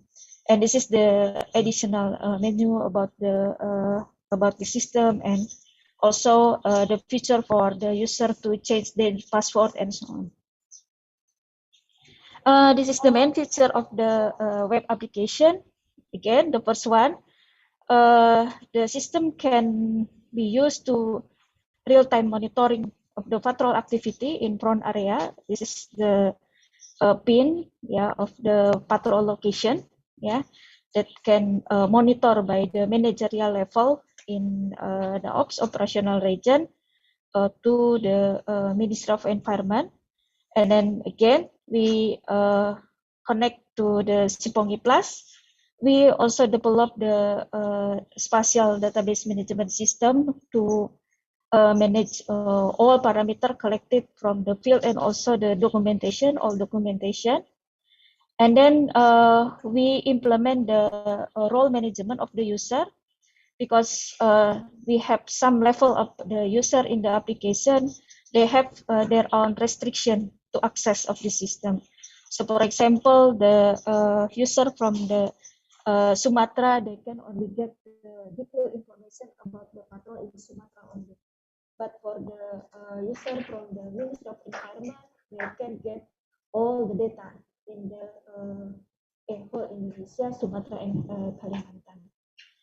We provide reporting in the PDF and spreadsheet format so that can be used easily by the user for further analysis. And this is the GIS module. Here, user can see the distribution of the all parameter that collected from the field, and also to do the spatial analysis using the distant operation, for example. Okay, this is the interface of the web-based application. This is the data from 15 July. We have some activities of the patrol. For the independent patrol, there are 33 patrol activities in 15 July, 2 days ago. And then for the integrated patrol, there are 45 patrol activity. As you can see now, the application also used in Sulawesi. Yeah, jadi not only Sumatra, we can see here Sumatra. This is Kalimantan. Now also application is used in the Sulawesi area. Several days ago, I also see that the application was used by patrol team in Java region. This is the menu in the spatial data analysis. We can see here, this is the patrol activity that already conducted using this application since 2020 until now, 2022. This is the legend. The green one is integrated patrol. The blue one is independent, and the pink one is the routine patrol. As you can see again here, Sulawesi now already started using this application to support their work. In the application, we also can do some analysis. For example, Here is the layer for the soil type. We only view the peatland type only, and then we overlay with the hotspot from the Sipoongi. So this kind of the analysis can be done by the user using this application. We get some opinion from the user. Yeah, so we do some survey to the user, and we also analyze the data, the use of the application. This is the profile patrol activity in Sumatra in 2001 using the application. The most user come from South Sumatra. Yeah. This is South Sumatra. 37%. The user is come from South Sumatra. Yeah. And then the second one is from Jambi. Yeah, this is Jambi. 27% the user come from Jambi, and other province in Sumatra. The third one is Riau province. Yeah, because we started develop the application start from these three provinces, so they are currently frequently used, yeah, the application to support their work. This is the distribution of the patrol activity using the application in each province. Yeah, the highest one is routine patrol activity and also independent patrol activity. Yeah, this is the number in the province in 2019. So this the illustration of their activity. They go to the stakeholder, for example, to the village office, yeah, and they do collaboration with the army and police, yeah, to do patrol activity. They check the vegetation, and then also they see the condition of the water source. They go to the village community to do socialization and so on. All this activity is recorded by the mobile application. This is the opinion from the user for mobile application. We do survey in this year, yeah, started from April to May. We get this data. Our respondent is patrol team in Sumatra and Kalimantan. So we have this kind of data. We ask to them about the how much time they need to record the field data before and after using the application. We get these figures. Before they use the mobile application, they need about 30 minutes, yeah, for one record, yeah, for one report. After using the application, the time is reduced to 19, yeah, 19 point something. So we have reduction about 36%, yeah, for recording the field data. And we ask also about the how many time to generate the report, yeah. The report before using the application, they need about 45 minutes, yeah, to prepare the report, yeah, for patrol. And after using the application, they need about 26 minutes. So we have reduction about 40%, yeah, of the application. We also ask the opinion from the administrator. In the previous slide, the respondent is a patrol team. In this slide, the respondent is the administrator who use the the web-based application. So we have this kind of data. We ask about the how much time they need to spend for preparing a report, yeah, forest and land fire patrol report.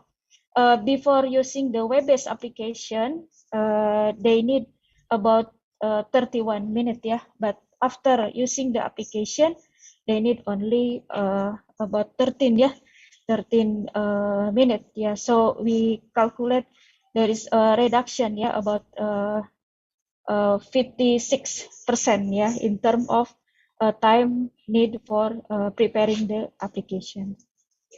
So this is opinion from them. What is the benefit of using the application? Some of them say that the application has provided better management of the data and also report. They also say that the application save their time and energy, yeah, and also faster in report generating and easy to be used, yeah. So this is opinion from the user from Sumatra and Kalimantan. This is the documentation, yeah, when we do the socialization and also testing and evaluating, yeah, the use of the application.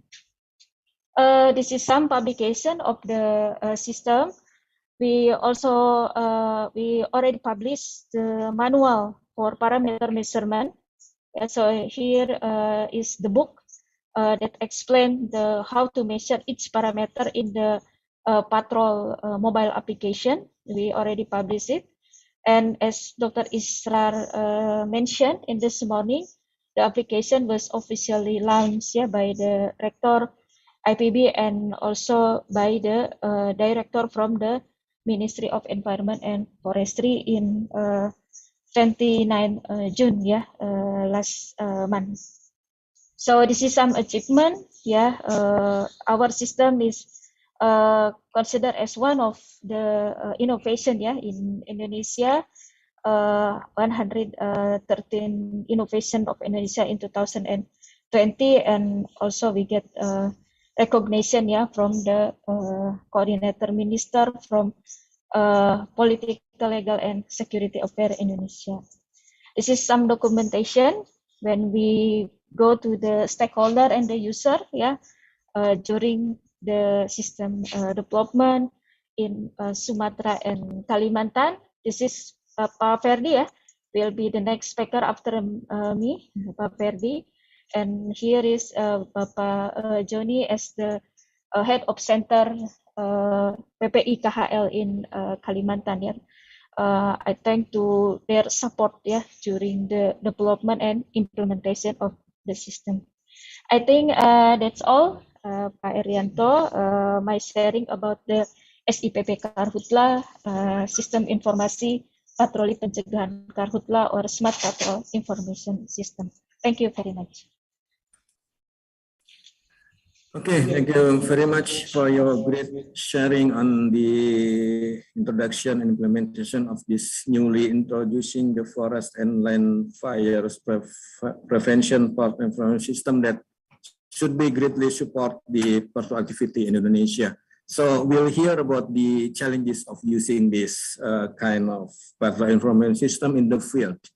So we are welcome the head of the Sumatra region of Climate Change and Forest Fire Control Unit, Pak Ferdi. Pak Ferdian Krisnanto, are you there? Iya, Pak. Selamat siang, Pak Ferdi. Selamat siang. Aduh, nggak kedengeran. Sebentar. Halo. Sorry, so you will present the your slides in Bahasa or in English, Pak Ferdi?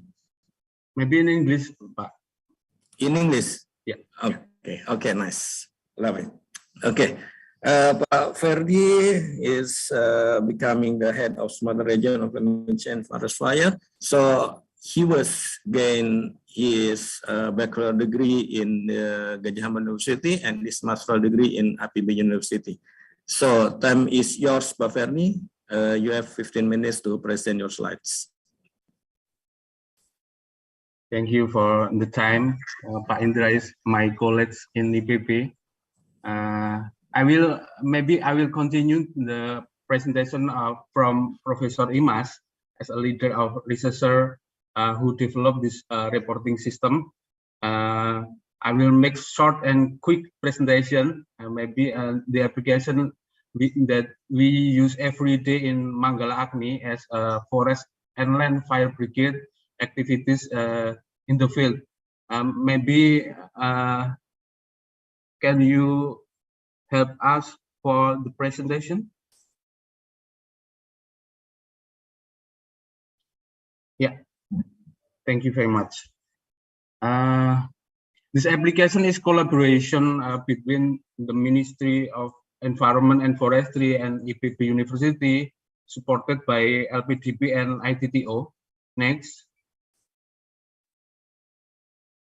Next slide, please. From the beginning, I will remind you how bad the condition that happened in forest and land fire disaster period in 2015 and 2019. We can see again how the smoke produced from forest and land fire in Sumatra, especially in Sumatra, affect people health, cause economic loss, and cause great impact on our biodiversity. This condition have gradually decreased in recent years, and we have learned a lot from previous failure in controlling forest and land fire problems. Next slide, please. This slide is the graphic. We can see the condition of forest and land fire in Sumatra. There is a decrease if we compare in 2020, 2015 to 21, we can see how the decrease and decline significant, and we believe that the decline is not only due better weather condition, but also this is contribution of the new paradigm and system improvement in forest and land fire management. The improvement effort is not carried out by not only from Ministry of Forestry, but also supported by many stakeholders, such as BNPB as a disaster management bodies, mangrove and peatland restoration unit, also BRIN and meteorological and climatological bodies, the army, police, local government, private sector, also academici, and of course, community. Next. This is our condition in July, 18 July. We usually do daily monitoring. FDRS from Indonesia Meteorological and Climatological Agency.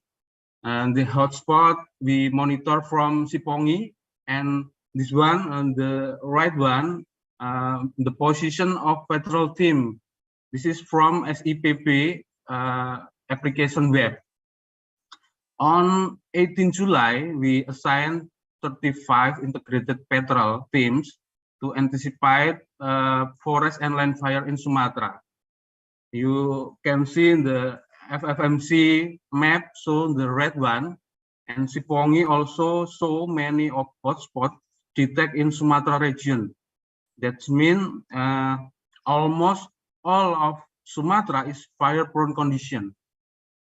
To respond to this condition, we operate integrated patrol spread from North Sumatra, Riau, Riau Island, Jambi, South Sumatra, and Bangka Belitung. From this picture too, it also shows how we make daily monitoring system of the patrol team and how we place it to follow up the existing fire-prone analysis. Next. In 2016, we started new patrol system called Integrated Patrol. Involve Manggala Agni, we are Manggala Agni Forest and Land Fire Brigade, the Army, Police, and fire care communities. The team carry out monitoring activities for fire-prone village, ground check hotspot, and take action to early suppression. For the implementation of daily monitoring, the team check the condition of water level in the peatland, FDRS testing in the field, and checking vegetation condition and others. And the team will make a daily report, and it's sent in the beginning. We just send it by WhatsApp and by sending Excel files and photos for documentation. Report the carry out from the fields, Manggalarni office, and must arrive in command center in Jakarta and the same day. You can imagine how difficult it is to compile the data, field report, and have to send every day in the same day. In 2019, IPB University submit a cooperation plan to assist the Ministry of Environment and Forestry in preventing forest and land fire through develop a new application, web-based and Android-based for us. The first version, the application test in Sumatra region, and continues to be developed for the last 2 years. Difficulty experienced by the development team, we started and difficulties in COVID pandemic. So we must learn from IPB University Bogor to all Manggalarni station by online. You can imagine the difficulties of this capacity building process. The changing process of the work system is certainly not easy. We must learn it from zero to use the application using a mobile phone.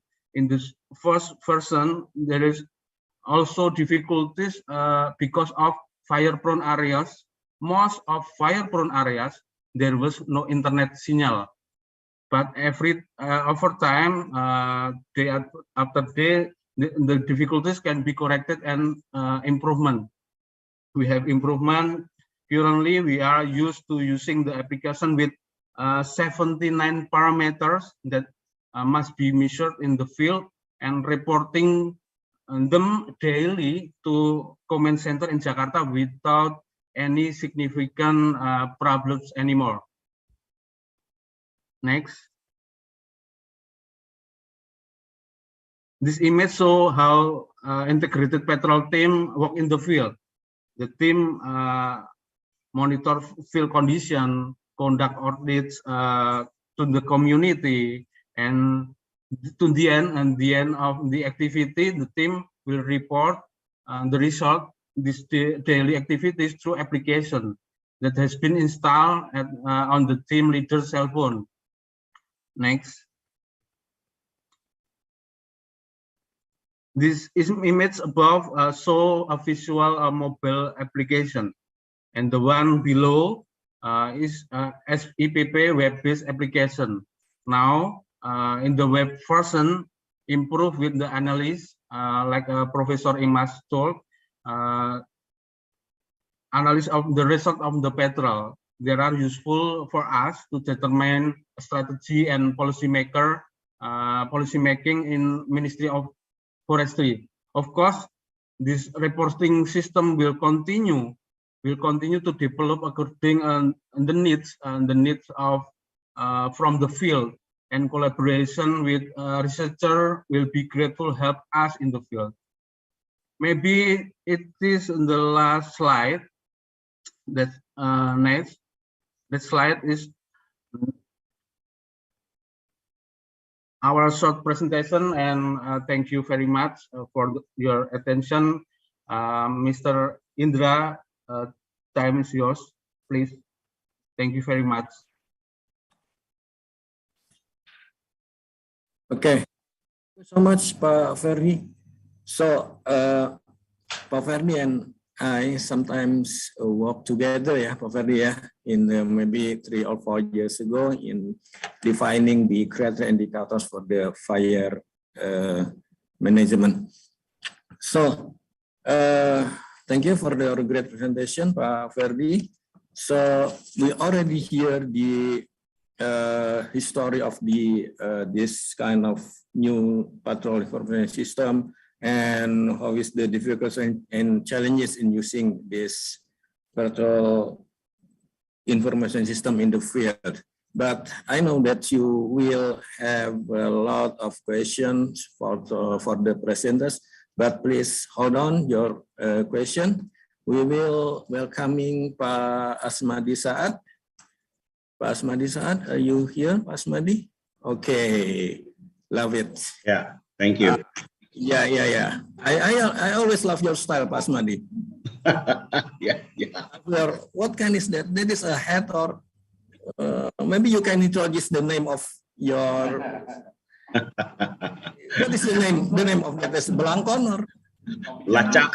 Belacak. Belacak. It's a Belacak. Okay. Maybe you can introduce to our friends from Laos, Malaysia, and also from Japan. Yeah. We have diversity in the hat also, yeah. Not also in culture, but also in the hat. Okay, Pak Asmadi is my best friend from Jambi. So actually, he is now this assistant professor in the Department of Agrobiotechnology, Faculty of Agriculture, University of Jambi. So his main field in this soil science. So we have working together with Pak Asmadi since 10 years ago, ya Pak Asmadi, ya. Yeah. Okay, Pak Asmadi will present his talks on the challenges and future collaboration in peatland research in Jambi. So you have 15 minutes, Pak Asmadi. Okay, time is yours. Ya, terima kasih. Assalamualaikum warahmatullahi wabarakatuh. Thank you very much. I would start to my presentations.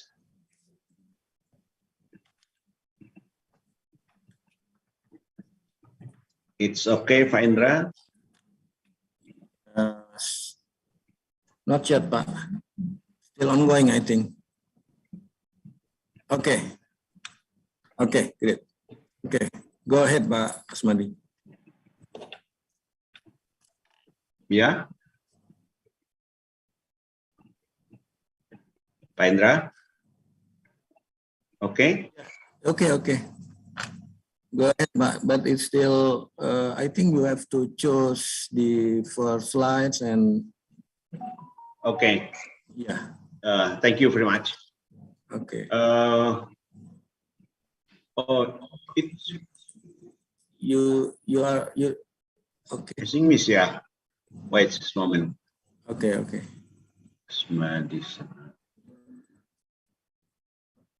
Don't worry, Pak Asmadi, we still wait. We are waiting.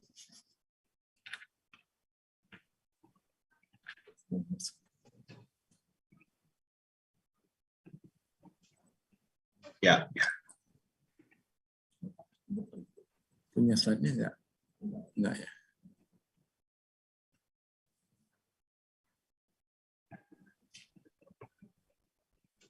It's okay, fine.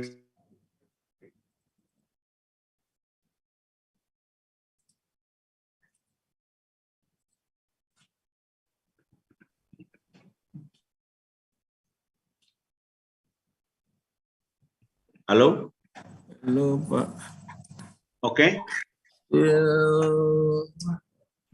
Okay. Okay. I think you should choose from your first slide. It is F5. Yeah, F5 ya. F5. Klik F5, Pak Asmadi. It's okay here. Yeah, but it's still parallel. Wow. Yeah. It's still what is you call it? Minimize. Slash sorter ya. Kirimkan ke panitia aja filenya. Maybe I show with the PDF, yeah. Okay. Okay.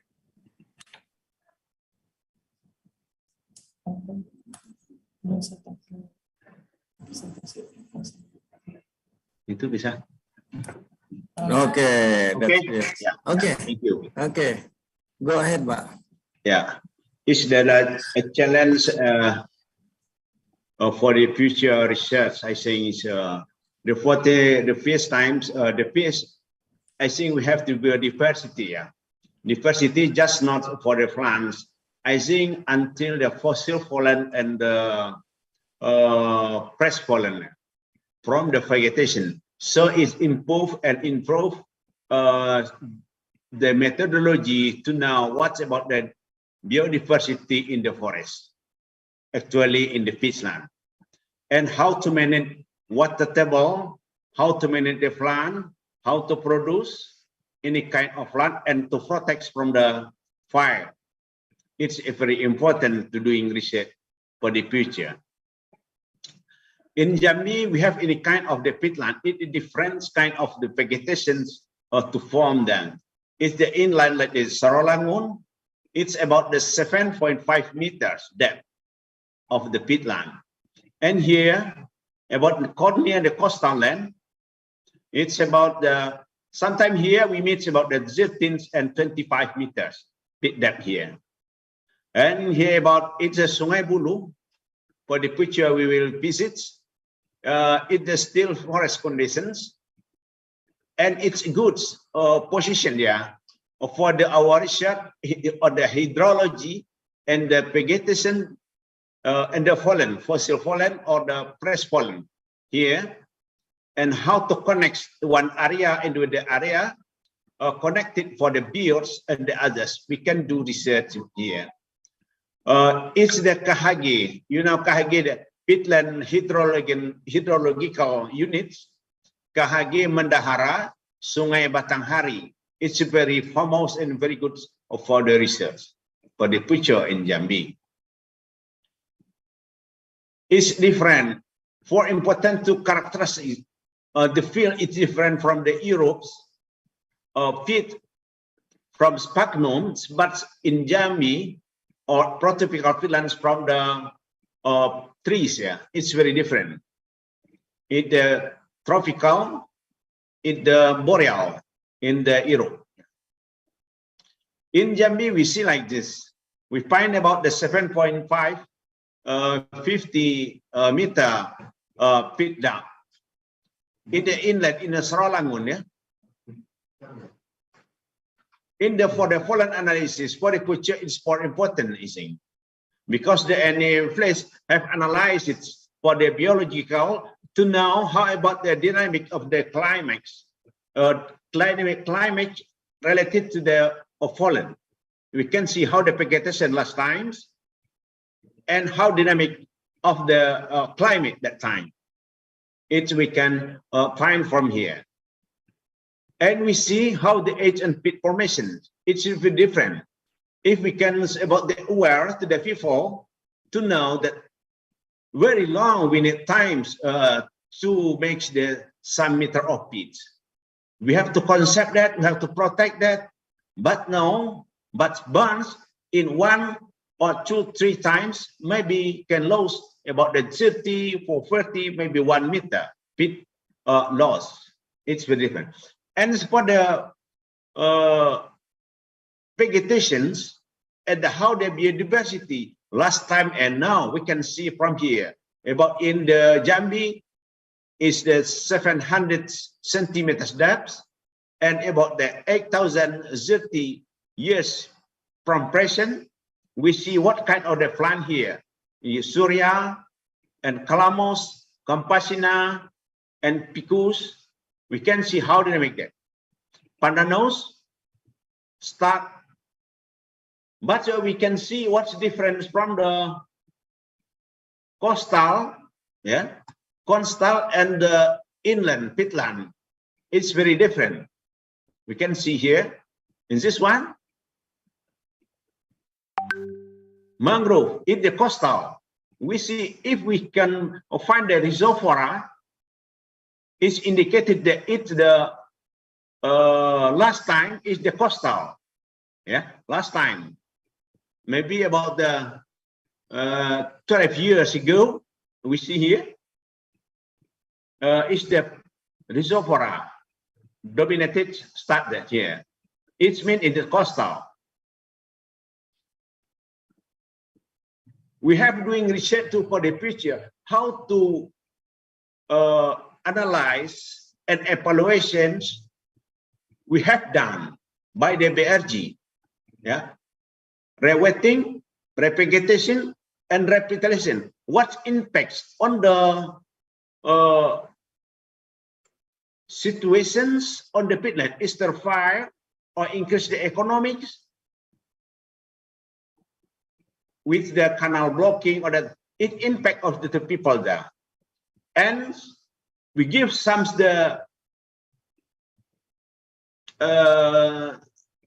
money to the people around the peat. It's increased? Not. It's impact or not? It's still fire or not? We need the research about that for the future. Some people from the Singapore are doing research about that too. I think for the ASEAN now, I think it's very important to evaluate what the methodology future to do the restoration. So it gives much impact. It's the impact in the field. 2015, very big fire. We do that vegetation 2018. Yeah, good. The trees grows good, but Jelutong or the others. But 2019, fire, refire again. So what we have to do, we have analyzed that. If the still water table bit very depth, it's extreme like this. If water table heights, the fire not speed, it's just a surface fire. If we see, or for the, if the protected peatland here, we see the water table not more than 80 centimeter. But the oil farm for a farmer, we see is the peat on the forest, it's on the oil farm, it's the acacia. We see the water table very low inside. We see here impact burning. It's heaven peat depths more than 3 meters and the water table more than 1 meter. Very big fire. It's happened 2015. But 2019, we see fire very big here in the Lonrang, Lonrang peatland protection, but it's not long time happen. 8 Agustus 31, 35, and September 8 is finished, 18, all over. But it's fire. Fire happen is the surface fire happen here, not long, very long, and not burns the peat. In here, big fire, September 2019. In 2019 too, that water depth is very depth. It's about the 1 meter. What's happened here? After 10 days, happen fire, the peat start fire, but here the fungi start. But inside, beside that, it still happen fire inside. It means the water very depth. It's very dry. It's very important. We have to analyze how many centimeters we have to protect it related to the state of the composition of peat. We have to know it's so we know how to manage the peat or the well farm or the other land use for the future. And this one for the canal blocking is very important. I have seen and improved that. October 2019 we see like this. It's okay. No fire. 2017, okay. 2019, it's okay. No fire here. If we starting fire here, not big fire, because the level of water is high and soil moisture is high, water content. So no fire. I see it's the many company do that. In the rules, in the regulation in Indonesia, every 500 hectare, we have to make one tower, yeah? Or for the fire tower monitoring, every 500 hectare. But many companies didn't do that. It's the problem too. And with the NASA, is the Professor Marx, it's Pak Hendra Indra.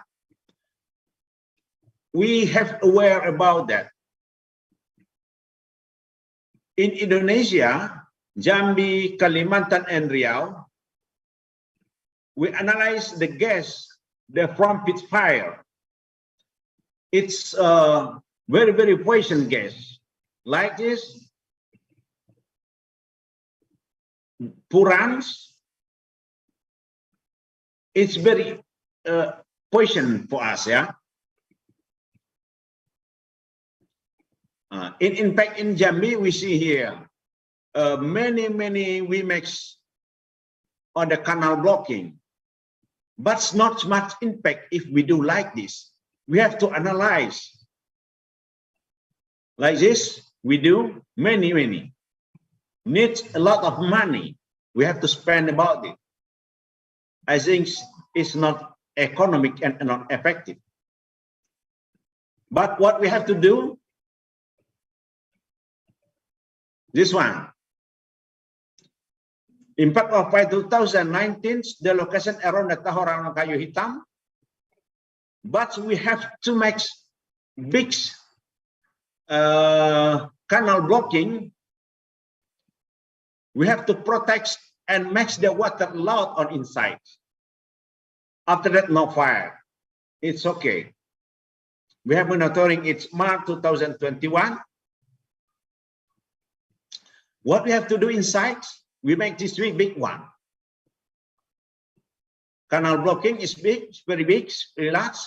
So the water free high. We see here. In this area, very good and very effective rewetting dam. We see in the field, the water table just 23 centimeter. It's okay. On the September,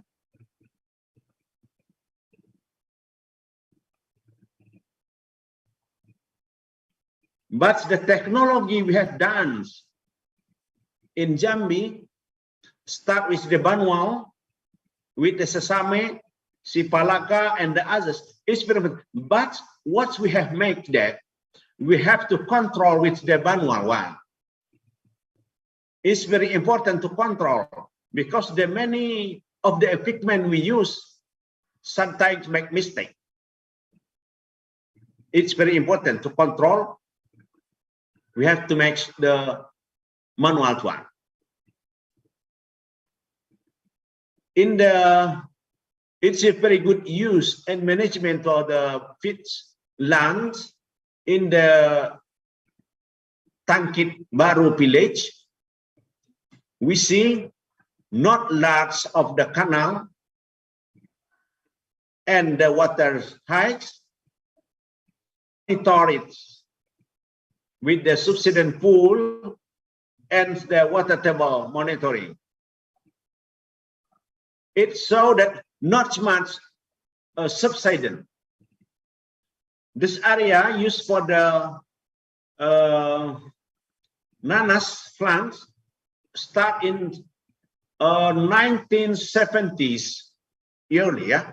Until now it's okay. No fire, no much subsidence, and still good productive production of the ananas.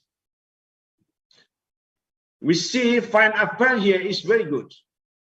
We can try the next.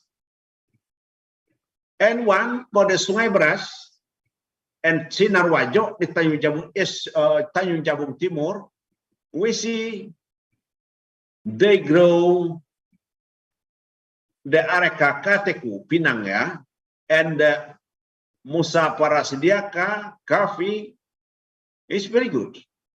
No problem. We make the canal blocking like this. For the small ships, can visit them here. It's okay. But for the technology, for the monitoring, water level, rainfall, and others climate data, we have used the Sesame PPT before. It's given from Japan. It's very good, but sometimes maintenance needs money. We have to go there and very far inside in the forest. Some as that we install in the oil farm or the other land use, but the maintenance is the problem. So it spent a lot of money too. But if we do that, not only one, we can make one the other area, but we can monitor it with manual deep well for the others. I think it efficiency, yeah. Then we install it a lot.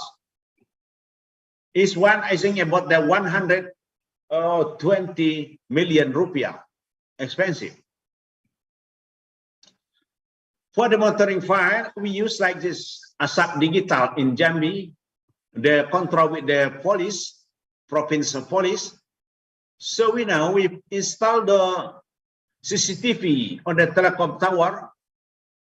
So the one control can with the control and the police now is up in the fire or the haze. They can give the instruction directly to the police in the and the team very close or the other. Where's the happen? What where the happen the fire or the smokes and haze or the other.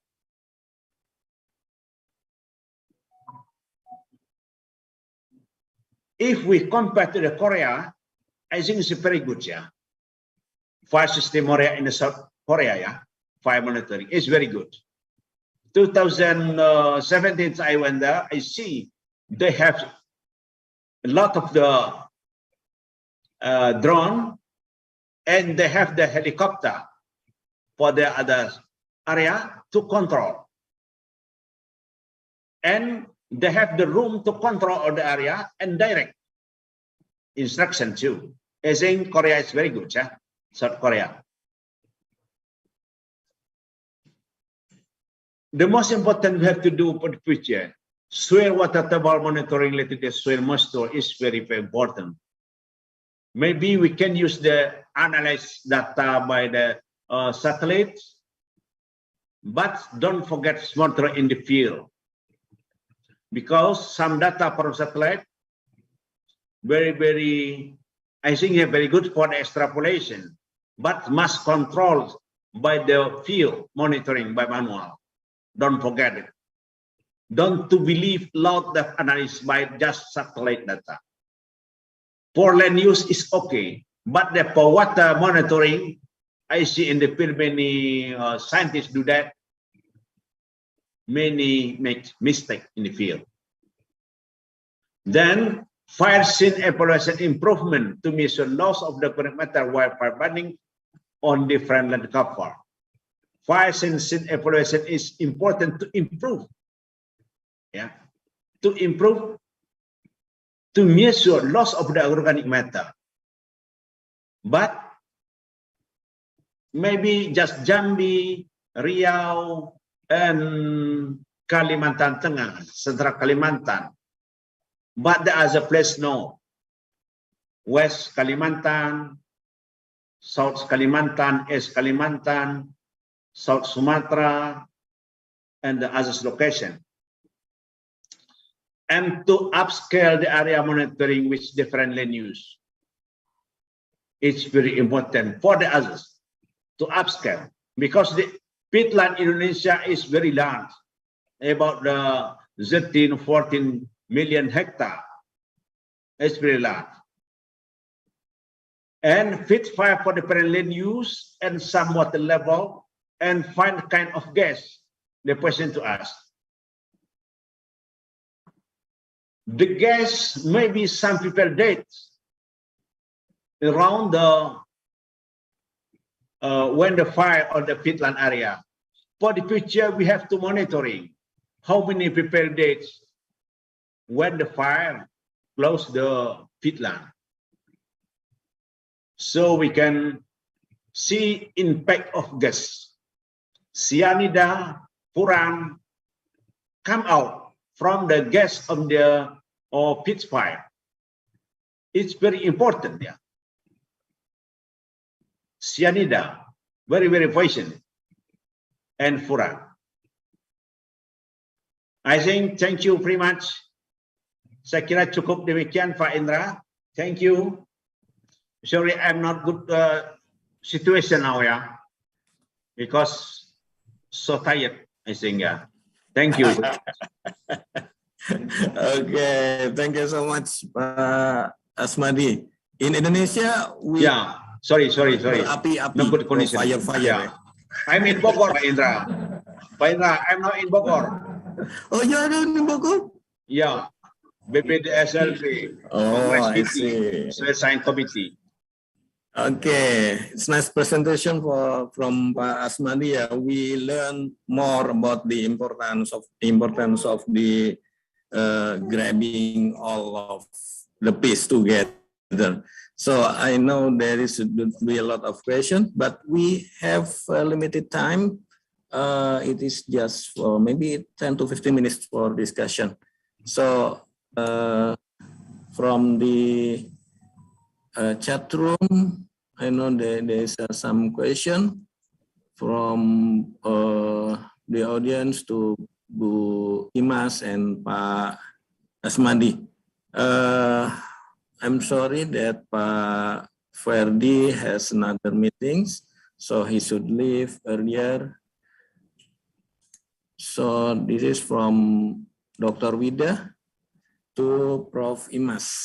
Okay, there's a 4 question, Bu Imas. For the system, do you require dedicated mobile apps or the apps available to Google Store?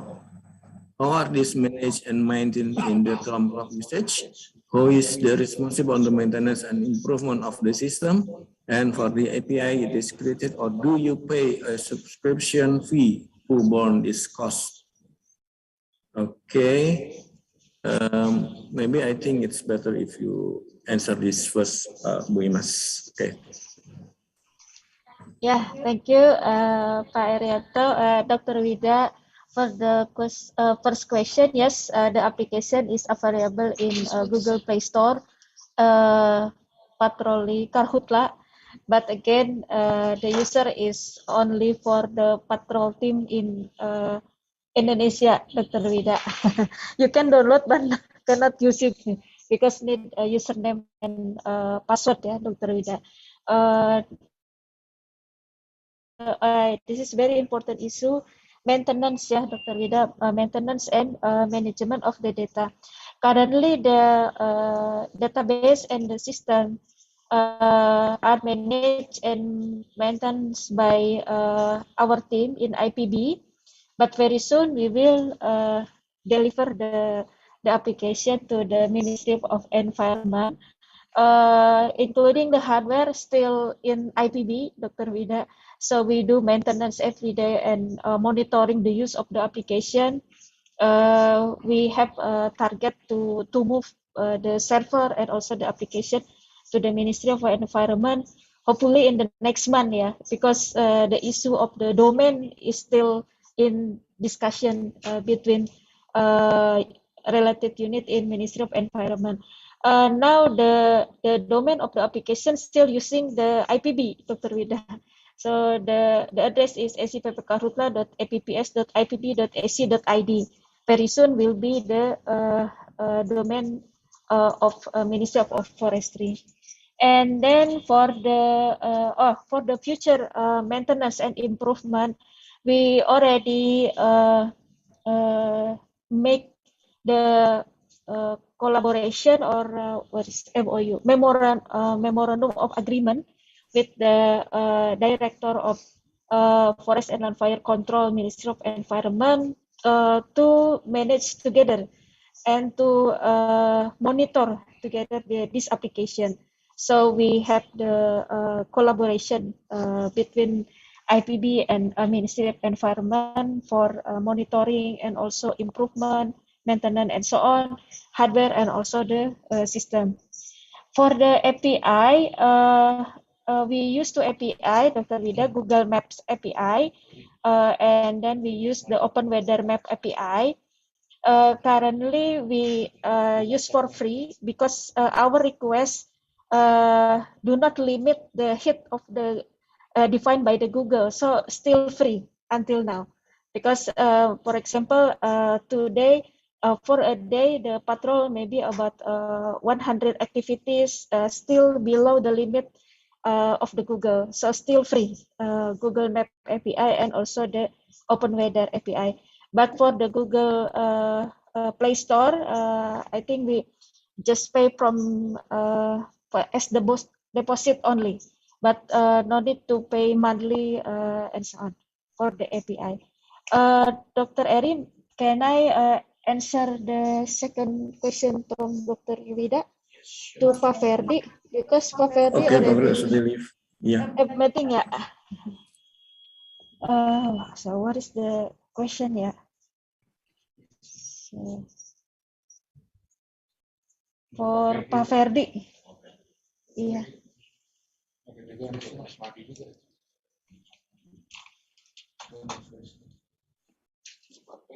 Pak Ferdi, okay. I think about the sinyal, ya, internet connection, ya. Yeah, internet connection, ya, Dr. Vida. So this is the idea, Dr. Vida.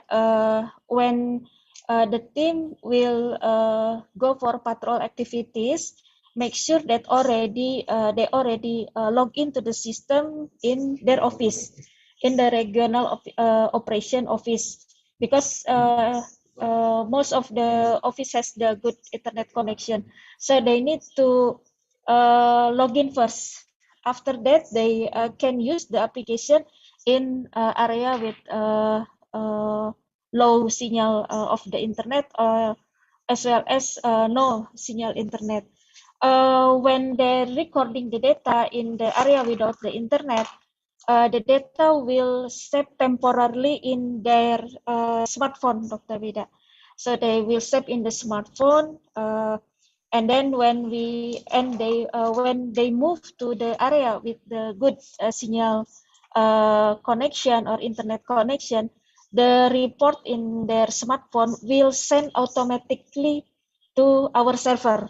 Currently, our server in IPB. So we already test this scenario in Sumatra and Kalimantan, and these features is working properly. So they can use the application in the low internet connection. That's all, Dr. Vida. Thank you.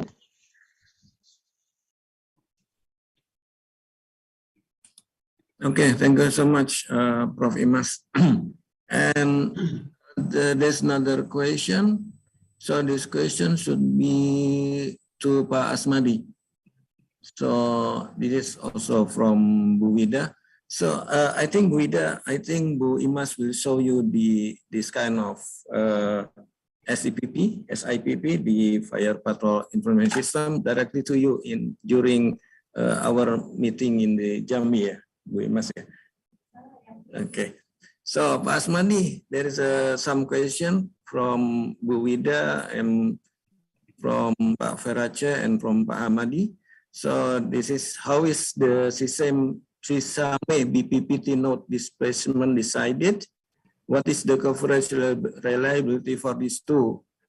For these two, how many kilometer radius can it represent? And from Ferace, regarding the water table management, why is it lower? Is it from drought more or people running water out from the peatland more? And from Pak Hamadi, during rainy season, is there no possibility of water overflow in the field, such that of ananas plantation due to the presence of canal blocking? And if it happens, how did you control it? Okay, Pak Hamadi. Yeah, okay. Thank you.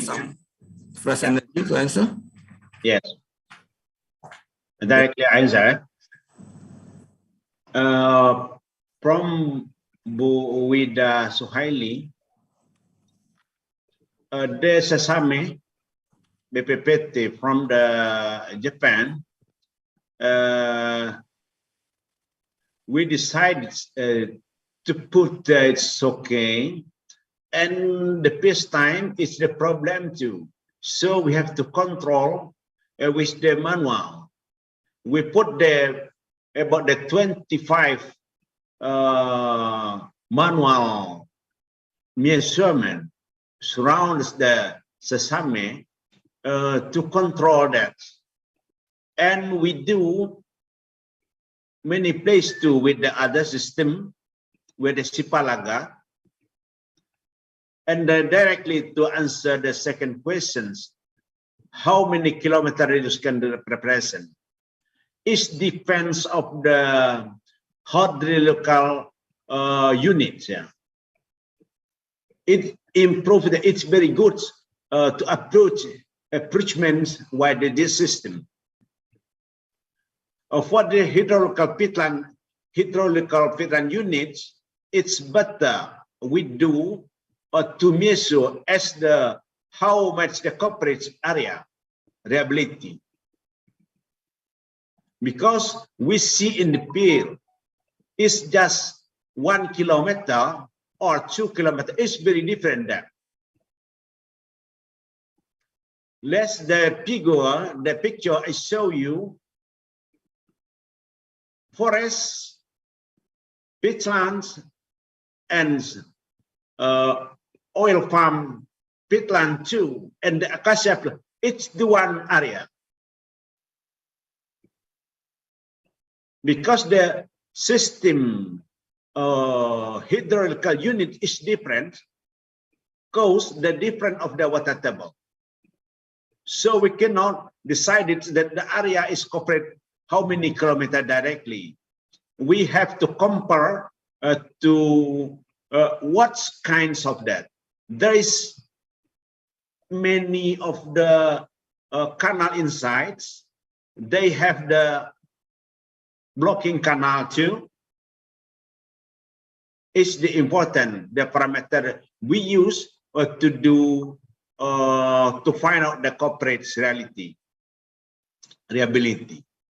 But in a very but the same unit, it's okay. We can use one from fragile. Regarding the water development, why is lower? Lower is not for the evapotranspiration, because peats, we know the peats can hold the water very high until 3,000%. The most thing is dangerous in the peat is drainage. When the drainage, the water come out, is the problem. But the natural evapotranspiration or the other, not much impact. Usually I see in the field by the drainage. Example, protection area or the peatland Sungai Bulu, no drainage water, never. I see in the 2015, the water out of the area until 2 meters and 140 centimeters, but inside just 40 centimeters. It's okay. Can make the water still soil moisture as high in the surface. Yeah. And for Hamadi from UTB, during dry season, there is not possible water overflow. For the nanas or pineapple, it's okay, no problem. Maybe 1 week, 2 weeks, water overflow, but not too high. Yeah, it's still okay, no problem. And the most important to control water when the dry season, we control water how to keep the water high in the dry season. Yeah, and the pressure of blocking canal is okay, no problem. Yeah, we can see if we go to the field the next week. Yeah, and how to control it. They make many of the very pitch canal, very small canal. It's okay to control, but not large canal inside. But the oil farm system, they make very big canal, large canal. It's problem and deep into Acacia too. Yeah, I think this is the answer from me, Mr. Indra. Thank you very much.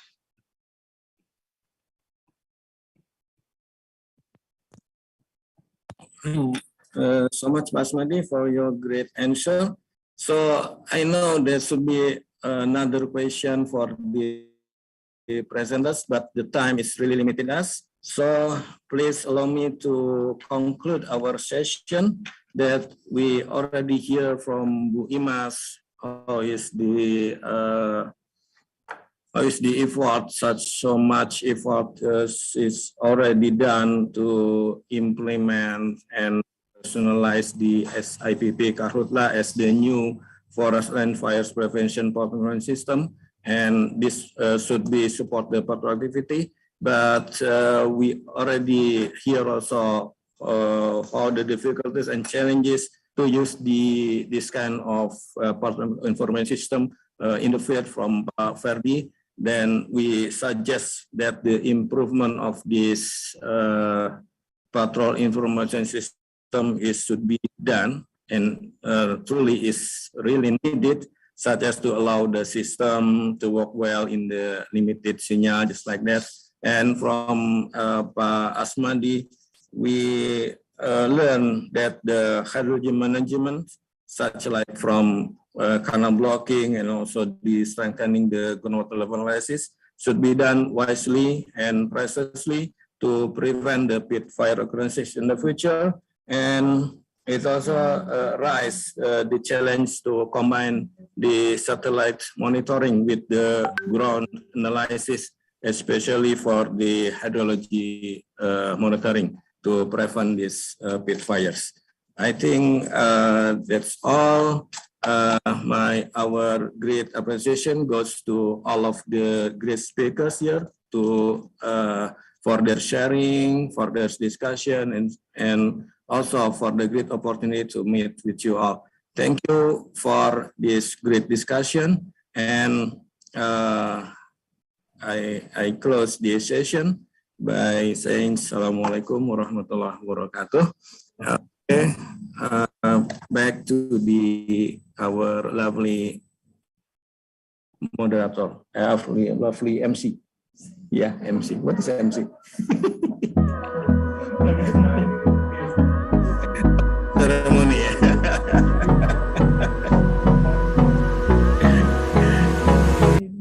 Okay.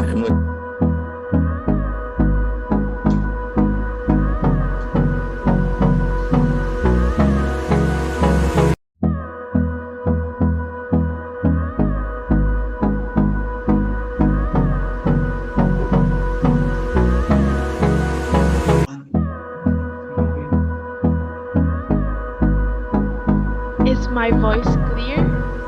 Yes. Yes. Okay. Thank you, ladies and gentlemen. Our last session of today will be sharing session 4 on Internet of Things. Moderator of this session will be Dr. Hari Adrianto. Before we start, I would like to read Dr. Hari's CV. Dr. Hari Agung Adrianto is a lecturer at Computer Science Department, IPB University. Dr. Hari had his bachelor degree in Computer Science at IPB University. His master degree is also in Computer Science at IPB University. His PhD was at the School of Earth and Environment, University of Leeds, UK. Dr. Hari has conducted various researches with many collaborators. Dr. Hari, please, the time is yours. Assalamualaikum warahmatullahi wabarakatuh. Is my voice clearly sounded?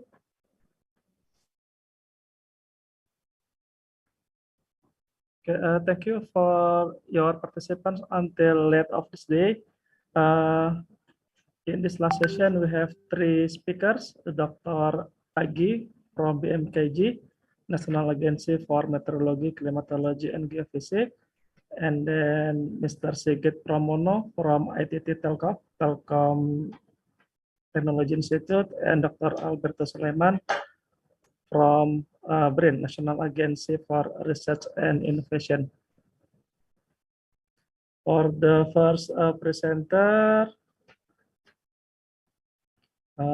please welcome Dr. Agi Wandala Putra. Okay, he is head of Weather Early Warning Division. He is the expert on Global Multi-Hazard Alert System, GMAS, in World Meteorology Organization. He finished undergraduate study from Meteorology, Academy of Meteorology and Geophysics Indonesia, and then continue Master on Mathematics from Indonesia Open University, and then get further education from Mathematics and Computer Science Chulalongkorn University, Thailand, and Environmental Science University of Indonesia. His latest research including investigation of decision threshold for impact-based warning in Southeast Asia, and also impact-based forecasting in Southeast Asia, and C-band radar data for high resolution simulation of precipitation. Okay, Mr. Agi, first session is for you, 15 minutes from now. Thank you. Thank you, Pak Hari. My voice is clear enough, Pak Hari? Yes, okay. Sound and clear. Thank you. So I would like to share my presentations. I do hope also it's clearly presented. Yeah. So, okay, good afternoon, ladies and gentlemen. Bismillahirrahmanirrahim. Assalamualaikum warahmatullahi wabarakatuh.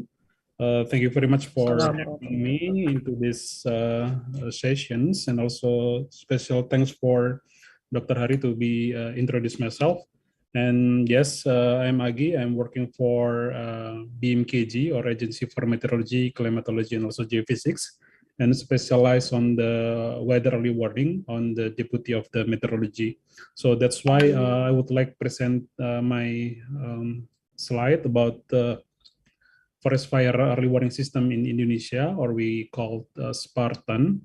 And it represented with the acronym that came from Bahasa Indonesia. It's Sistem Peringatan Dini Kebakaran Hutan dan Lahan, means forest fire early warning system.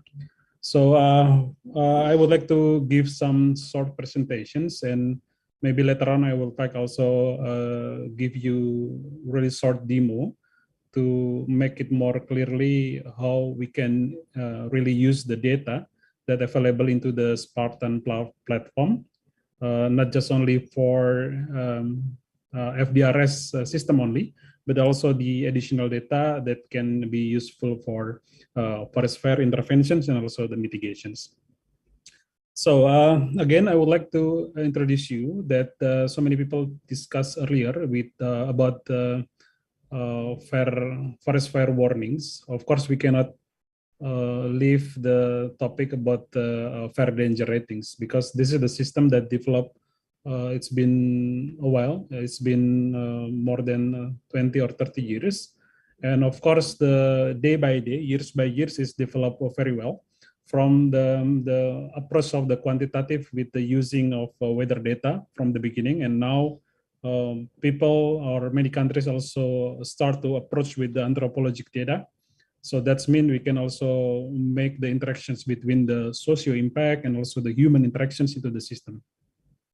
So of course, on the basic terminology that we can understand about the wetland fire dangers is, of course, is using for measurement of the fire potential, when it starts, and how it's going to be spread, and also how it was the possibility of the damage. Of course, we will use some or so many tools to detect this kind of situations, and we can classify this kind of hazard will be something that really important to be taken care into in the case of the disaster risk reductions. We can see also some detections with the several threshold to be the potential of the forest and also land fires, and we can use all these informations to be as early as we can to support the decision support tools. So we can understand that on the meteorological approach, we can have the linkage between the seasonal, which is containing 1 until 6 months in the future, and also we can consider the approach of the monthly basis, and of course we can also have a look on the detail with the 10 days and also the daily basis. So by the way, the forest fire warnings means become guidance for the one who come into the field or someone who can make the decisions. So in terms of the preventions and also the interventions can be really implemented well. So thanks to colleagues from many sectors that also available today for your hard work to prevent and also to intervene the forest fire from all sectors that already established, especially in Indonesia, and also in another country, I believe. So if we have a look on the basic of the background on what is actually BMKG do, of course we not, for instance, directly into the early warning aspect. Of course, we need to discuss about the main resources where is actually data came from. So we will talk about the observations network or observation system, which is containing so many equipment from the ground basis observations, like the automatic weather stations. We also have the weather radar, and also, of course, we can use the remote sensing like satellite and many data that we compiling and also make on those information system with the meteorological information system that right now we also prepare the supercomputer to proceed the numerical weather predictions. So then we can deliver with some kind of a process for or before we deliver to the public. So that's why the main concept of the operations of the meteorological agencies need to be clearly understood. So observation system, information, and also the early warning itself. I would like also to brief you about the main concept that brings by WMO or World Meteorological Organizations, that to make the improvement or realizations of the multi-hazard early warning systems and also related with the forest fire itself, we need to understand what kind of hazard informations that we have in our agency. And then we also need going further to discuss about multi-risk analysis. And then with those two capacity, we can start to deliver what we call as the warning. So this kind of skill need to be really defined on each level of the forest fire preventions. Like us, when we talk about the hazard informations, we have a look on the data, on the observations, the capacity of the analysis and monitoring, and we will also discuss about the capacity of forecasting, and do not also forget about the mapping skill. But the other days, we also need to be considered, because right now, the issue of the exposure and also the vulnerability also increases.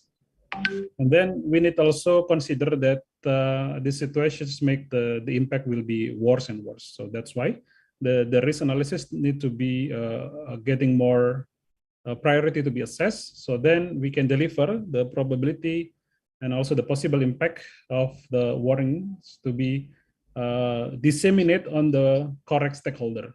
So thanks to the many users that also work together with us, we can really split which one that will be fast response, for example, for the forest fire interventions. And maybe the other part is also we can consider the data from the Spartan also can be used for planning, for planning and more strategic issue. Why? Because the BMKG early warning system is provided with the several level. We will talk about the long range forecast, which is we can use it as early as we can in the 1 year approach, or maybe in the 6 month. And then we also start to take the extended range forecast. We can start to discuss 15 days into 60 days. And then we talk about the medium range forecast, and even we can deliver the nowcasting. This nowcasting technology is really useful also for direct implementations on the field, because we need to observe what is actually the real situations in what we occur on the field. So that's why this box and also the row is presented that these communications or the connections between the agency who deliver the early warnings need to be clearly defined. Like I said before, the hazard assessment, hazard detections, and we can use the process of the data collections and all the observations that we have on the system. And we start also deliver the warning and to also disseminate the information so people can get better reactions and also a better response. Why this is so important? If we see again on the forecast range and skill, of course the lead time of its typical forecast need to be understood. So that's why with the Spartan platform, we try on the beginning, we start with the nowcasting into the level of the medium forecast, but in the future, we also invite you to join on the how we can detect as early as we can. So the best prevention and intervention should be held with the most successfully. With this main reasons that BMKG has the mandatory for delivering the forest and land fire potential in Indonesia. So we start to improve years by years. And then especially beginning of 2020, since we received the new mandate from the presidents, so we can increase the services, including the collaborations with the other stakeholder. If we have a look on the step by step from 1999 into nowadays 2022, so actually the process of the Spartan, or you can call FDRS, Fire Danger Rating System, that at that time together from the BMKG, BPPT, and the other agency working together to make this consortium successfully. And we're glad that we can continue the development since the previous versions we can improve into the new standard with the Spartan. So what is actually behind the fire danger rating system? Of course, we can have a look on the main standard warnings that develop in Canada.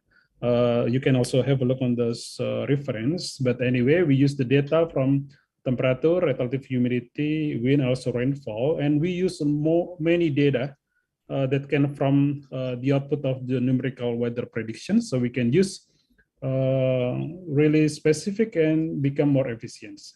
So this is the previous one. We use the terminology of the FDRS on the 2004 and 2019. Which is we use the data from the weather modeling from WRF, but nowadays we also improve the skill by using the other data with the CMWF, with the other data. Right now we're still working on it, but the data of the observations and predictions we deliver with some informations before it's just index, but right now it's improved with the good data. So we deliver with new approach. It's called spartan.bmkg.go.id. So I invite you to try right now to access if you already know about this information, because now we still campaigns to getting more engagement from the people. But inside the system, you not just only can find about the FDRS only, but of course you can also have a look hotspot, geo-hotspot, smoke detections. And also, we also provide some data like weather radar, satellite, visibility, precipitations, informations, and of course related with the smoke if it's available. But if you interest with the FDRS itself, of course we develop from the main data that already provided from the observations and also the model. So we use the 6 index for fire weather index, but containing with the initial spread index and build-up index. And of course, we cannot forget fan fill measure code, DAF measure code, and also drought code. So to be more specific later, I will give you some short demo to show you later on. But anyway, this data is already widely used for some necessary activity, like the national coordinations together with another ministry, and the information for the patrol and also weather modifications, because you can access not just only the fire danger rating system data, but also you have a look on the radar data and the other data for the water bombing and firefighting. But the other sides, the main platform of Spartan is open to invite all sector that really interest to join. Like we're glad that recently we have a joint collaborations with the Peatland and Mangrove Restorations Agency of Indonesia, or it's called BRGMs. And the data of the FDRS Peatland is already integrated into the Spartan system. So this is the idea. We can invite all the development on the R&D, and then we can use widely to the people. And the other side, we also right now working together with the University of Indonesia, PPGTUI. Right now we develop what we call integrated fire hazard model. It's really good, and soon we will have all the integrations. This is the previously already defined to be more physical and also social variable to be involved with. So inside we have the human activities, topographic wetness, and the other data that quite necessary related with the social economic impact, like populations, poverty, and the other resources. So if I think I still have 2 more minutes. I think it's good to me to also show with all of you. So anyway, for the one who for the first time to see the Spartan, so this is the main dashboard. Of course, you can play with the data related with the FDRS, like FFMC, drought code, and the other data that you necessarily needed. So you can also see the result for the forecast, and also some informations that really needed to be investigated to each data.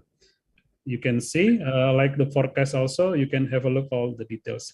But I need to mention that you can also, for the weather, for the prevention, we provide the radar data, radar information. So if you ask some aircraft to make the weather modifications or water bombing, so you can also need to consider the real weather in the area that you try to approach.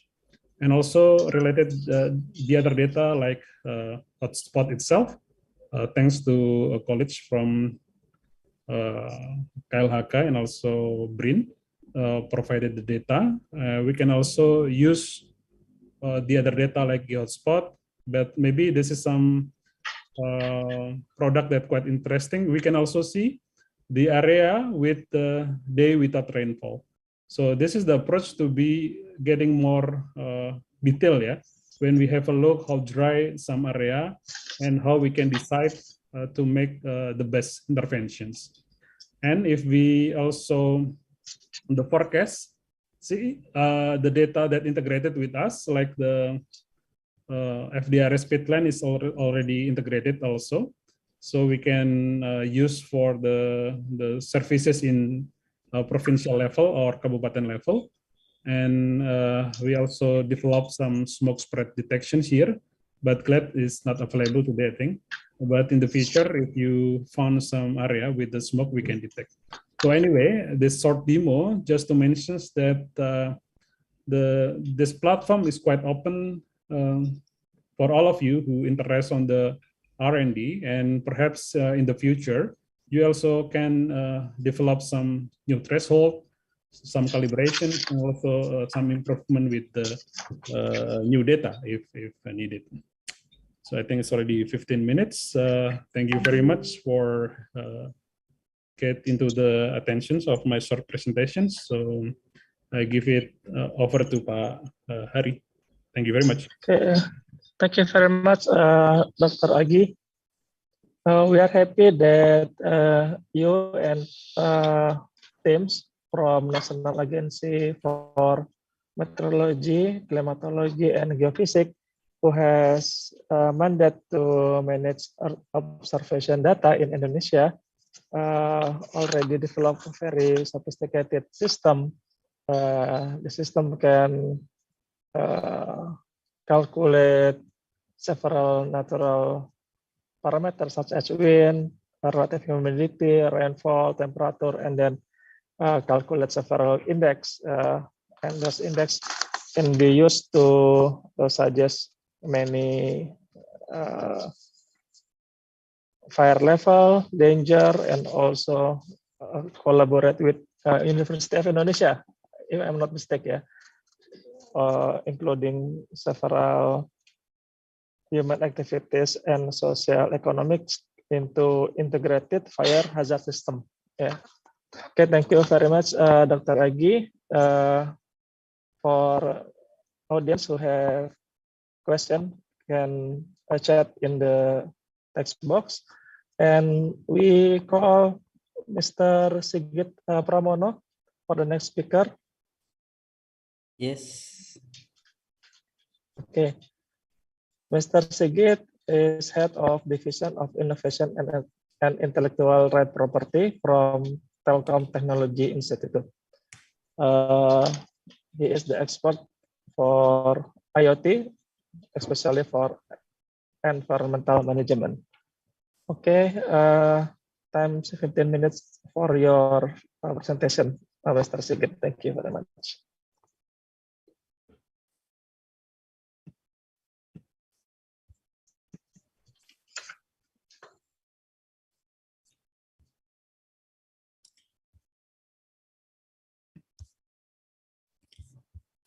Okay, good afternoon, ladies and gentlemen. Thank you for the time. First of all, I would like to thanks to the respected committee for allowing me to share about the technology and innovation Internet of Things for environment management. It's my honor to be here.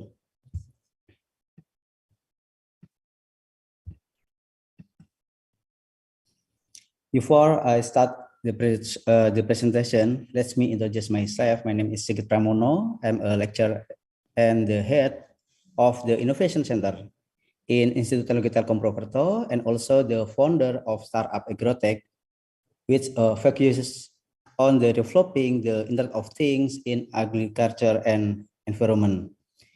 You can call me or send an email to this number or this email.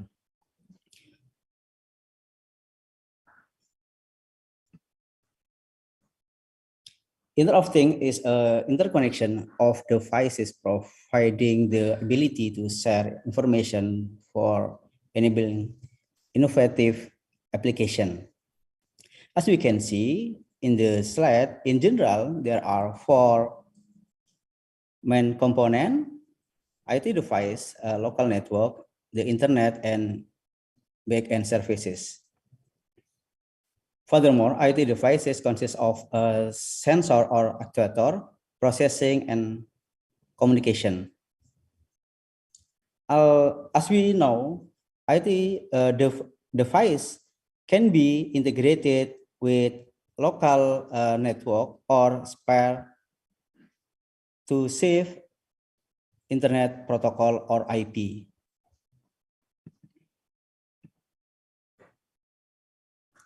Next, we talk about the IoT network. For the short range, we can illustrate it for IT device to gateway with a distance up to 300 meters. We can use a ZigBee, Bluetooth, and Wi-Fi communication. Mainly for the IoT network in long range, we can say that is for 50 kilometer long distance. For licensed spectrum, there are two choices, LTE-AM and NB-IoT.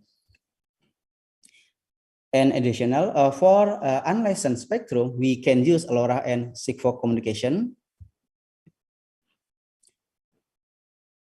We already talk about the IoT architecture, the device and network. Then how about the IoT environment management itself?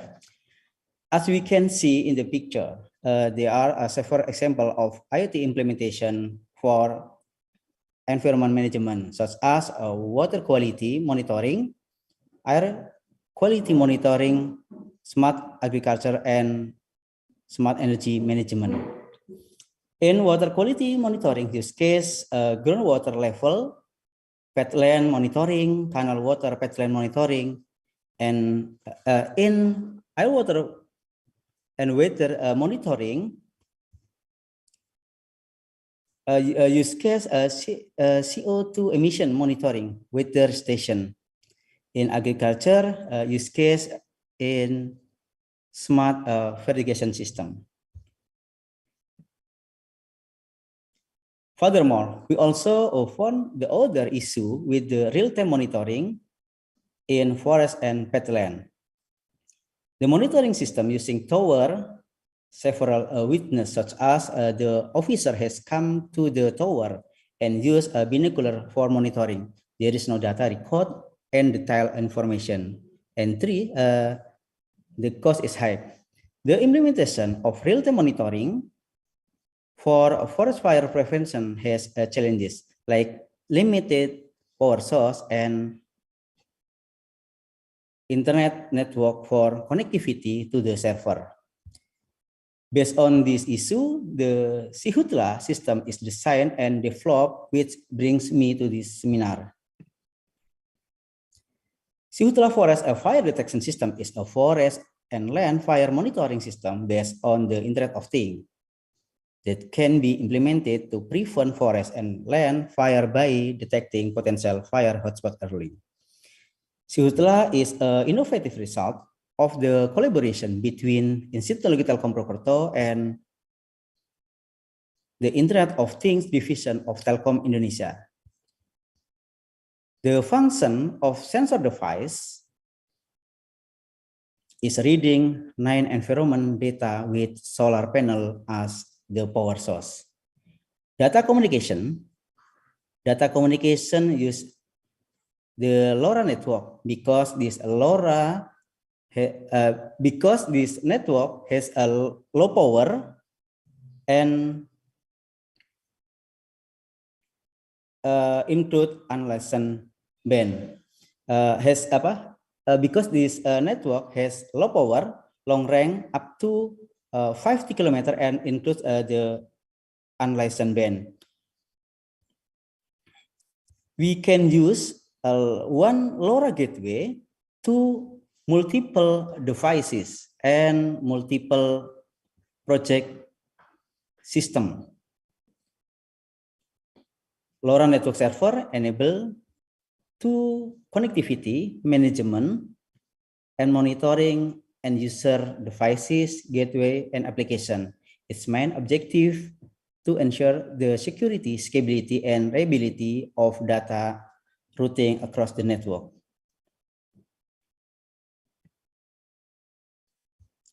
As we can see, Sihutla has a full feature and integrated system. Wind direction sensor with wind speed sensor, rainfall sensor, multi-sensor. It consists of air temperature sensor, air humidity, air pressure, like intensity, CO2 gas, and smoke intensity. The system uses a lithium battery as power supply and can be changed with a solar panel. Soil temperature for the soil temperature sensor for monitoring temperature change. And also it has a panic button for emergency. The sensor can be customized according to existing need or regulation. For example, aiding a groundwater level.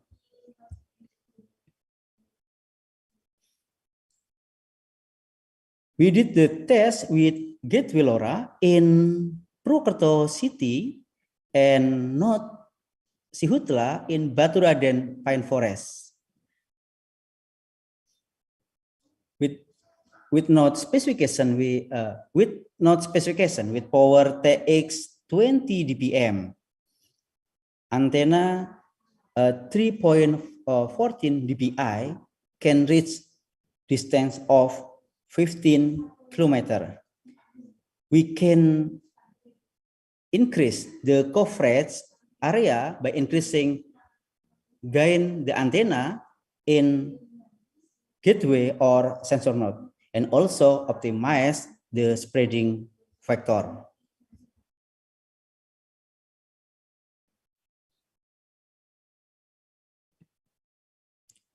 Sihutla has three advantages compared to other product. For example, the monitoring has carried out remotely. The cost is low and it's a present 9 parameters in real time for analytical and predictable data. The IoT use case that we have worked on include the LoRaWAN base, a public monitoring system that can find out the condition, the street light in the real time and online the dashboard. The other project that we successfully developed is Smart Poultry. Smart Poultry is a monitoring system to close host a farm based on the Internet of Things. Uses like a sensor that have been integrated and can be monitored and real time in mobile application. We have run this use case since 2020 with PT Telkom for SEA company partner. Last but not least, I believe that all stakeholders have noble goals, such as fire prevention for sustainable peatland management. We must collaboration and complement each other to be more effective in environment conservation. As we know, Institut Telkom Purwokerto developed the sensor devices and real-time monitoring, while Telkom Indonesia provide LoRaWAN network and internet backbone. Sipongi, BRGM, SIP, Karhutla, Sipalaga, and other perform data analysis. Sihutla is ready to synergize with related parties by maximizing the Institut Telkom Purwokerto and Telkom Indonesia resource. That is all for the presentation. Thank you for attention. I give back the time to the moderator and good afternoon. Please, Mr. Dr. Hari.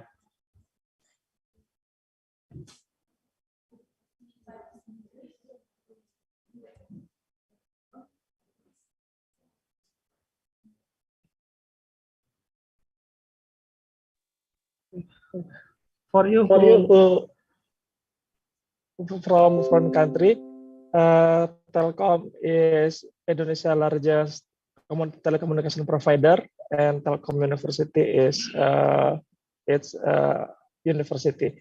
So Mr. Sigit and college very know well about telecommunication infrastructure here. And for the last presenter, allow me to introduce Dr. Albert Sulaiman. Yeah, Dr. Albert is head of Researcher Center for Climate and Atmosphere, BRIN, Badan Riset and Inovasi Nasional. His education obtained from Atmospheric Science ITB undergraduate, and then continue in Theoretical Physics University of Indonesia and also Theoretical Physics ITB Bandung. He received Satya Lencana Wirakarya according to development of carbon gas dispersion and smoke from peatland forest. Okay, Mr. Albert, time is yours for the next 15 minutes. Thank you very much.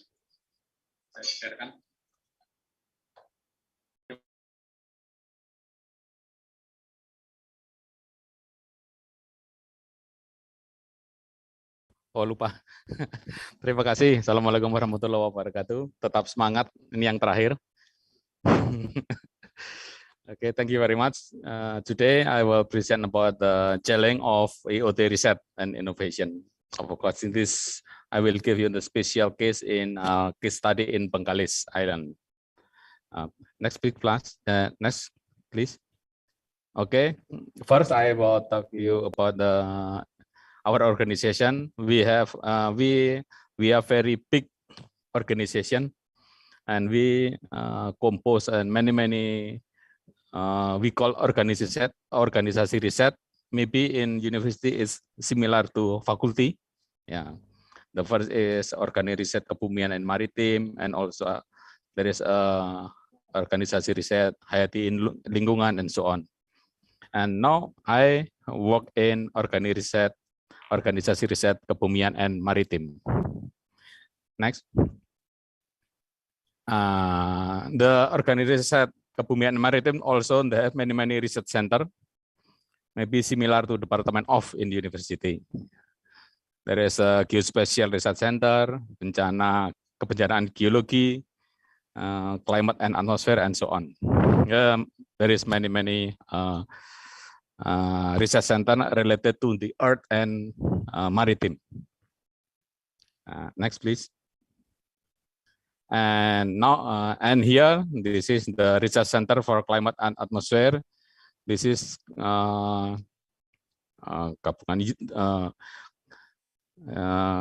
collection unity from previous research center in Lapan, BPWT, LIPI, and also in BRG, KKPS, many R&D from ministry now join to our research center, especially related to climate and atmosphere. We have this year we have 9 research group. Maybe in next year we have more research group, because many researchers from ministry join with us in this year. Now we have, I think, more 100 researcher. Saya sibuk banget nih. The first is no. The first is kembali lagi. Nah, we are very broad. Climate is general. Palu gada. Everything is climate.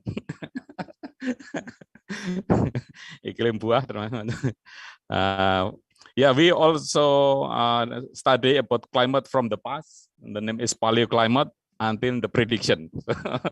We have broad range of study in climate. Okay, next. Okay, nah, this is called Indonesian Maritime Continent. But I don't know, we lucky or bad, but in principle, our sea and maritime is very warm, or very hot. It means that we have many water vapor goes to the air or evapotranspiration and makes many rainfall in Indonesia. So that we need to observe in situ measurement to understand our dynamic of the sea and air and climate and atmosphere in Indonesia. To observe, to study that, we need to install many instruments. For example, radar. We have on radar developed by our engineer, the name Santanu radar, and we plan to install to deploy many marine buoy, and this buoy should be composed many sensor, atmospheric sensor and oceanic sensor, including pressure. And in the past the buoy only observes tsunami, but now we plan to deploy buoy not only tsunami, but also for our climate system. And also we plan to deploy many automatic weather station. So all the instrument need IoT. BRIN collaborate with Telkom to deploy, to install, to develop the IoT system, so that in the next the data can be everybody. I mean, everybody is a university or scientists in Indonesia can get the data free. Okay, next. Okay, okay. This is the peatland. Now we go to the peatland. The peatland is, everybody knows, is fragile ecosystem, and the peatland is also very important to the dynamic of equatorial climate, and also groundwater level of peatland can be used as precursor of the event of Super El Nino. This is my paper that submit in a scientific report. Go next. Okay, to understand about the climate system, we need to develop the monitoring, especially integrated peatland monitoring system. We use many resources, for example, from satellite, in situ measurement, radar, and something. Next. Okay, and the first important is to understand about the peat is the water balance in peatlands. From the water balance, we can see that the main source of the water in peatland is come from rainfall, and we also study in field. That is the red one is Pak Ismadi. In work in the field, me, because Pak Ismadi senior than me, I should work hard. He just saying, yeah, just yeah. I took the sample, Pak Adi just, ambil sampel situ, ambil. Okay, it's very nice. Work with him. Okay, next. This is why we why peatland is important to study, because the peatland influence in the water cycle. If we know, when we study about hydrological cycle, if there is no peatland, we only one cloud in the mountain, but in there is a peatland, there is many cloud in the mountain, in the atmosphere. So we can see the most of in the coastal area in Kalimantan, on Sumatra, there is many peat and there is many cloud. This is come from water come from peatland. So we try to develop analytical model to study how these phenomena, the mechanism of the phenomena. Okay, next. This is monitoring. Of course, monitoring. Now all monitoring based on IoT, and everybody do this IoT system. Next. Okay, this is we collaborate with Kyoto University, install expand radar to study not only for hydrological cycle. We try to use the expand radar to monitor the smoke haze. We still do not know yet, but it's still in progress, because the expand radar successfully to observe Wadus Gembel in Merapi. So I hope it can also observe the smoke haze in pit fire when observed in when pit fire occur. Next. This is IoT system that I've developed. You can see in the HTTP XPR web ID/. Okay, next. Yeah, we also deploy the disdrometer, the instrument that can observe the size of rainfall. This disdrometer. Next, click the black one. This is the disdrometer instrument. Satu set pengkalis. Disdrometer. Sini kita pakai 100 Oke, saya kira cukup ya. Next. Solar panel. Standar lah. Oke, next. Sebelumnya. Nah, ini this is the IoT web page-nya. Kita bisa aksesnya pakai alamat URL. Real time. We can get the data near real time. We can click and download the data in CSV format. Okay, next. Okay, nah, is the plan in 2023 until 2025. We collaborate with KLHK and JICA. We plan to install what is called EDICO variant. This is the instrument can measure the carbon dioxide or turbulent processes in the atmosphere. This is the standard instrument that measure greenhouse gases in the forest. So I hope it can be implementing in the next year. Also, we need to IoT system in this project. Next. Okay, we can open collaboration with you because we scientists, we need an engineer that know IoT from you, from all of you. We welcome to collaborate with you. Next. Thank you. Thank you very much.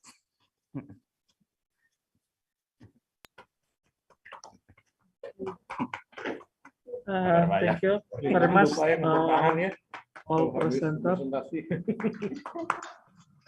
And we already have several questions in the chat box. First, from Professor Imas for Dr. Egi. Maybe you can also mention in the chat box. How to calculate initial spread index, including the parameters including to calculate initial spread index, and how to make forecasting. It is univariate or multivariate model. Yeah. Okay, Dr. Agi, please time to respond to Prof. Imas' question. Thank you. Yeah, thank you very much, Dr. Imas. Thank you for your questions. I think let me allow to share short explanations about it. So if you're asking about the initial spread index, it came from the two different approaches. So we need to understand the fuel measure codes or the fine fuel measure code that generated from the wind speed, relative humidity, and also the temperature itself, but it's also containing the rainfall informations. So anyway, to trigger the fire behavior index, we need to also consider directly the FFMC and also the wind speed. To get more detail about it,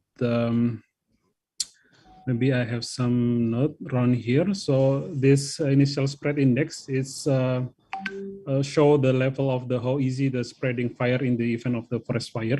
So we can have a look on this kind of behavior. Of course, we consider the scoring of the FFMC and also the wind speed itself.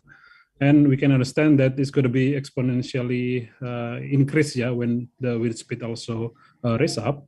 And you also can have a look that this data is very well illustrated that the spread of the forest fire into the grasslands, where the spread is going to be rapid, yeah, due to the wind situation. So to be honest, this kind of information is to be really related with the situations of the wind speed in the certain situations.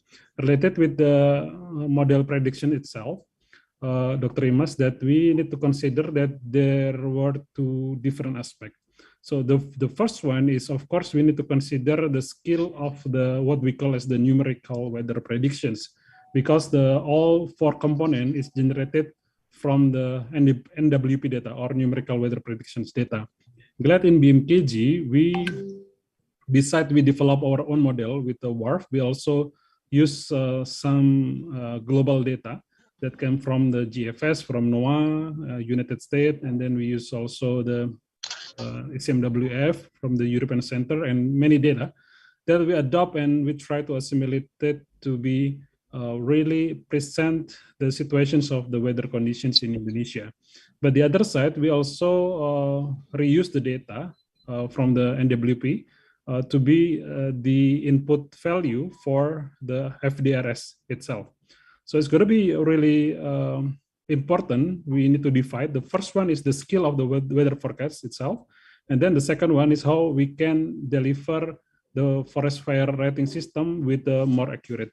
So that's why we open to develop not just only fire behavior that came from the Canadian Forest or Fire Weather Index, but right now we also start to using the data that together we develop with the University of Indonesia or maybe the other university to be also involved with some informations related the skill of the forest forecasting, the rating, forest fire danger rating itself. So I think we need to think with those both way. The first one is the skill for the data input from the weather perspective, but the second one is on the fire itself. So right now we use the fire weather index and also some data that came from training set from like the behavior of the social and also the other aspect like the peatland. So it's going to be really variative. So I think we can also propose the other model if we also can make it better performance in the future. I hope it's answering your questions. Thank you, Pak Hari.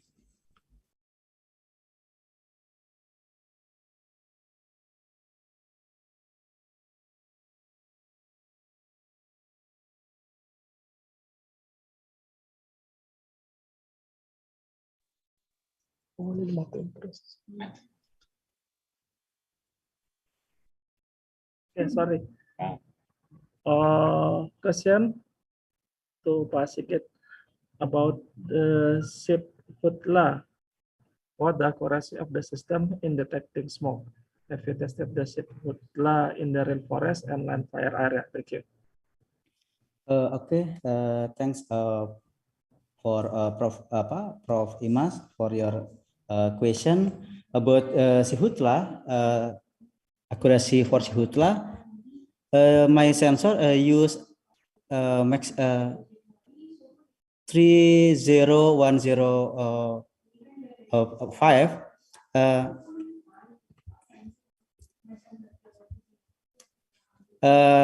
It has a high sensitivity optical reflective solution for a detection or of white volatility or particle size.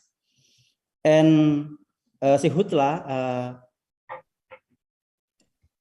just implemented in Batu-Laden pine forest. And next, IT Telkom and PT Telkom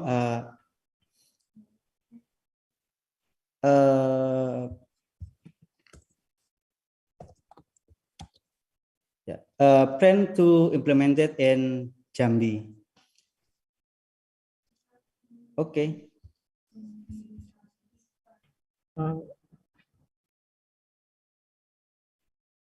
Mr. Sigit? Yes.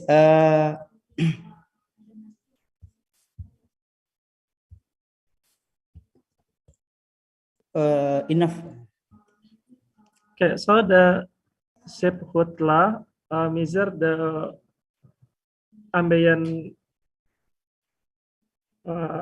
situation, air quality,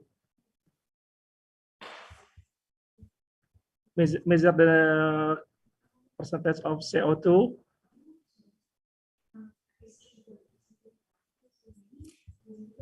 Yes,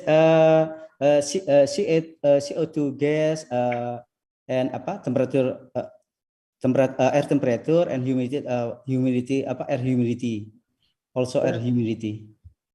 But not detecting specifically if it's fire or not. Oh, can repeat question? Is the Siputla detecting whether it is fire or not, or just measure ambient water quality? On ambient air quality. Okay, thank you. Bukan fire atau tidak ya? Fire, we use a smoke detector and temperature soil. Okay. Maybe we elaborate it later. For the next question, please. Thank you, Mr. Sigit. Okay. From Mr. Waloyo Yugotomo, to you, Dr. Albert. Thank you, Pak Waluyo. Nice to see you. Kapan main Vatikan lagi nih?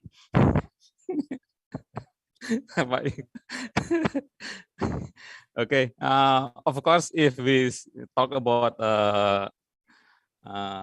peatland, we should talk about peat hydrological unit, and there is we should use many satellite images, not only one source. For example, we should use GIS map, Sentinel, and we should use the many images that measure many parameters and combine it. And water balance is simple.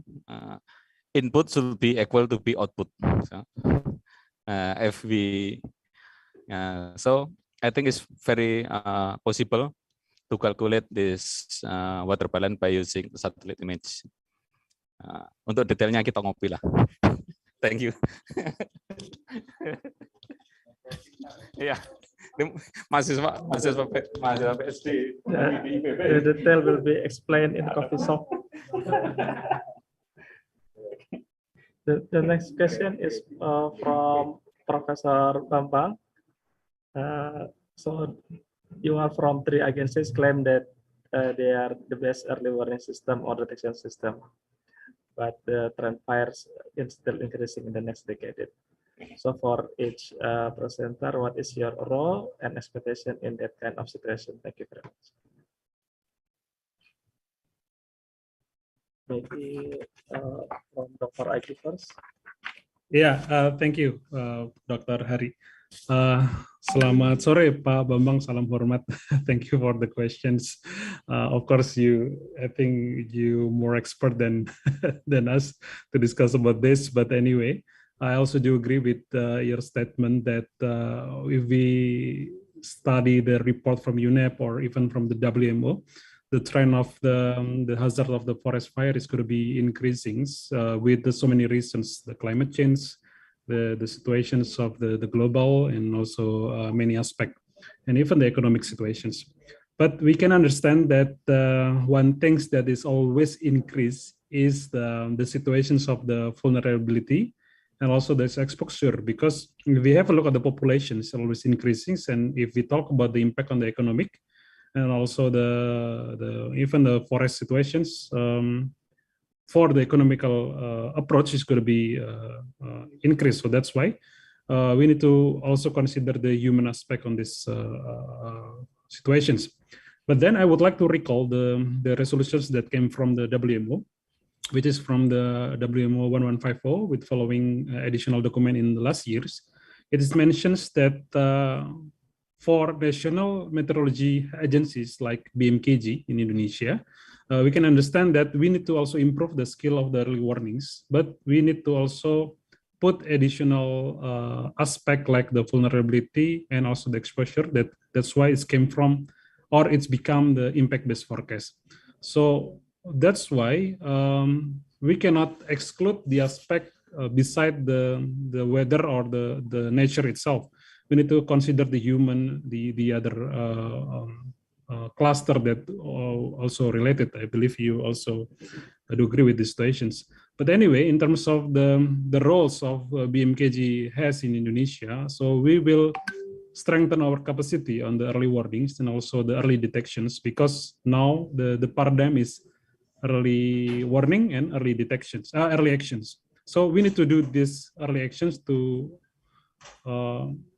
push the people also get involved, not just only the interference, but also on the how we can mitigate, or maybe we can reduce it. So this kind of topic is going to be widely, but I can say that a meteorological agency like us is going to go through this way. So I think that's my opinions in terms of the meteorological agency view. Thank you. Thank you, Dr. Aki. Mr. Sigit, what's your response? Okay, thanks, Prof. Bambang. I hope that as a foreign party makes up for the expense and disadvantage of as other, then complement as other and collaborate. Collaborate and at synergizing.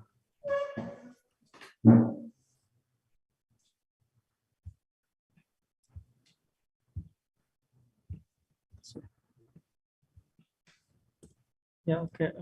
I agree with you that we all have expertise, but we need to collaborate with other. Okay, Mr. Sigit and Dr. Albert. Okay. I will say about, I will quote the George Spock statement that he said, and there is no correct model. There is only useful model. So I think there is the best system in the world, but what is the useful system is we need it. Thank you.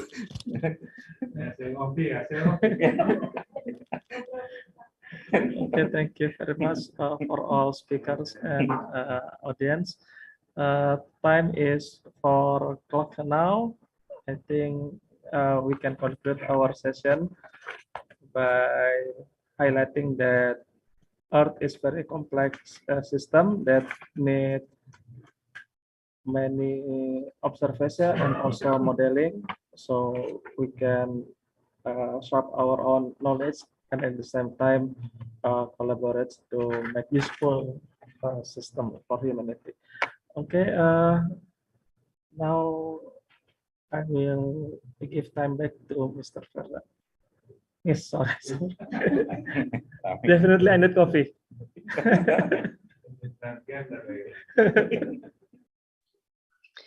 Thank you, Dr. Hari Adrianto and all speakers. This sharing session 4 marked the end of our webinar today. I would like to invite Prof. Lailan as country lead for her closing remarks and conclusion of today. Prof. Lailan, the floor is yours. Thank you, Prof. Ferda. Assalamualaikum warahmatullahi wabarakatuh. Good day, ladies and gentlemen. I appreciate your patience until the end of the webinar. Before we close our webinar today, please allow me to highlight some important issues in today's 5 sessions. From the excellent speakers with very impressive presentations, we have learned that first, the Indonesian government strongly commits to sustainable peatland management, including restoration. Indonesia has restored the peat ecosystem of 3.7 million hectares, which covers areas in the industrial forest plantation, oil palm plantation, and community areas. This commitment is reflected by the information support development, such as the Simatag 0.4 meter and the Sipalaga for peatland condition monitoring. Good practices on peatland management in the field as shown by Dr. Asmadi just now, the pineapple plantation, and other good practices have been also identified for lesson learned. Based on the FPMS 2006-2020 implementation review, there are various capacity and implementation levels of peatland management in the Southeast Asia region. Therefore, peer learning activities from one country to another are very important to enhance the capacity and strengthen collaboration. Peatlands need to be mainstream to other sectors. The issue of transboundary haze should be addressed in multidisciplinary approach involving technology and social innovation. The cost-efficient and accurate technology is essential to predict fires, especially in peatland, to minimize the negative impacts of forest and land fires. Research should provide the positive impact to the society. Therefore, the involvement of community and stakeholders is important to answer the real problem in the field. Fire management, including fire prevention and loss enforcement, has been important efforts to support sustainable peatland management. Technologies have been developed to support the fire management, including information system of Sipongi, Sipkarhutla, and Spartan. The IoT and LoRa are potential technology in environment management, including developing peatland fire risk prediction and peatland fire detection. The technology can reduce the difficulties and issues in limited power source and low network condition during the fire prevention operation. Finally, please accept our sincere thanks to all the speakers, moderators, sponsors, participants, MC, and the technical team for your great contribution to this fruitful webinar. I apologize for any inconvenience happened during this webinar. I hope all of us better understand fire prevention for sustainable peatland management. May our collaboration be strengthened to provide a solution for transboundary haze pollution to achieve haze-free ASEAN. Thank you. Wassalamualaikum warahmatullahi wabarakatuh, and good day. I get back to M.Si. Thank you. Thank you, Professor Lailan. Before we end today's webinar, there will be another photo session to document the remaining of us. So there will be 3 slides. The first slide, say cheese. 1, 2, 3, say cheese. And the second slide, 1, 2, 3, say cheese. And the last slide, 1, 2, 3, and say cheese. Thank you. Thank you all. On behalf of the Peat Networked ASEAN Peat Swamp Forest Communities for Transboundary Haze Alert Social Innovation Workshop 2022 Committee, I would like to apologize once more for any inconvenience today. We are really looking forward to meeting all of you on our future webinars and workshops. Waalaikumsalam warahmatullahi wabarakatuh. Have a great day, everyone. Thank you. Thank you. Bye. Bye, Peracai. See you later, Peracai. Mangga Agni adalah sumber daya manusia yang sangat diandalkan dalam pencegahan, pemadaman, penanganan pasca kebakaran, dukungan evakuasi, dan penyelamatan dalam kebakaran hutan dan lahan. Sebagai garda depan pengendalian kebakaran hutan dan lahan, anggota Mangga Agni dituntut punya keterampilan teknis dan jiwa korsa yang tinggi saat bertugas, kompak, tangguh, dan berani. Dalam upaya meningkatkan kapasitas anggota Manggala Agni, Kementerian Lingkungan Hidup dan Kehutanan bekerja sama dengan the International Tropical Timber Organization atau ITTO menyelenggarakan kegiatan bimbingan teknis Manggala Agni sebanyak 11 kali di Daups Manggala Agni di Provinsi Kalimantan Tengah, Kalimantan Selatan, Sumatera Selatan selama masing-masing 3 hari dan diikuti lebih dari 400 peserta. Dalam pelatihan, peserta mendapatkan pengetahuan sekaligus keterampilan tentang keselamatan dan kesehatan kerja dalam pelaksanaan pengendalian kebakaran hutan dan lahan. Pengetahuan ini sangat penting bagi Manggala Agni mengingat aktivitas pengendalian karhutla yang sangat berisiko tinggi. Dengan bimbingan instruktur, anggota Manggala Agni mempelajari teknik-teknik keselamatan kerja untuk meminimalisir potensi kecelakaan kerja saat bertugas.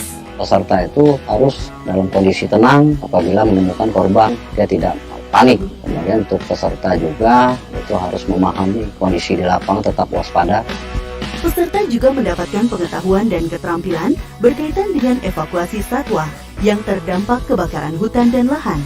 Anggota Manggala Agni dilatih teknik-teknik bagaimana melakukan evakuasi beragam satwa liar yang kerap dihadapi saat melakukan pemadaman. Khusus untuk satwanya, teman-teman juga harus memperhatikan jenis satwanya apa-apa aja. Kendaraan, APD, alat pelindung diri itu nomor 1. Jadi jangan meremehkan, kita tidak tahu apa yang akan terjadi di lapangan. Setelah mempelajari evakuasi satwa ini, kami lebih tahu dan bisa memahami cara mengevakuasi satwa tersebut. Terkait ketika kami pernah mengalami kecelakaan dan setelah mempelajari ini kami lebih tahu untuk mengatasi kecelakaan tersebut. Materi praktik pengendalian kebakaran hutan dan lahan diberikan agar anggota Manggala Agni selalu prima dalam bekerja, siap bertugas setiap saat, kapanpun dan dimanapun, sesuai standar operasi di lapangan. Motivasi, solidaritas tim, dan produktivitas kerja terus dijaga dan dibangun dalam suasana kebersamaan. Dukungan sarana dan prasarana yang memadai akan semakin meningkatkan profesionalitas anggota Manggala Agni dalam bekerja. Pada proyek kerjasama Capacity Building on Forest and Land Fire Management in Indonesia, ITTO juga memberikan dukungan sarana dan prasarana, antara lain seragam kerja, peralatan pemadam kebakaran, GPS, dan kendaraan bermotor untuk mendukung anggota Manggala Agni dalam bertugas. Patroli Manggala Agni untuk pencegahan kebakaran hutan dan lahan dilakukan secara rutin dengan mengaplikasikan Smart Patrol berupa Sistem Informasi Patroli Pencegahan atau SIPP. Anggota Manggala Agni dapat mengoptimalkan tugas-tugas di lapangan. Di antaranya, mereka melakukan identifikasi dan pendataan lokasi rawan karhutla, mengecek tinggi muka air untuk memantau kelembapan lahan gambut, dan uji remas rasah atau identifikasi kerawanan karhutla harian. Dalam upaya pencegahan karhutla, anggota Manggala Agni melakukan sosialisasi dan anjang sana ke masyarakat agar tidak melakukan aktivitas yang bisa memicu kebakaran hutan dan lahan. Sekarang kalau patroli menggunakan aplikasi Smart Patrol dan juga adanya bantuan kayak baju, kendaraan sangat menunjang lah pekerjaan kita di lapangan. Dan tentunya lebih mudah karena kita bisa tidak banyak membawa peralatan seperti alat tulis karena sudah lengkap di aplikasi Smart Patrol itu. Melalui patroli, monitoring kondisi hutan dan lahan secara menyeluruh di tingkat tapak dilakukan secara terus-menerus. Berbagai upaya untuk meningkatkan kapasitas SDM dan sarana prasarana atau Satpras Manggala Agni ini terus dilakukan untuk semakin meningkatkan profesionalitas Manggala Agni dalam melaksanakan tugas pengendalian kebakaran hutan dan lahan. Dengan dukungan semua pihak, Manggala Agni selalu siap melaksanakan pengabdian dalam pengendalian kebakaran hutan dan lahan yang profesional dan handal.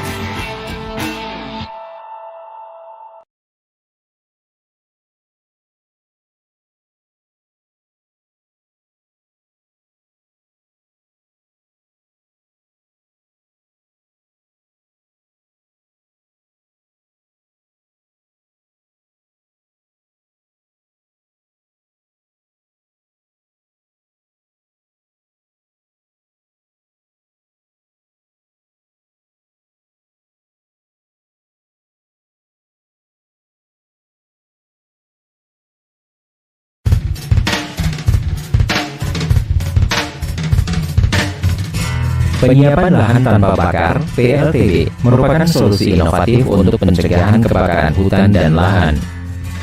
Dalam upaya mendukung pelaksanaan pengendalian kebakaran hutan dan lahan di Indonesia, Kementerian Lingkungan Hidup dan Kehutanan bekerja sama dengan the International Tropical Timber Organization (ITTO) menyelenggarakan pengembangan praktik penyiapan lahan tanpa bakar bagi masyarakat melalui pelatihan dan pembangunan demplot.